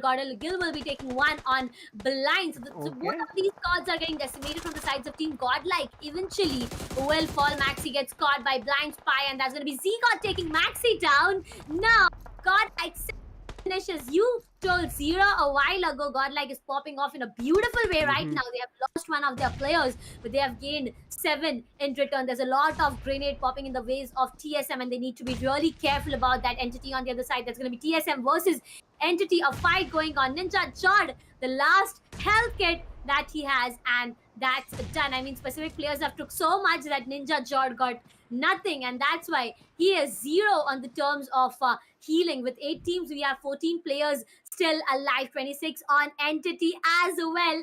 Sam, everyone is going in for heal battle, and at the beginning itself, I said I do not want this coming. Kill will be punished, and that's going to be blind taking him down. Now, Neo has all the information on the position Spy is holding. He's trying to go in for a heal battle, but done. No, play zone. Play zone did the job. Unfortunate. I mean, Gil was the one who was having the first aid kits. He gets spotted. Unfortunate. But Godlike, they have 2 players inside the circle. But show me the player with 40 med kits. I think it should be TSM, as you said. NTT Dark Cloud going in for heal battle, Destro going in for heal battle, Spukar going in for heal battle, or Aru going in for heal battle. Godlike, Jonathan as well as Neo, they're playing in the forefront. They're ready to become the aggressors. NTT also have just 2 players, so it's going to be a 2v3 fight in the circle. Yes, these teams have players outside the circle as well. If you want to say about Entity, they have 3 players, but right now it's going to be Neo finding a player that's going to be Shadow OG, and immediate confirmation. But I think Darshita, we're going to be denied of who that player with 40 first aid kits was, and right now immediately that knock being exchanged. So Jonathan is going to be the sole survivor for Godlike. He's in the forefront. Let's see if this man will be popping off, or is it Neo? Whoever it is, will get to know. Yes, it was Blaze OP Darshita who had 40 in terms of first aid kits. We are seeing 35. I'm pretty sure he's used it because they did get into a lot of tough battles. But right now, look at Entity playing really smart. Neo, it gets confirmed from Blaze OP's hand, and now it's all up to Jonathan the Destroyer. Can he become active here? If he does, Darshita, there is a high probability, high chance of God. He spotted 2 players. Troy, will he be popping up his gun? He's coming out to a prone from to a standoff, but he could not do anything. And Ninja Todd, along with his teammate, they're punishing him, and that's going to be end for Troy as well. Now, Jonathan, what can he do? He has very little health right as now. He has a first aid kit to patch himself up and a couple of bandages. He's also boosted himself up, but Ninja Todd has the wrong direction, wrong call. The knock comes in. Jonathan was there. He does the spray, but Ninja Todd was there to immediately cover, and this is going to be a chicken dinner for TSM. Nobody to deny. All the other players who are going in for a heal battle, looking forward to just placements. My god. This map of Sanhok is all about heal battles. I mean, look at that. We still have 4 teams alive, but only TSM is inside the play zone now. It's all just about who is the player going on. Okay, before I say anything, Enigma entity gets eliminated. Then CHEMIN comes on the 3rd position.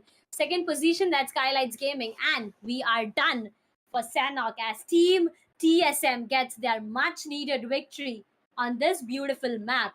Amazing one it was, but at the same time, as I said, heal battle was something I really didn't see coming, but eventually we saw a lot in terms of health kits that TSM had. There was like a total of 40 that we saw. Yes. I mean, I'm still trying to, count the total number of healings that we have seen the entire map. I mean, an exact number is what I'm asking. I'm pretty sure, as you said, right, the exact number is what we are looking.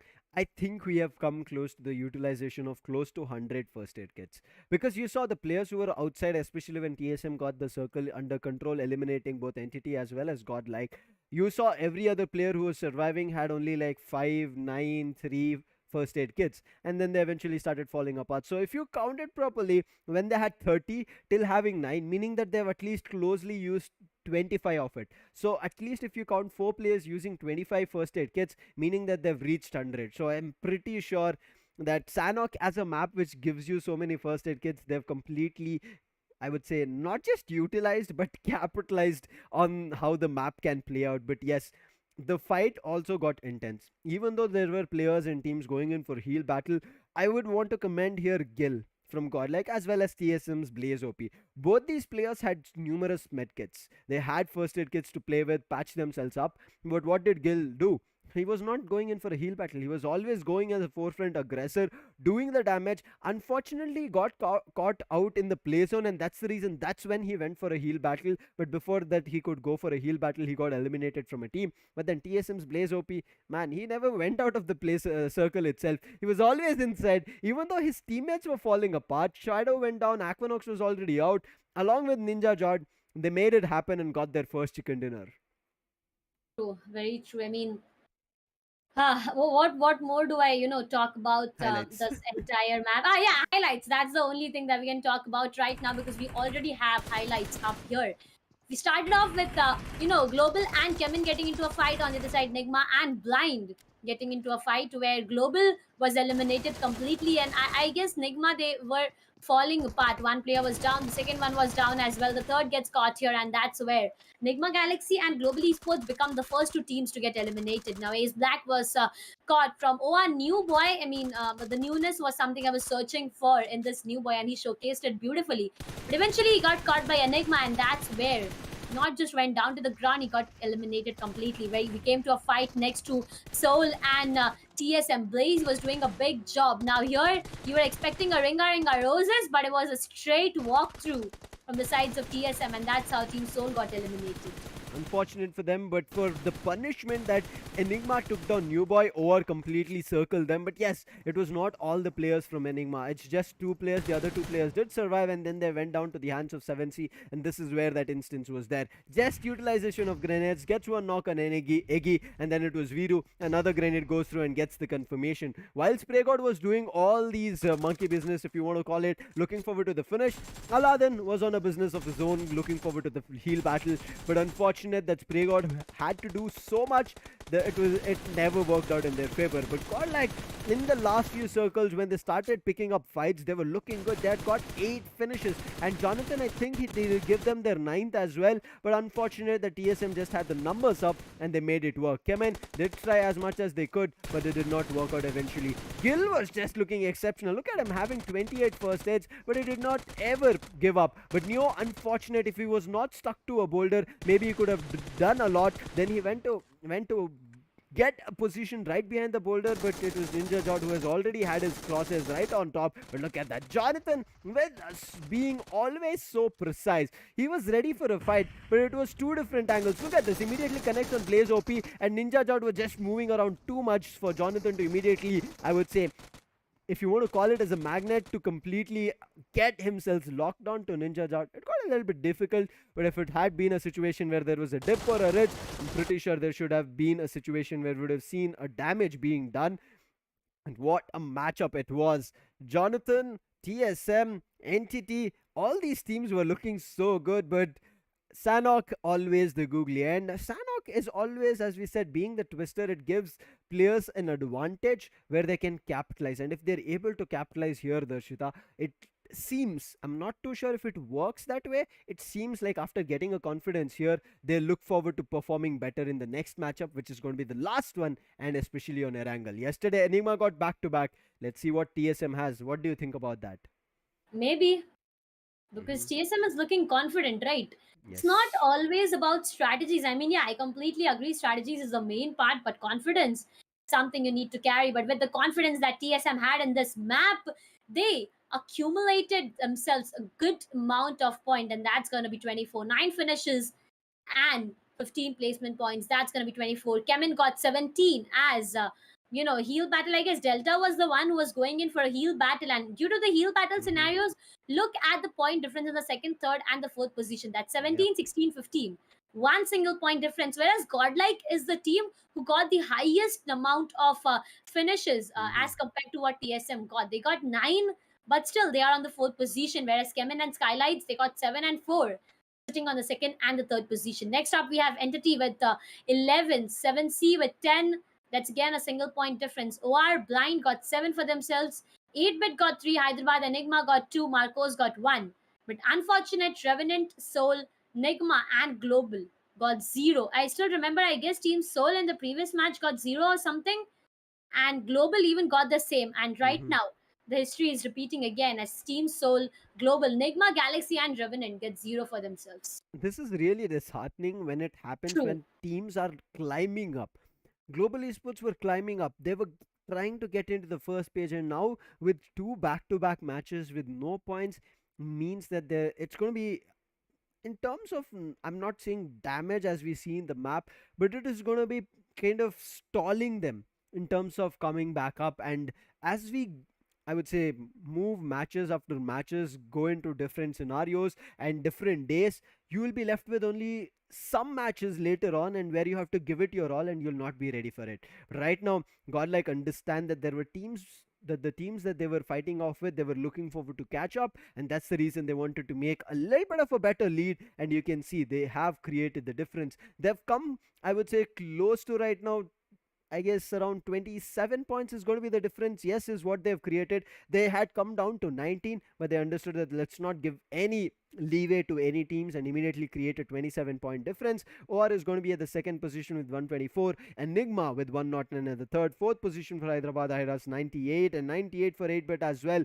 SKYLIGHTZ with 94, 4-point difference, along with TSM. They will also be having the same 6 and 7 respectively. Eighth position is where the entrance is made from CHEMIN. CHEMIN were not here in the first page, but finally, coming close to the end of day 2, they've started making their entry, but still the point difference is going to be huge. There is still around 70, I would say 70 to 80 point difference where CHEMIN is from Godlike, and that is a huge lead for Godlike. And Godlike, they're not looking forward to give it up at all. But as I was saying, right, Darshita, the teams in the second page, as they're looking forward to climb up, they're raking a couple of points. If this hits them back to back 2 matches, they don't gain points, they kind of started falling down. And look at that, Global from the 9th position, they've fallen to the 14th, along with Seoul, who are at that 16th position only, because their last few matches, especially day 2 matches, has not worked in their favor.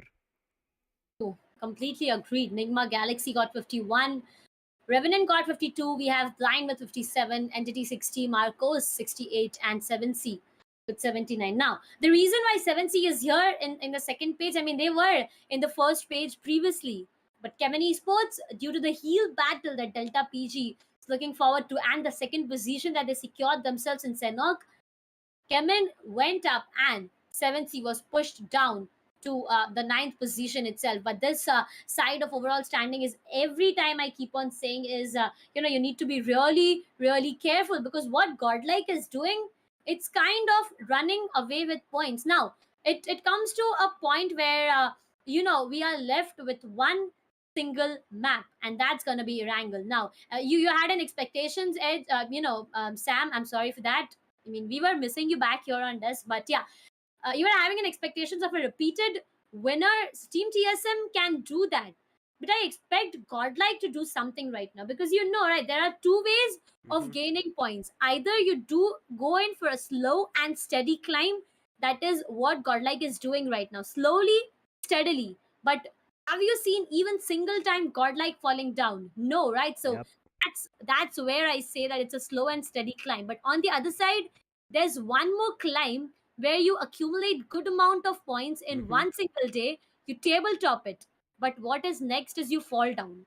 Yep. So there's this two way you need to be careful about. Either choose way one, either choose way two, but all that matters after choosing way one or way two is you being on the top. And talking about being on top, right now we have Enigma on the top for Erangel map chance. Look at that. Enigma, after their victory that we saw in the third match of the day, it is telling us that there will be changes in terms of the placement and position points and finish points coming through as maps change. Now, Enigma, they've pushed back Hyderabad Hydras, but not by a huge margin. Yes, in terms of a huge margin is there for finish points, but not the other way around. Placement points is still close. Godlike trailing right behind, but SKYLIGHTZ still having a tough time because Marcos, they're not giving them any openings. Revenant as well, they're trying to do, they were coming close to like 0 points along with Soul, but right now you can see there's a couple of placement as well as finish points in the graph.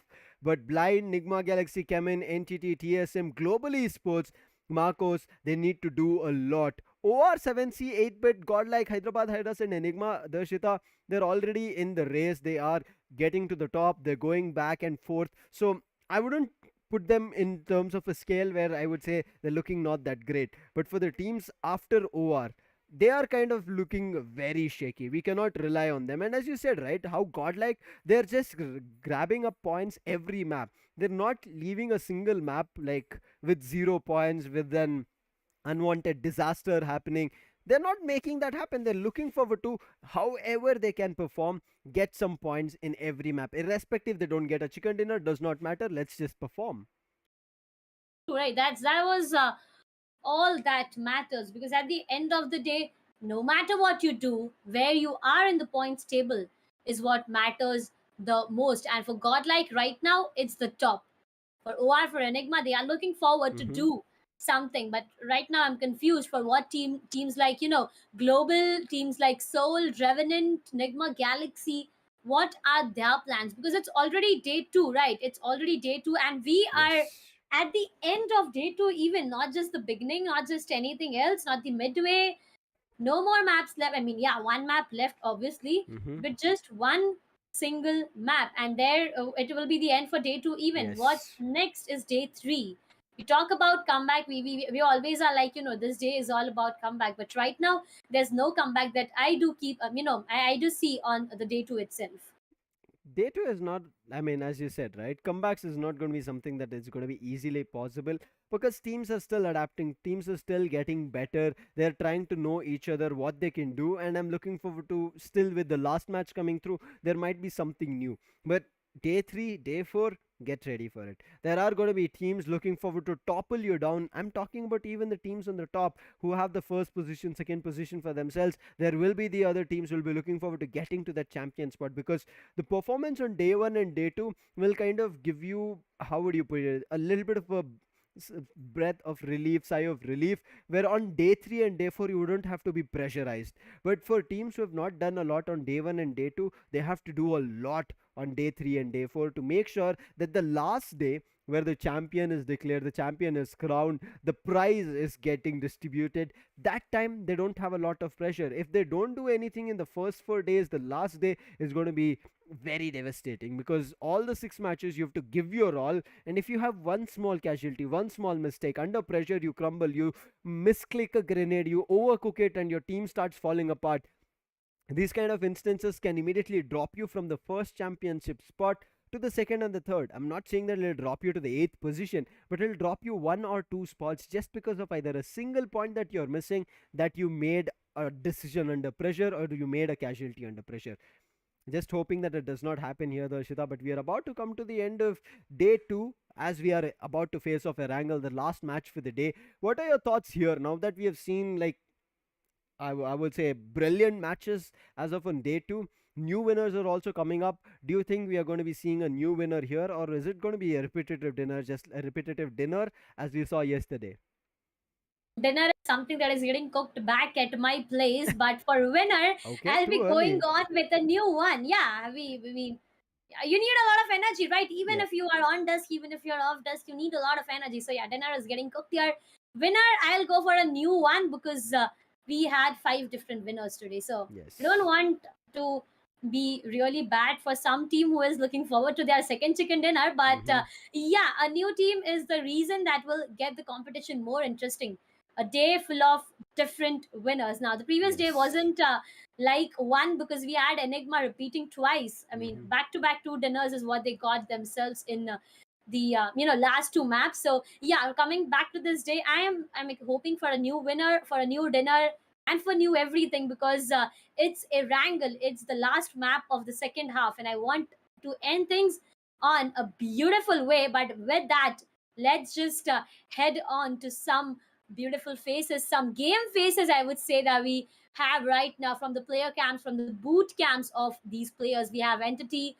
Seriousness is already on. The players are looking forward to some amazing, amazing way, and that's gonna be your Gillette 7Sea Invitational Grand Finals Day 2 match from military base to up there Kameshki.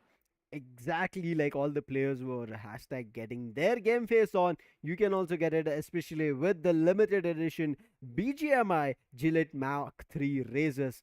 Go check it out. The purchase link is in the description. Get yourself some smooth saves along with your game face. And as I said, don't forget to tag us, as well as, I would say, use the hashtag get your game face on. to make sure showcase your performance as well. I would say the viewers, go ahead, use the hashtag and tag us with all the performances that you guys have showcased. Show us your brilliance so that when the next upcoming tournament comes in and it's going to be open for all, you're able to participate. This is in the name itself saying invitational, so there were 24 invited teams, and you're seeing the invited teams performing really, really well. The competition is too close, but right now the flight path is going to be bringing teams even more closer, making life even more difficult, as we are seeing, as Darshit also said, from military base to Yasnaya. Teams which like to go to military base to Yasnaya, they'll be having an easy passage, as well as Novo for Revenant. Nothing in terms of the problem, but the problem gets created when the circle forms completely away from the flight path. Only military base is being covered, everything else is away from the flight path, and now is where chaos will start cooking and start showing. But let's see if there's going to be still the love story that you like, Darshita, at Pochinki. SKYLIGHTZ versus Marcos. There's a magnet that both these teams have. No matter where they go, it attracts. You just come a bit near and they get attracted. Now, I don't know if that's going to be happening today, because previously we saw SKYLIGHTZ Gaming, they've decided to not go Pochinki anymore because they have realized at a point of time, you need to realize that again and again, every day, you are going to play 3 sets of, Erangel. Now, every day you play 3 sets of Erangel, you get yourself 3 times into an initial drop clash. 50% of the time it's hurting you back, right? Yeah, it is devastating the team in front as well, but it is hurting you back. So that's the reason SKYLIGHTZ Gaming, they have decided to find themselves some other location, and that's where some difficulties are for them. And I guess we're not going to witnessing the love story, as Marcos Gaming, they have already capitalized over the areas of Pochinki, and SKYLIGHTZ Gaming, they have decided not to go there. On the other side, we have Revenant in Novorupnoi, we have Blind in Kameshki, we have Enigma in Lipoka, we have Nigma Galaxy in Milta, and all the teams, Entity in Sevani as well. They got their primary drop locations right, and after having their hands on everything that they need, I guess they'll be looking forward for a great rotation.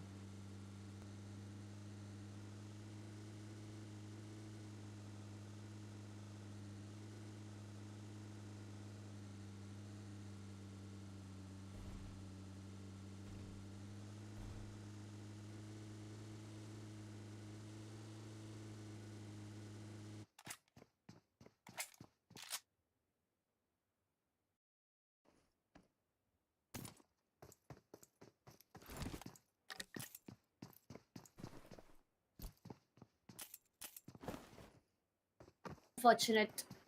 That's the only word I got. Now I'm being too harsh by imagining this. If Global, if Soul, if Revenant gets 0 in this map again, it is gonna be really difficult. Imagine 3 consecutive maps of 0 points. Mm-hmm. And whereas other teams up there, they are accumulating at least 35 to 40 points in this time. So it's going to create a huge gap that is going to get really difficult to cover. Now on the other side, we have the overall rankings as well. You see Team Global on the 14th position. Now talking about Marcos more, as we have them on our screen, we got Marcos in a good position, I guess, on the 10th. Yeah, they are on the 10th right now. Need to climb up a bit more. Manya, why? Oh, okay. So it's trying to go in, but again, Global Esports, they got their players a huge split. Now, how is the split going to work in their favor, or it's just going to bite them back, is the question I have right now. Let's wait and watch what is going to be happening, but you can see the total points in case you missed it or you just joined. In case you had an idea, I would say a doubt about what the number of total points were for teams, you can see on the right hand side it's going to be Godlike with 151 and Soul with just 42 at the 16th position. So the difference for them right as now is going to be 109 points, Darshita. That is Huge. super huge. That's not just one map. That's going to be numerous maps, and even if we try and calculate it, it's close to at least 3 maps on an average of 30 points I'm taking, or if you want to bring it to 20 points as an average, it is going to be close to 6 maps. That's going to be an entire day's gap that is being created from Godlike. Not going to be great. Not going to be something that, I mean, Soul should be looking forward to in terms of their mindset, because when you try to compare these big numbers, right, you kind of feel a little bit bad that, oh wait, why are we having such a huge difference? Let's close the gap. And when you put your expectations too high, sometimes you're unable to deliver. So you need to keep smaller goals first and start climbing the ladder. You cannot completely jump to the 13th floor. Just giving an example, certain times you have to start moving first, second, third, fourth, even in an elevator, and then get to the 13th spot in terms of a floor. But right now, to same go to the first spot in the champions, you have to make sure to get those points one after another and start taking a leap in the overall standings. Let's hope it does happen. All the best to them. But CHEMIN, they've slowly started making their entrance to the first page. Now, all they will be looking forward to, just get to that first spot. How soon is it going to be? We have to wait and watch. We need to wait because the difference is huge, right? Coming back to OR out there, they got their vehicles, they got their drop location. So again, for straight 4-5 minutes, I did not see anything happening. I mean, rotational clashes is something that can't be avoided, because at the end of the day, not just you, but the opposite teams even need to make their way inside the zone. But CHEMIN Esports, I mean, this position is something CHEMIN Esports is too familiar with, I would say. You see, we saw them in military base. I guess the drop location that they chose for themselves was military base. After that, they rotated from military base itself, and they are holding back, and they have decided to have a bridge camp. Now, bridge camp, there's going to be pros and cons as always. Either you eliminate an entire team, or either you have some of your players down. On the other side, Enigma, Goblin, no, Avi really nearby any moment now. He can be caught and punished. Avi making a mistake of not reading where Goblin is, but right now Goblin has compromised himself, and that's going to be 2 or 3 players right exactly in his front. Goblin gets compromised, down and dusted, but Akshat, he is ready to go for a backup. The entire team of Team Soul is already here. Goblin is still low. He can be revived back. Just 1 second is the time they have. Enigma Eggy will be taking 1 on Omega, and that's going to be Avi getting eliminated from the side of Team Enigma as well. Soul Akshat with that grenade will be taking Goblin down. No, a huge mistake that Akshat makes, faces a lot of downfall, and now the last surviving player that they have is Hector. His location gets compromised. Boom! One player was down, but the entire squad of Team Soul gets eliminated. Unfortunate Akshat. A huge mistake. How did this change, Darshita? How did this even happen? Soul had control. Unfortunate. One small mistake every time that we see teams making the smallest. It's the smallest window, it's the smallest gap, it's the smallest opening. It's no use of brooding over it, right? Is now what is done is done. Enigma will be standing strong. OR on the other end, they have control of school. They are close to the circle, so nothing for them to be worried about. But again, OR, if they have to worry about something, it's going to be that they're not on the top. Marcos as well, they have to look forward to a consistent performance, especially after opening up so huge on day 1 of the grand finals, getting a chicken dinner in the first matchup itself. We have been seeing them not completely popping off at least a decent performance, but still we are waiting for their second chicken dinner when they will be getting it. But right now the circle is taking another huge shift. A southern western itself, southern western circle it was, and southern western shift is it is what is taking. But look at this, CHEMIN, they could have kind of stayed in military base, but what are they doing? They're camping the bridge, making sure nobody enters military base, and they're holding it strong. But right now it looks like CHEMIN and 8-bit might face off each other. How fast and how soon is it going to be? I'll be looking forward to it. But close to Pochinki, along with GODLIKE and GODLIKE 7Sea are also entering. SKYLIGHTZ, they're also entering in the same direction. It's going to be Enigma. So right now it's going to be very difficult. And Sarang, look at what he does. As players were rotating from GODLIKE, he immediately deals a knock and a finish on Neo. Unfortunate. That's going to be the top fragger from GODLIKE who's out, and I think today it's not been an exceptional day for Neo. He did try out many times, but most of the times he was getting knocked and eliminated. I think only 2 matches is where we saw a lot of finishes coming in from his end. But right now GODLIKE, as we always said, this should be a team that should not have the players out in the open. Is not a place to stop. And now Gil falls down. Jonathan, he has a wooden shack to play, but he is surrounded from various different players. players, not only from a single team, from 2 different teams at least. NIGMA Galaxy are the ones who are causing the major distraction, major damage, and they're looking forward to making sure they eliminate the players.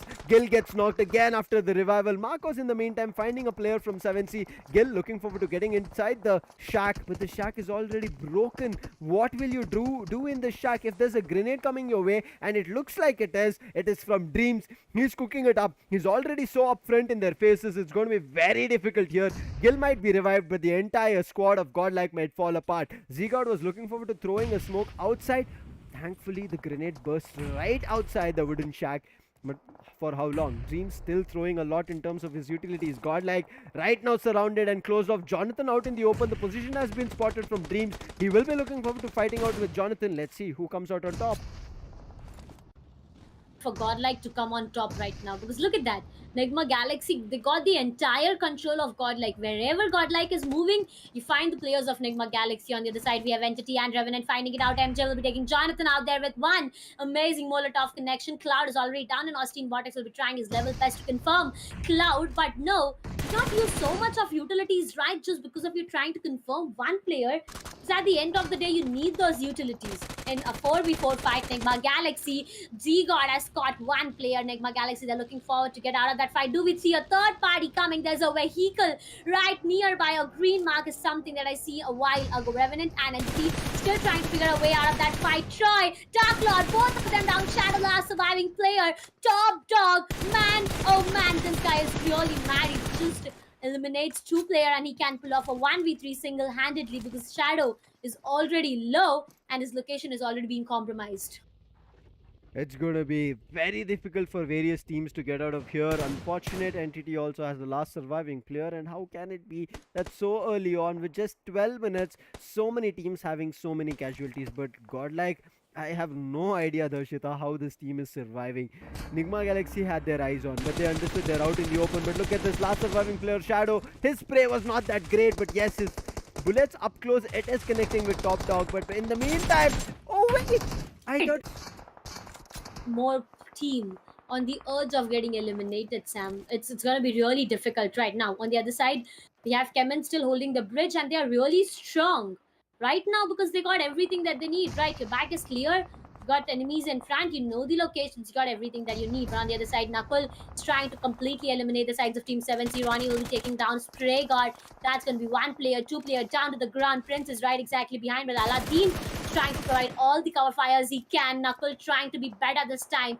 Aladdin gets caught, and I guess that's going to be Aladdin on the urge of getting eliminated because look at his HP. He is surviving on bare or magical HP. Luckily, he just patched himself up. Prince is going in for a revival. Manya on the other side, I guess, is going in for a different flank or a different rotation from the other side. Knuckle is right exactly in the front. A 1v2 situation. Knuckle needs to face it off against Spray God, but Spray God better this time taking the revenge, right? And that's going to be Knuckle, not just down, but completely eliminated. Now, Team Global Esports, they had this, they had their end entirely on this fight, but right now they have lost Knuckle. 7C, yes, the players are down to the ground, but they can be revived back with 1 player entering this area. It's not looking that great. Knuckle, unfortunate. At that time, Darshita, if there was just a single grenade, we could have seen that Knuckle could have completely capitalized, eliminated numerous players. But Global Esports look like they're not happy. They're immediately exchanging a lot more blows. They did already get a confirmation on a player from 7C. They're looking forward to a lot more as they've already gotten a knock, and Spray God also gets confirmed from Ronnie. AJ, look at him. The guts that he has. He's like, I don't care. You eliminated an assaulter. Right now, you're going to be facing the entire force of Global Esports coming at you. Prince thought that he had an advantage. AJ was just a bait. There was just cover fire coming through. But yes, AJ goes down now. Ronnie needs to protect him and he's trying to do it, and Prince will be eliminated. AJ survives. The vehicle is just about to burst, so he needs to make his way out and make sure that he survives. But look at this, Dion. You cannot do that. They just came out of a fight, and look at that spray coming through, and both the players are right now knocked and bleeding, and AJ will be confirmed. Ronnie will also be going out, and it's all up to Manya now being the last surviving player. What can he do is the question. But Marcos, they're looking forward to eliminating that player as well. In the meantime, OR prepping up for another fight. Versus CHEMIN is the fight that you are talking about, Sam. Jelly, he went in for a grenade, but unfortunate, couldn't get something out of that grenade for himself. OR right now, I guess they'll be getting out of that position. wait, what? They were right besides CHEMIN right now. Am I not wrong, or am I a bit more confused of what I was think happening? that's But what? split also.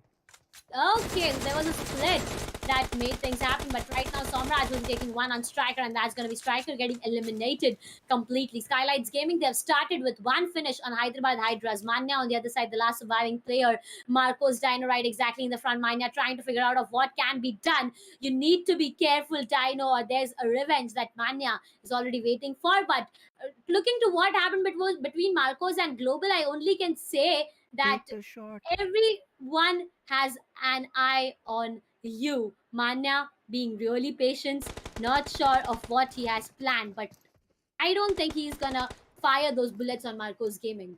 Unfortunate. I mean, if you would have picked the shot, a fight a little bit earlier before the other players surrounded and I would say regroup, he could have done the damage. But right now, OR, as you were saying, they're doing the damage. As you did see, they are kind of in various different directions. It was just the split, and now they've regrouped. They found a player from CHEMIN. They did deal a knock, but the player will be revived because CHEMIN do have the compound same, just like OR have. But now Enigma, they're also entering. So CHEMIN are getting sandwiched. But talking about the sandwich, it looks like Blind do not care about whether it's a sandwich, whether it's a position advantage they have. They're just going in for a slam-in, and they're going to be eliminating 3 players from 8-bit. All those 3 players are knocked. Now it's all Madman being the last surviving hope. But Zaddy also goes down. Emil Sam is also down. Now it's all up to Spy OP along with his teammate Shadow. Before anybody goes down, they need to make sure they eliminate Madman, and they do it. Otherwise, right now, they would have lost Blind 2 players. And unfortunately, the fight that they picked could have been the casualty that they also did not want. One more team getting eliminated, and we are down to 12 teams and 39 alive players. Now, with the position SKYLIGHTZ Gaming is holding, yes, I agree that it's in the center of the zone itself. But look, they just have one shack. Now, is that going to be enough? Because the vehicles that they are using as, I would say, a defense, if they burst, that defense would turn out to be dangerous for them, and that might bite them back. So there's a lot of things that they need to be careful about. On the other side, we have Blind and Enigma getting into a fight. Now, Enigma, they are looking forward to capitalize over the entire situation where Rex is trying to go in. Some more information. Zaddy finds more, and that's going to be Zaddy trying to take one down. On the other side, Ninja Jord will be taking one from SKYLIGHTZ Gaming, and that's Somraj. Now, this is something I was scared of, and eventually that is happening. Look at the split Team TSM has, Sam. A huge one. Oh, man, the way they have gained ground, Darshita, that's what we have to look at. That's a brilliant play coming in from them. Nobody can, I would say, come directly in the center. If they do, they're going to be eliminating them. But Shadow, wait, no. what? Marcos from a different position, they spot out Shadow, and this is what TSM were not ready for. This is what happens. If you're split in too many directions, Darshita, you cannot clear your backlines easily. All you're playing with the split is going to be the forefront aggressive plays. If somebody rushes in, somebody slams in, you'll be looking forward to covering each other and fighting it out. Otherwise, the split will not be working out, and that's what happened over there for TSM. I hope they're able to regroup and get all their 4 players. But right now, Blind, after regrouping and getting all their 4 players surviving, they have been spotted, and especially getting spotted out of the circle. I've already talked about it. Every team will be looking forward to denying you the entrance, and that's what is happening. Enigma, they have understood after the bullets were being fired. So Enigma, they're looking forward to raining a couple of grenades, but SKYLIGHTZ are also right behind the trail of Blind, and they're looking forward to making life difficult. Let's see who will be coming on top. Blind are still losing players one after another. It's going to be Shadow being confirmed as Viru is dealing that knock and the finish, but Z-God, he's still surviving. He gets a knock on Aru, but Jelly immediately exchanging that blow. Hyderabad HYDRAS, Maxi OP, I think is the last surviving player, but GODL, he falls, and now it's all up to Jonathan as well as Z-God, the last 2 surviving players. Z-God was already knocked. I'm not too sure what's going to be happening. Jonathan has a grenade in his hand. The push is coming in, but Jonathan is outside. Jelly is looking forward to fighting him out. I'm not too sure if his Jelly will be able to convert because Jonathan is way too low and Jelly is full of health, and Jelly's single bullet did the damage. But look at the amount of damage that Jonathan did. If Jonathan had at least 20% of his health, Darshita, maybe Jelly would have been eliminated. Agree on that note completely. On the other side, we have CHEMIN and TSM getting into a fight where CHEMIN, they are falling down. Now, one more player is down to the ground. On the other side, we have TSM Shadow trying to find in a different angle and trying to completely eliminate the sides of Team CHEMIN Esports. I guess Robin gets confirmed there. Revenant Paradox will be taking one on Enigma. Rex SKYLIGHTZ Gaming. Somraj is down to the ground. Robin gets confirmed. Yes, Blind Zaddy is down to the ground. Blind Spy gets confirmed. Blind Emilzum. Oh, Explosion. Now, this is not Miramar. But again, we have so much of explosions happening all around. OR Esports, they get eliminated completely. Kevin Esports, after losing one of their players, they have gained one finish, but that's not the good deal that we always talk about. Shadow OG right exactly in the front. Destro trying to hold that shack as much as he can. Needs to be careful because you know, right, Sam, one grenade can destroy the things completely. Now with the zone shrimp, I guess everyone is in a complete open area. From Global Esports, we have Manya still surviving. The only reason I guess Manya didn't fire on the sides of Marcos Gaming was a fear of getting eliminated completely because, right, at the end of the day, a 1v4 is not something that always works in your favor. Sometimes it does, but not Yes. always. Not always. That's how, I mean, say, we talk about BGMI, right? It's not always going to work. And it looks like TSM, they've already lost Blaze OP, but Hyderabad HYDRAS, how is Maxi OP making it work? He's the last surviving player. He's dealing so much damage that players from SKYLIGHTZ not only getting knocked, but also getting confirmed. So, brilliant play coming in from Maxi OP. Let's see how far he can survive. But I don't think it's going to be for too long because the retaliation is also coming in. Pav Kilo will be falling. That's going to be from Marcos. That's going to be Revenant Austin Botex doing the damage. Revenant are looking good. I think they're also inside the circle, so making sure that they eliminate players from Marcos is going to be a good thing. But Marcos trying to make their way into the last few circles. But look at this, Darshita. This is the sixth circle and we still have 8 teams surviving. Whereas when we saw the first matchup of the day, in the sixth circle, we had close to only 4 or 5 teams surviving. This is just change of pace, change of how the map is working. Don't know what to talk about, whether it's going to be working in the team's favor or whether it's just teams playing a little bit further away from each other. But right now, unfortunate for CHEMIN as they're stuck in not a wooden shack, but a shack at least, and they are going to be having a tough time. Now Delta PG, he was thinking about the revive, but he understood that he cannot go in for the revive. He is right now getting damaged by the circle, but there are other grenades coming towards TSM's players, so they need to try and dodge and try to gain more information.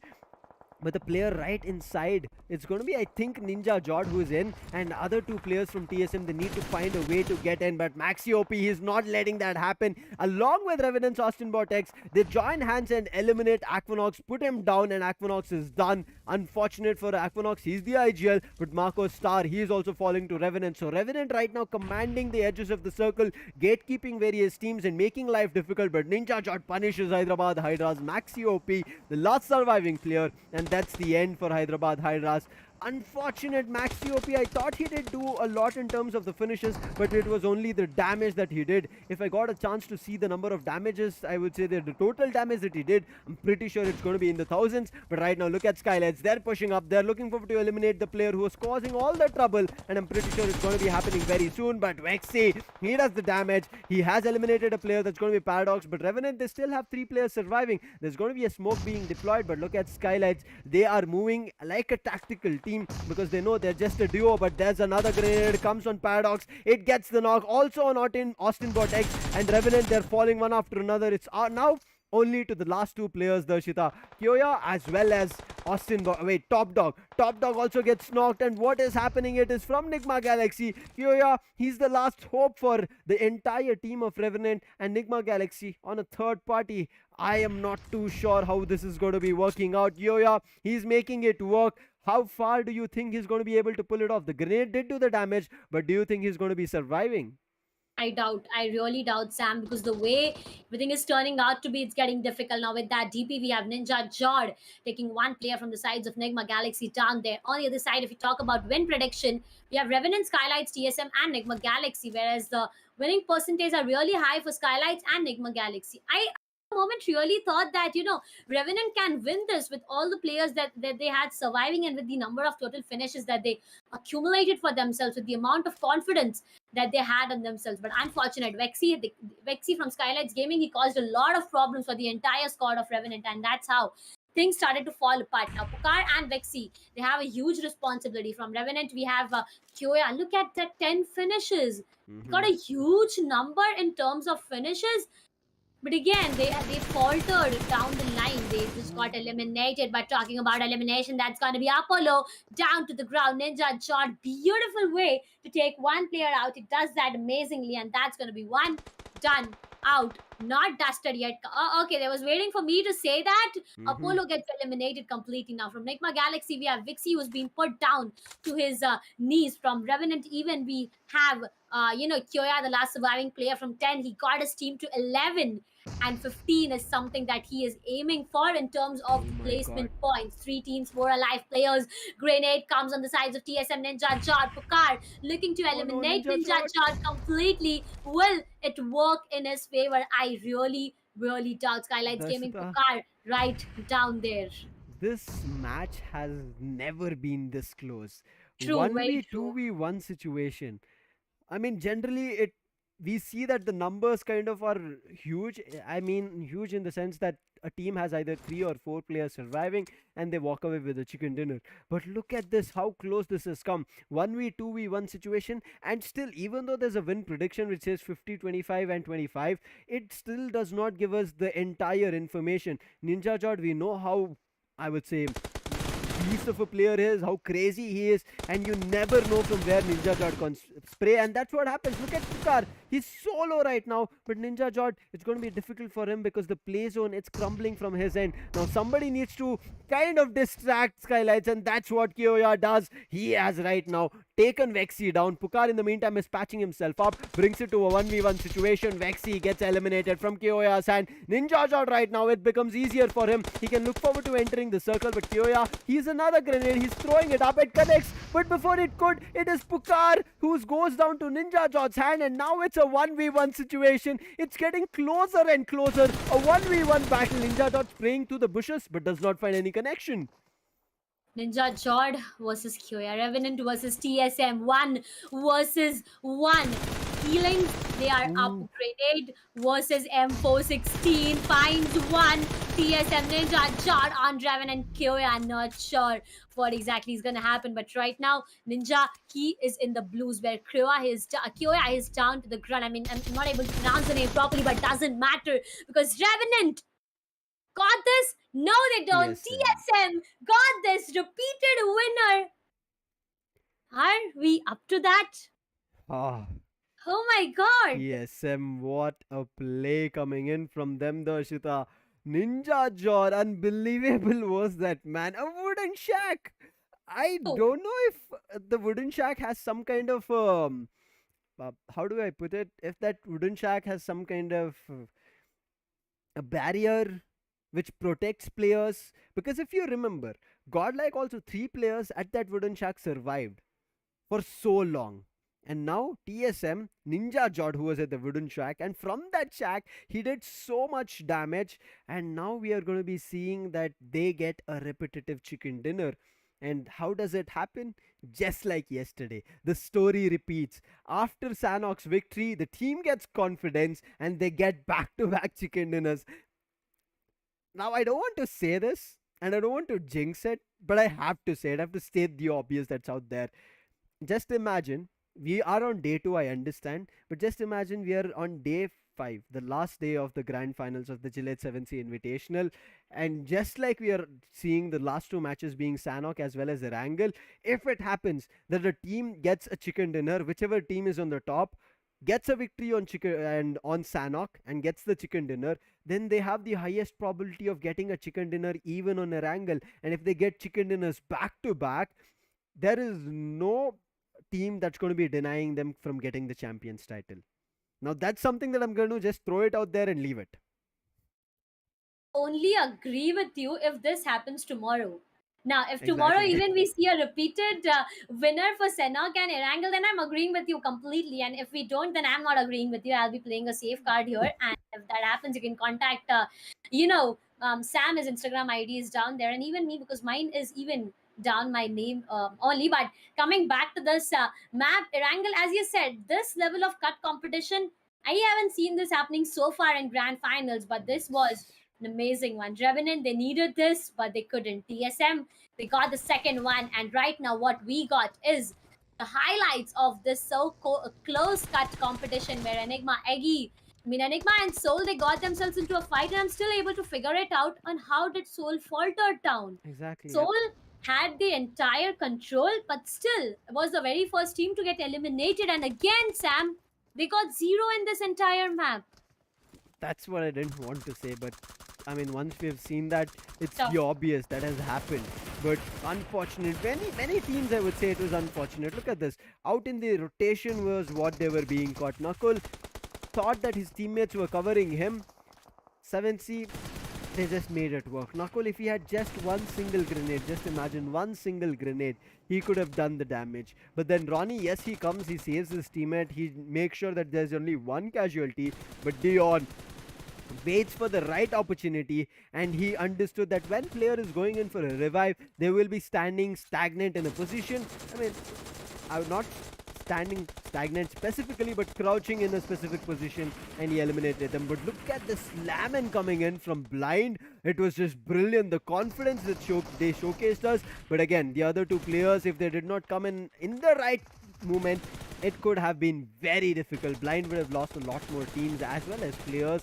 Unfortunate, they did survive, but eventually they did also I would say falter, and that's the reason I said unfortunate for them. And this is the reason they went in for a slam and did not work out. The spray was coming through from Enigma, but these are the instances that showed us that anything can still happen, and that's the reason we came into the end. Look at that, SKYLIGHTZ, even though they were outside the circle, as they were moving in, they were doing the damage to the teams who were inside the circle, who were trying to gatekeep. And out of all those teams, the better team was Revenant. They picked up so many fights, did so much damage, but when the last pushes came in, and especially when the deadly duo combo, when we generally see, right, when that activated on SKYLIGHTZ's end, Revenant could not do anything. They started falling one after another. Be true. I mean, we were talking about the shack, the wooden shack, right? There's a lot of support that wooden shack is provided to all the players. First it was Godlike, then it was Ninja Jod. The way he took out the players from SKYLIGHTZ Gaming, and then Revenant, it was amazing. Ninja Jod, he boosted himself up. He was in the blues, but at the same time, Revenant, he just located himself, and that's where everything just turned. Every single thing just turned around, and TSM got their second victory. Now, coming back to a point, we have seen 2 days, two times we got denied on a fact that we want new winners on each and every map. I mean, we keep on talking about it, Sam, right? We Only 4 today. really expect, yeah, we got 4 winners, and then TSM was like, okay, you casters are still expecting a new winner. We won't let that happen. It's not 4, it's only 3. I thought like TSM like as did got only just 2, Confused? but there's 3. Enigma also got their third chicken dinner today, so Oh. only 3 new winners. Yesterday it was 4 different winners. Today it's just 3, and okay, Interesting. I'm Pretty interesting, yeah. right? Okay, these calculations, I mean, we expect something out of each and everything that we do, or that we see on our screens. But with this, ladies and gentlemen, we are done with 6 maps on the second day. As exciting as I'm sounding right now while saying this, I'm more of tensed for the teams who are not getting anything in return, and who are still have not crossed the 50 50 Yes. marks for themselves. But with this, ladies and gentlemen, we have a small interview for you guys, not giving you a lot of hints. Let's just go back and see the interview itself. Clear cut हाँ hello okay I don't think हमें सुन पा रहे हैं अभी आवाज नहीं आ रहा आवाज नहीं आ रहा है यार प्रोडक्शन टीम जरा देखिए प्लीज चेक कि आवाज क्यों नहीं आ रहा है can you here us now अभी चलिए वो हमें बहुत जल्दी सुनेंगे, लेकिन कहीं ना कहीं एनिग्मा की बात करें तो परफॉर्मेंस बहुत ही कमाल का हमें फिलहाल देखने को मिला। ओवरऑल अगर हम बात करें इनके स्टैंडिंग तो हमें आवाज आ रहा है अभी आप हमें सुन ओके। सकते हैं। आप जरूर बता दें पहले आपके हालचाल कैसे हैं। मैं बढ़िया, आप बताओ आप कैसे हो? आप हम बढ़िया है इसलिए क्योंकि टीम्स इतना अच्छा खेल रही है। जी। एंड मैच 5 के बाद जो स्टैंडिंग्स थे, एनिग्मा आज के दिन एक छलांग लगाते हुए नजर आए। इस छलांग को आपने कैसे पॉसिबल किया? छलांग तो कल लगाई थी, आज तो हमारा बैड डे था तो बैड डे था? बैड डे, हाँ ठीक है। हाँ आज हमारा बैड डे था हैशटैग काफी। 3 पे बैड डे था। देखिए हाँ, आप मतलब अपने हमारा बैड डे में जी, आप अपने बैड डे में इतना अच्छा परफॉर्म करके चलो, हमारे लिए तो आप ज़रूर से लगा कि आप आज बेहतर कर रहे हैं। आपके अनुसार कहीं न कहीं आपको लग रहा है कि आप पीछे रह गए, तो मैं पूछना चाहूँगा क्या वो एम था जिससे आप थोड़ा-सा पीछे रह गए आपके अनुसार? हाँ, कल हम सेकंड पे थे तो आज कोशिश थी कि गॉड लाइक के आगे जाएं, बट वो लोग काफ़ी जी। कंसिस्टेंट खेले और हमारे भी गेम्स काफ़ी ख़राब गए। तो मतलब जितना एवरेज मैं हर मैच का लेके चलता हूँ उससे भी कम खेले, तो उसकी वजह से अभी 3 दिन बचे हैं, उसमें जी। बेस्ट देंगे। ओके, बेस्ट देंगे एंड हमारी तरफ से भी ऑल द बेस्ट रहने वाला है आपको एंड हर एक टीम को। पीछे से मैं देख सकता हूँ यहाँ पर इनके जो टीममेट्स है ऑलरेडी थोड़ा चिढ़ा रहे हैं इनको। पर मेरा अगला सवाल जो आपसे रहने वाला है कि हमने देखा है एनिग्मा के बैड डेज गुड डेज सब कुछ साथ में लेकर के, जब आपका बैड डे रहता है उसको रिकवरी करने के लिए आप कैसे अपना स्टडी एंड होमवर्क करते हैं? रिकवरी करने के लिए हम मतलब मैचेस देखते हैं, क्या क्या गलती हुई, किससे क्या हुई, फिर ट्राई करते हैं नेक्स्ट टाइम वो ना करें, उस पर वर्क करके। तो बिल्कुल देखिए, ये तो आप काफ़ी बेहतर कर रहे हैं और वो आपके गेम स्टाइल से गेम परफॉर्मेंस ओवरऑल स्टैंडिंग में हम देख ही पा रहे हैं। बट अभी लाइनअप में कुछ बदलाव हमें देखने को मिल रहे हैं रनिंग इवेंट पे। तो रनिंग इवेंट पे अगर थोड़े मोड़े बदलाव हुए हैं तो उससे कोई गेम में इफेक्ट आपको लग रहा है कि इनकेस की फिलहाल जो न्यू एडिशन है, मुझे लगता है उसके बाद तो आप और ज़्यादा बेहतर करते चले जा रहे हैं। तो मुझे लगता है बहुत कम समय में ये आप करके दिखा चुके हैं, तो उसका राज मैं जानना चाहूँगा। एक्चुअली कैसा था, वीरू का एडिशन हुआ अभी रिसेंटली, और वीरू से जी। पहले भी मैं खेल चुका हूँ उसके साथ, तो मुझे पता था वो कैसा खेलता है, क्या खेलता है। बाकी वीरू का सिनर्जी काफ़ी अच्छा बैठ चुका है, बट थोड़ा और बैठ जाएगा ना एकदम प्रॉपर अभी तक, तो फिर बहुत अच्छा हो जाएगा आगे आने वाले टाइम में। वेल, आपके प्रिपरेशंस क्या रहेंगे अगले 3 दिन के लिए? कितने एवरेज दिन के आप पॉइंट्स लेकर के जाना चाहेंगे? एवरेज पॉइंट्स तो मिनिमम तो 70 का एम है, मिनिमम पर डे 70 का एम है। देखते हैं अभी 3 दिन में क्या होता है, एक दिन अच्छा 100 पॉइंट्स वाला निकला तो फिर देखते हैं। वेल, वीरू की बात करेंगे। कल हम देख रहे थे, कल स्पेशली आखिर के मैच में वीरू 10 फिनिश पॉइंट्स निकाल के चले गए। आपकी टीम को एक मैसिव विक्ट्री भी मिली थी वहां पर। 18 ओवरऑल फिनिश पॉइंट्स। मेरे और गेम्सों के बीच में तो बहस हो गया था कि आज डिनर कौन करवाएगा। हम तो ऐसे करते रहते हैं यहाँ पर डेस्क पे। बट वो 10 फिनिश पॉइंट्स आपको भी बहुत ज्यादा इम्पैक्ट करवाया है ओवरऑल स्टैंडिंग्स में। आज जाके कहीं ना कहीं पे वो फिनिशेस कम आए हैं। तो आज क्या आपका गेम प्ले, जो प्ले स्टाइल है, उसमें थोड़ा चेंजेस आप लाए थे या फिर ऐसे ही बस दिन खराब था आपके लिए? प्ले स्टाइल में चेंजेस तो नहीं लाए थे, मतलब जोन भी हमसे काफ़ी दूर बनता गया, और जब जब एंट्री ली तो जोन हार्ड शिफ्ट ही मारता गया, तो और रोटेशन में भी एक दो गेम में लॉस हुआ, तो जिसकी वजह से काफ़ी दिक्कत हो गई। इसके लिए फिनिशेस, फोरमैन अलाइव नहीं रह पा रहे थे हम लोग, फोरमैन अलाइव रहते तो फिनिशेस तो आते ही हैं। जी बिल्कुल, एनिग्मा अभी बहुत बहुत शुक्रिया हमारे साथ जुड़ने के लिए। आई होप बाकी के जो 18 मैचेस बचे, इन 12 मैचेस से और ज़्यादा बेहतर आप वहाँ पे करके दिखाओगे, और हम जानते हैं उसमें वो आप पीछे नहीं हटने वाले। तो बहुत बहुत शुक्रिया हमारे साथ जुड़ने के लिए, अच्छा लगा आपके साथ बात करके। बाकी all the best for the upcoming matches. Thank you, thank you. Thank you so much for joining us here and उसी के साथ साथ मैं बस यही कहूंगा कि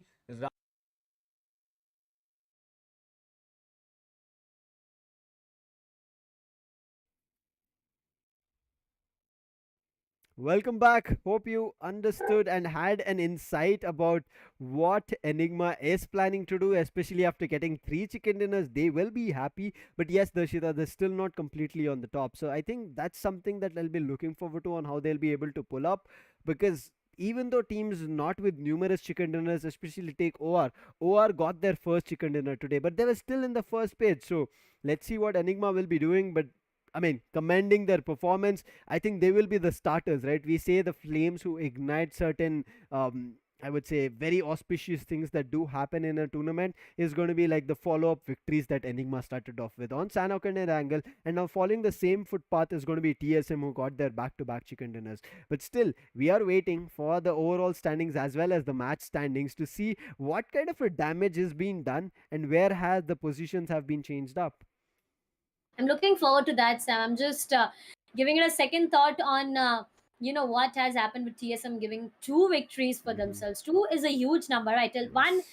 one winner per map is something that is kind of expected, but 2 victories, they got a huge one in their back, and all credits to Ninja Jod. I mean, this man, he gave a Jord level performance, as his name says, Ninja itself. You can jump out from anywhere to anywhere, Yes. Jord itself, and that's the level of performance he's been showcasing lately. But again, coming back to the overall scenarios of grand finals, 2 days are done. What I mean to say done is by the maps that are getting played, it's done 12 for matches. 12 maps. 30 in total, 12 are already done. What do you have to say about that?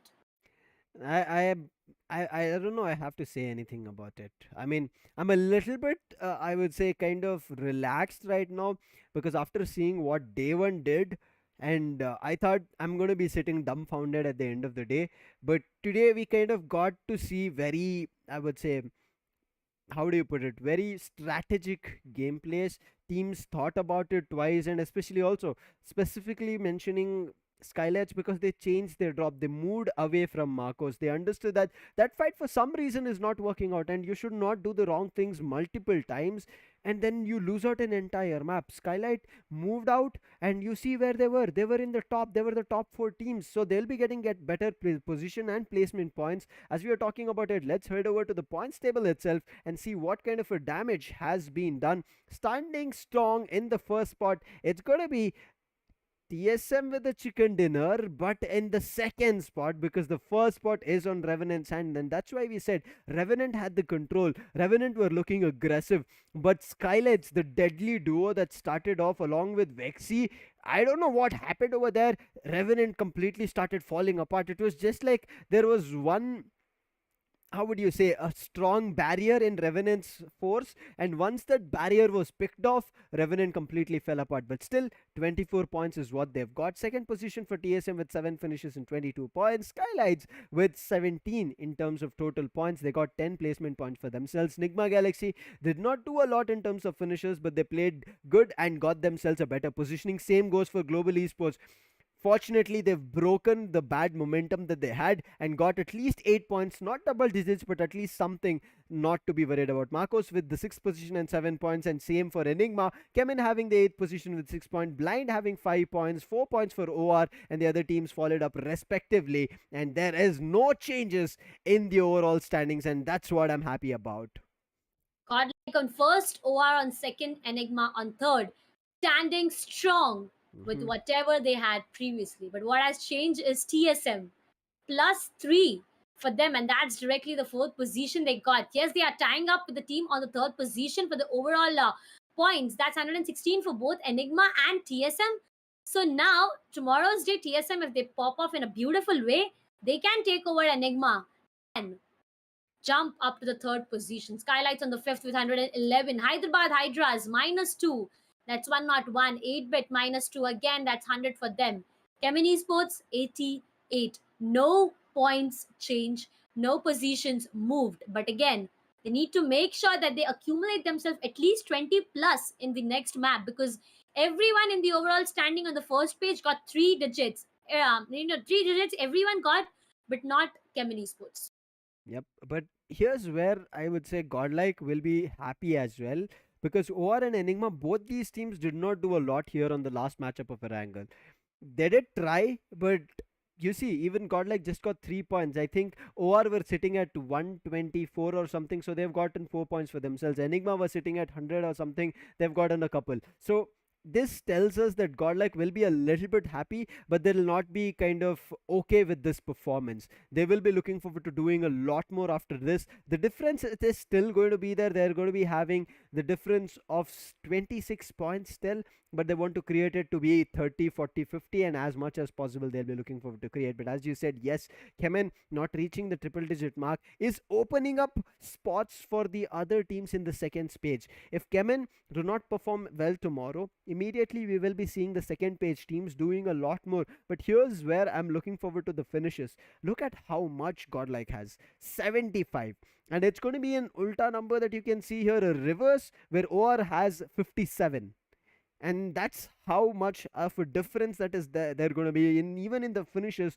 close to 20. So Godlike, in terms of their firepower, they're looking brilliant. And look at that, no other team is close to even 60. 58 for Enigma, 54 for TSM, 47 for SKYLIGHTZ, 45 for Hyderabad HYDRAS, Team 8 with 44, and 41 for CHEMIN. So Godlike standing really strong, both in terms of their finishes and placement points, but OR catching up. They had 71 in terms of placement points, but here is the team in the second page that you can see. Starting off is going to be 7C with 82 points. The difference is just going to be 6 points.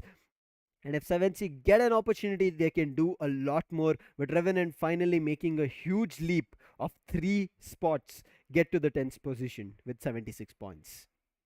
Huge. That's definitely huge. Marcos on the 11th, they got themselves 75 in total. Blind got 62. Nigma, they jumped 2 positions up, and that's going to be a total of 61 for them. 60 is where we have global and entity time. I mean, having a, okay. Wait, look at the placement and the total finishes for both global and entity. Mm-hmm. They got 28. They got same placements. They got same finishes. They got same total points. But the only reason why entity is down because they have been pushed down 4 spots. Unfortunate, but that's okay. I wouldn't talk more about that because with the upcoming new maps tomorrow, we're gonna have that things changing. On the 16th position, we have Team Seoul with a total of 43 for them. Now, I'm scared about Team Seoul right now because on the first side itself, we had, Godlike that have already cost 150. And here, Team Seoul, not even 50 crossed. That's the only point I'm scared of. Now, Team Seoul, they got an opportunity tomorrow. They got an opportunity tomorrow because tomorrow it's going to be the third day, a midway, I would say, to the end of grand finals. That's going to be the third day, and then 2 more days remaining. So Mm-hmm. yeah, it's either you make a comeback tomorrow itself on the third day, or else it's going to be really difficult with the 2 last days and the 12 remaining maps. Exactly. You have to make a comeback tomorrow. You cannot rely on even day 4, as you said, Darshita. Tomorrow is going to be the day when you start off, and when the engine is, I would say, completely at max, you utilize it on day 4 as well. So you will be able to get finishes and placement points, get a couple of chicken dinners, and then put up a really good performance. But if you rely that day 3, I will do a little, and day 4, I will try to give my everything, you will not be able to do it, because that time from day 4 start itself you will be pressurized because you will have just 12 more matches left. I mean, the number seems double, but the amount of efforts you have to put is going to be, I would say, quadruple or even exponentially 10 times, 30 times, 40 times. There's no specific number you can put up on it, because other teams, they would have actually kind of reached to a position where they'll be feeling confident, and you do not want to give that confidence to any teams. Day 2 done. Yes, the teams which got the confidence will be running away and rolling with it, but there is day 3 still, so that you can destroy that confidence. But it's not going to be an easy job. But I want to ask you, Darshita, day 3, yes, we always say about it, right, that it is comeback day. Do you think it's going to be happening? Because as we are seeing, a lot of the teams, even though there's a gap in the repetitive dinners, they are making themselves get a lot more chicken dinners and points to stay on the top. See, comeback right now is a topic that I'm a bit confused of whether it will be happening or no, Mhm. because we have seen multiple times multiple things happening. But talking more about multiple things, we have one more that's going to be top Ninja 5 Zod. Ninja Jard making an entry, denying GODL Neo for now. But what's more shocking is Godlike has 3 of their players in top fraggers. That's Neo, Jonathan, and Zico. That's a close cut competition to be the top fragger of the entire tournament. We have Enigma Viru with 19 as well. It's Ninja Jard, Godlike Neo, Enigma Viru, Godlike Jonathan, and Godlike Zico are the players we have, and their contribution down there written. Man, what a top fraggers list that we are seeing. Godlike has 3 players. Are you kidding me? 21 finishes, 19 finishes, and 19 finishes. I mean, I think they're like Neo, you're popping off. So Z-God and Jonathan, they combine together like, Neo, you've done too much. We're going to be getting back. And look at their contribution, as you were saying, Darshita. They are playing hand in hand as a team.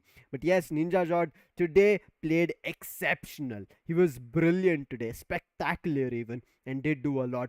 Viru, he is performing, he has finishes, but it's not going to be easy for him to jump up, because there are other players in the top fraggers list who are also trying to make their way in. And immediately after the top 5 fraggers, you're seeing the top 10 list here, and Ninja Jod might be in the first spot, but the 6th spot is going to be the IGL. Aquanox, And now if Aquanox is there, you need to understand what Ninja Jord is doing is right, and same amount of contribution. There's a 5% different, but 5% certain times is lot, but certain times is not a lot. But look at the difference in terms of Ninja Jord, Aquanox, Neo, Viru, Jonathan, and Zigod on Spray God. 53% Darshita, 16 finishes. It's not lot, but the amount of, I would say, contribution and efforts he's pulled off for his team is huge. 16 finishes for Delta. He has 39 in terms of contribution, but Hyderabad Hydras has both Maxi as well as Ace Black. Both of them close to 30. That's going to be 35 and 33, 16 and 15 finishes separating them. But here is the finish and death ratio, which is going to be huge on Spray God himself. Spray God 2.67 along with 53. I mean, that is the statistics that you need to pay attention to, and you will see Spray God, I think, in the upcoming days jumping in the top 5 fraggers list. He can, he definitely can. There's no doubts on that. But I'll be honest on this note that, when we saw the 3 players of Godlike in the top 5 fraggers, I expected the 4th one to make an entry in the top 10 itself.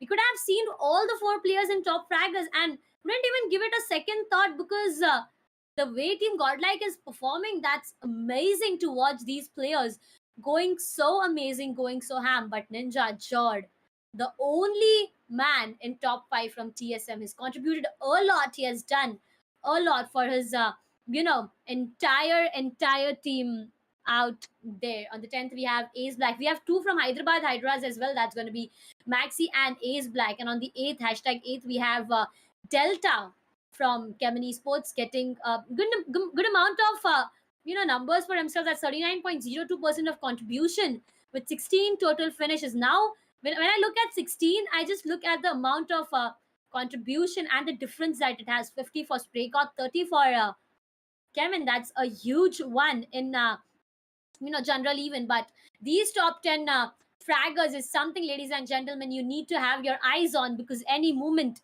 anyone can come up and snatch away the $1,000 MVP for himself alone, because the total prize pool, that's of 20,000 USD.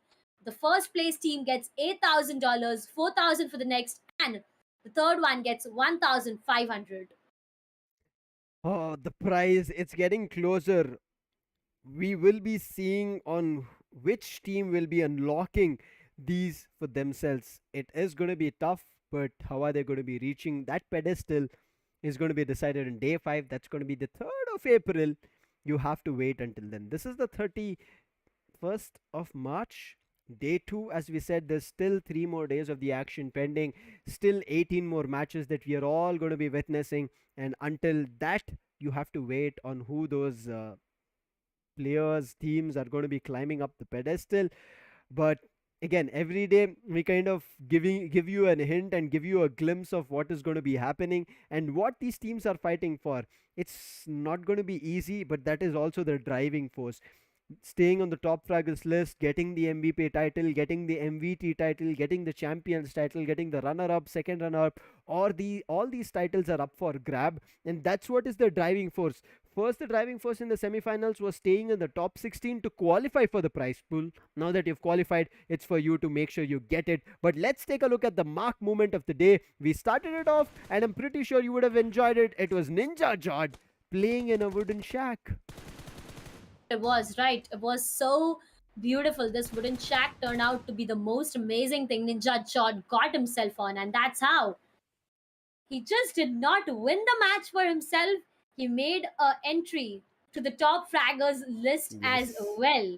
I mean, how beautiful it is to end your day while you clutch it for your team, right? How beautiful it is, and how much confidence it boosts you up, how much momentum it provides you, not just to you, but your entire team back there. But ladies and gentlemen, that's everything. That's everything for the day 2 of Grand Final. 6 maps that, we have played today. We started off on Erangel with Godlike. We ended it on Erangel with TSM getting back-to-back 2 victories for themselves. That's Sanhok and Erangel that, they converted for themselves. But this day, it's overall, if you ask me, Sam, what this day has been about, it's been a roller coaster ride. We saw the ups, we saw the downs, we saw the high, we saw the low. We saw each and everything that we probably can to witness the most amazing day. But what's tomorrow is the midway to grand finals, because 2 days are done, 2 days are remaining. That's gonna be the third day of grand finals. We will be looking forward to witnessing that. It's not going to be easy, as you said, right?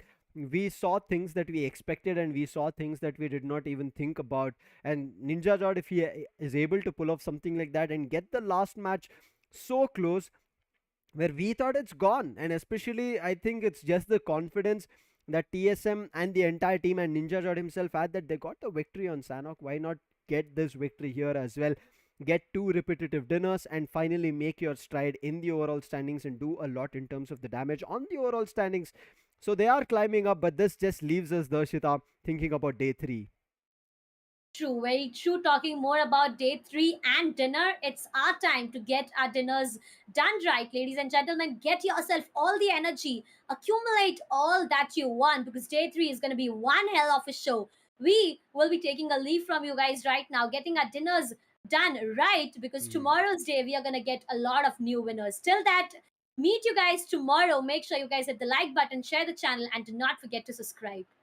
Take care, bye bye, and see ya.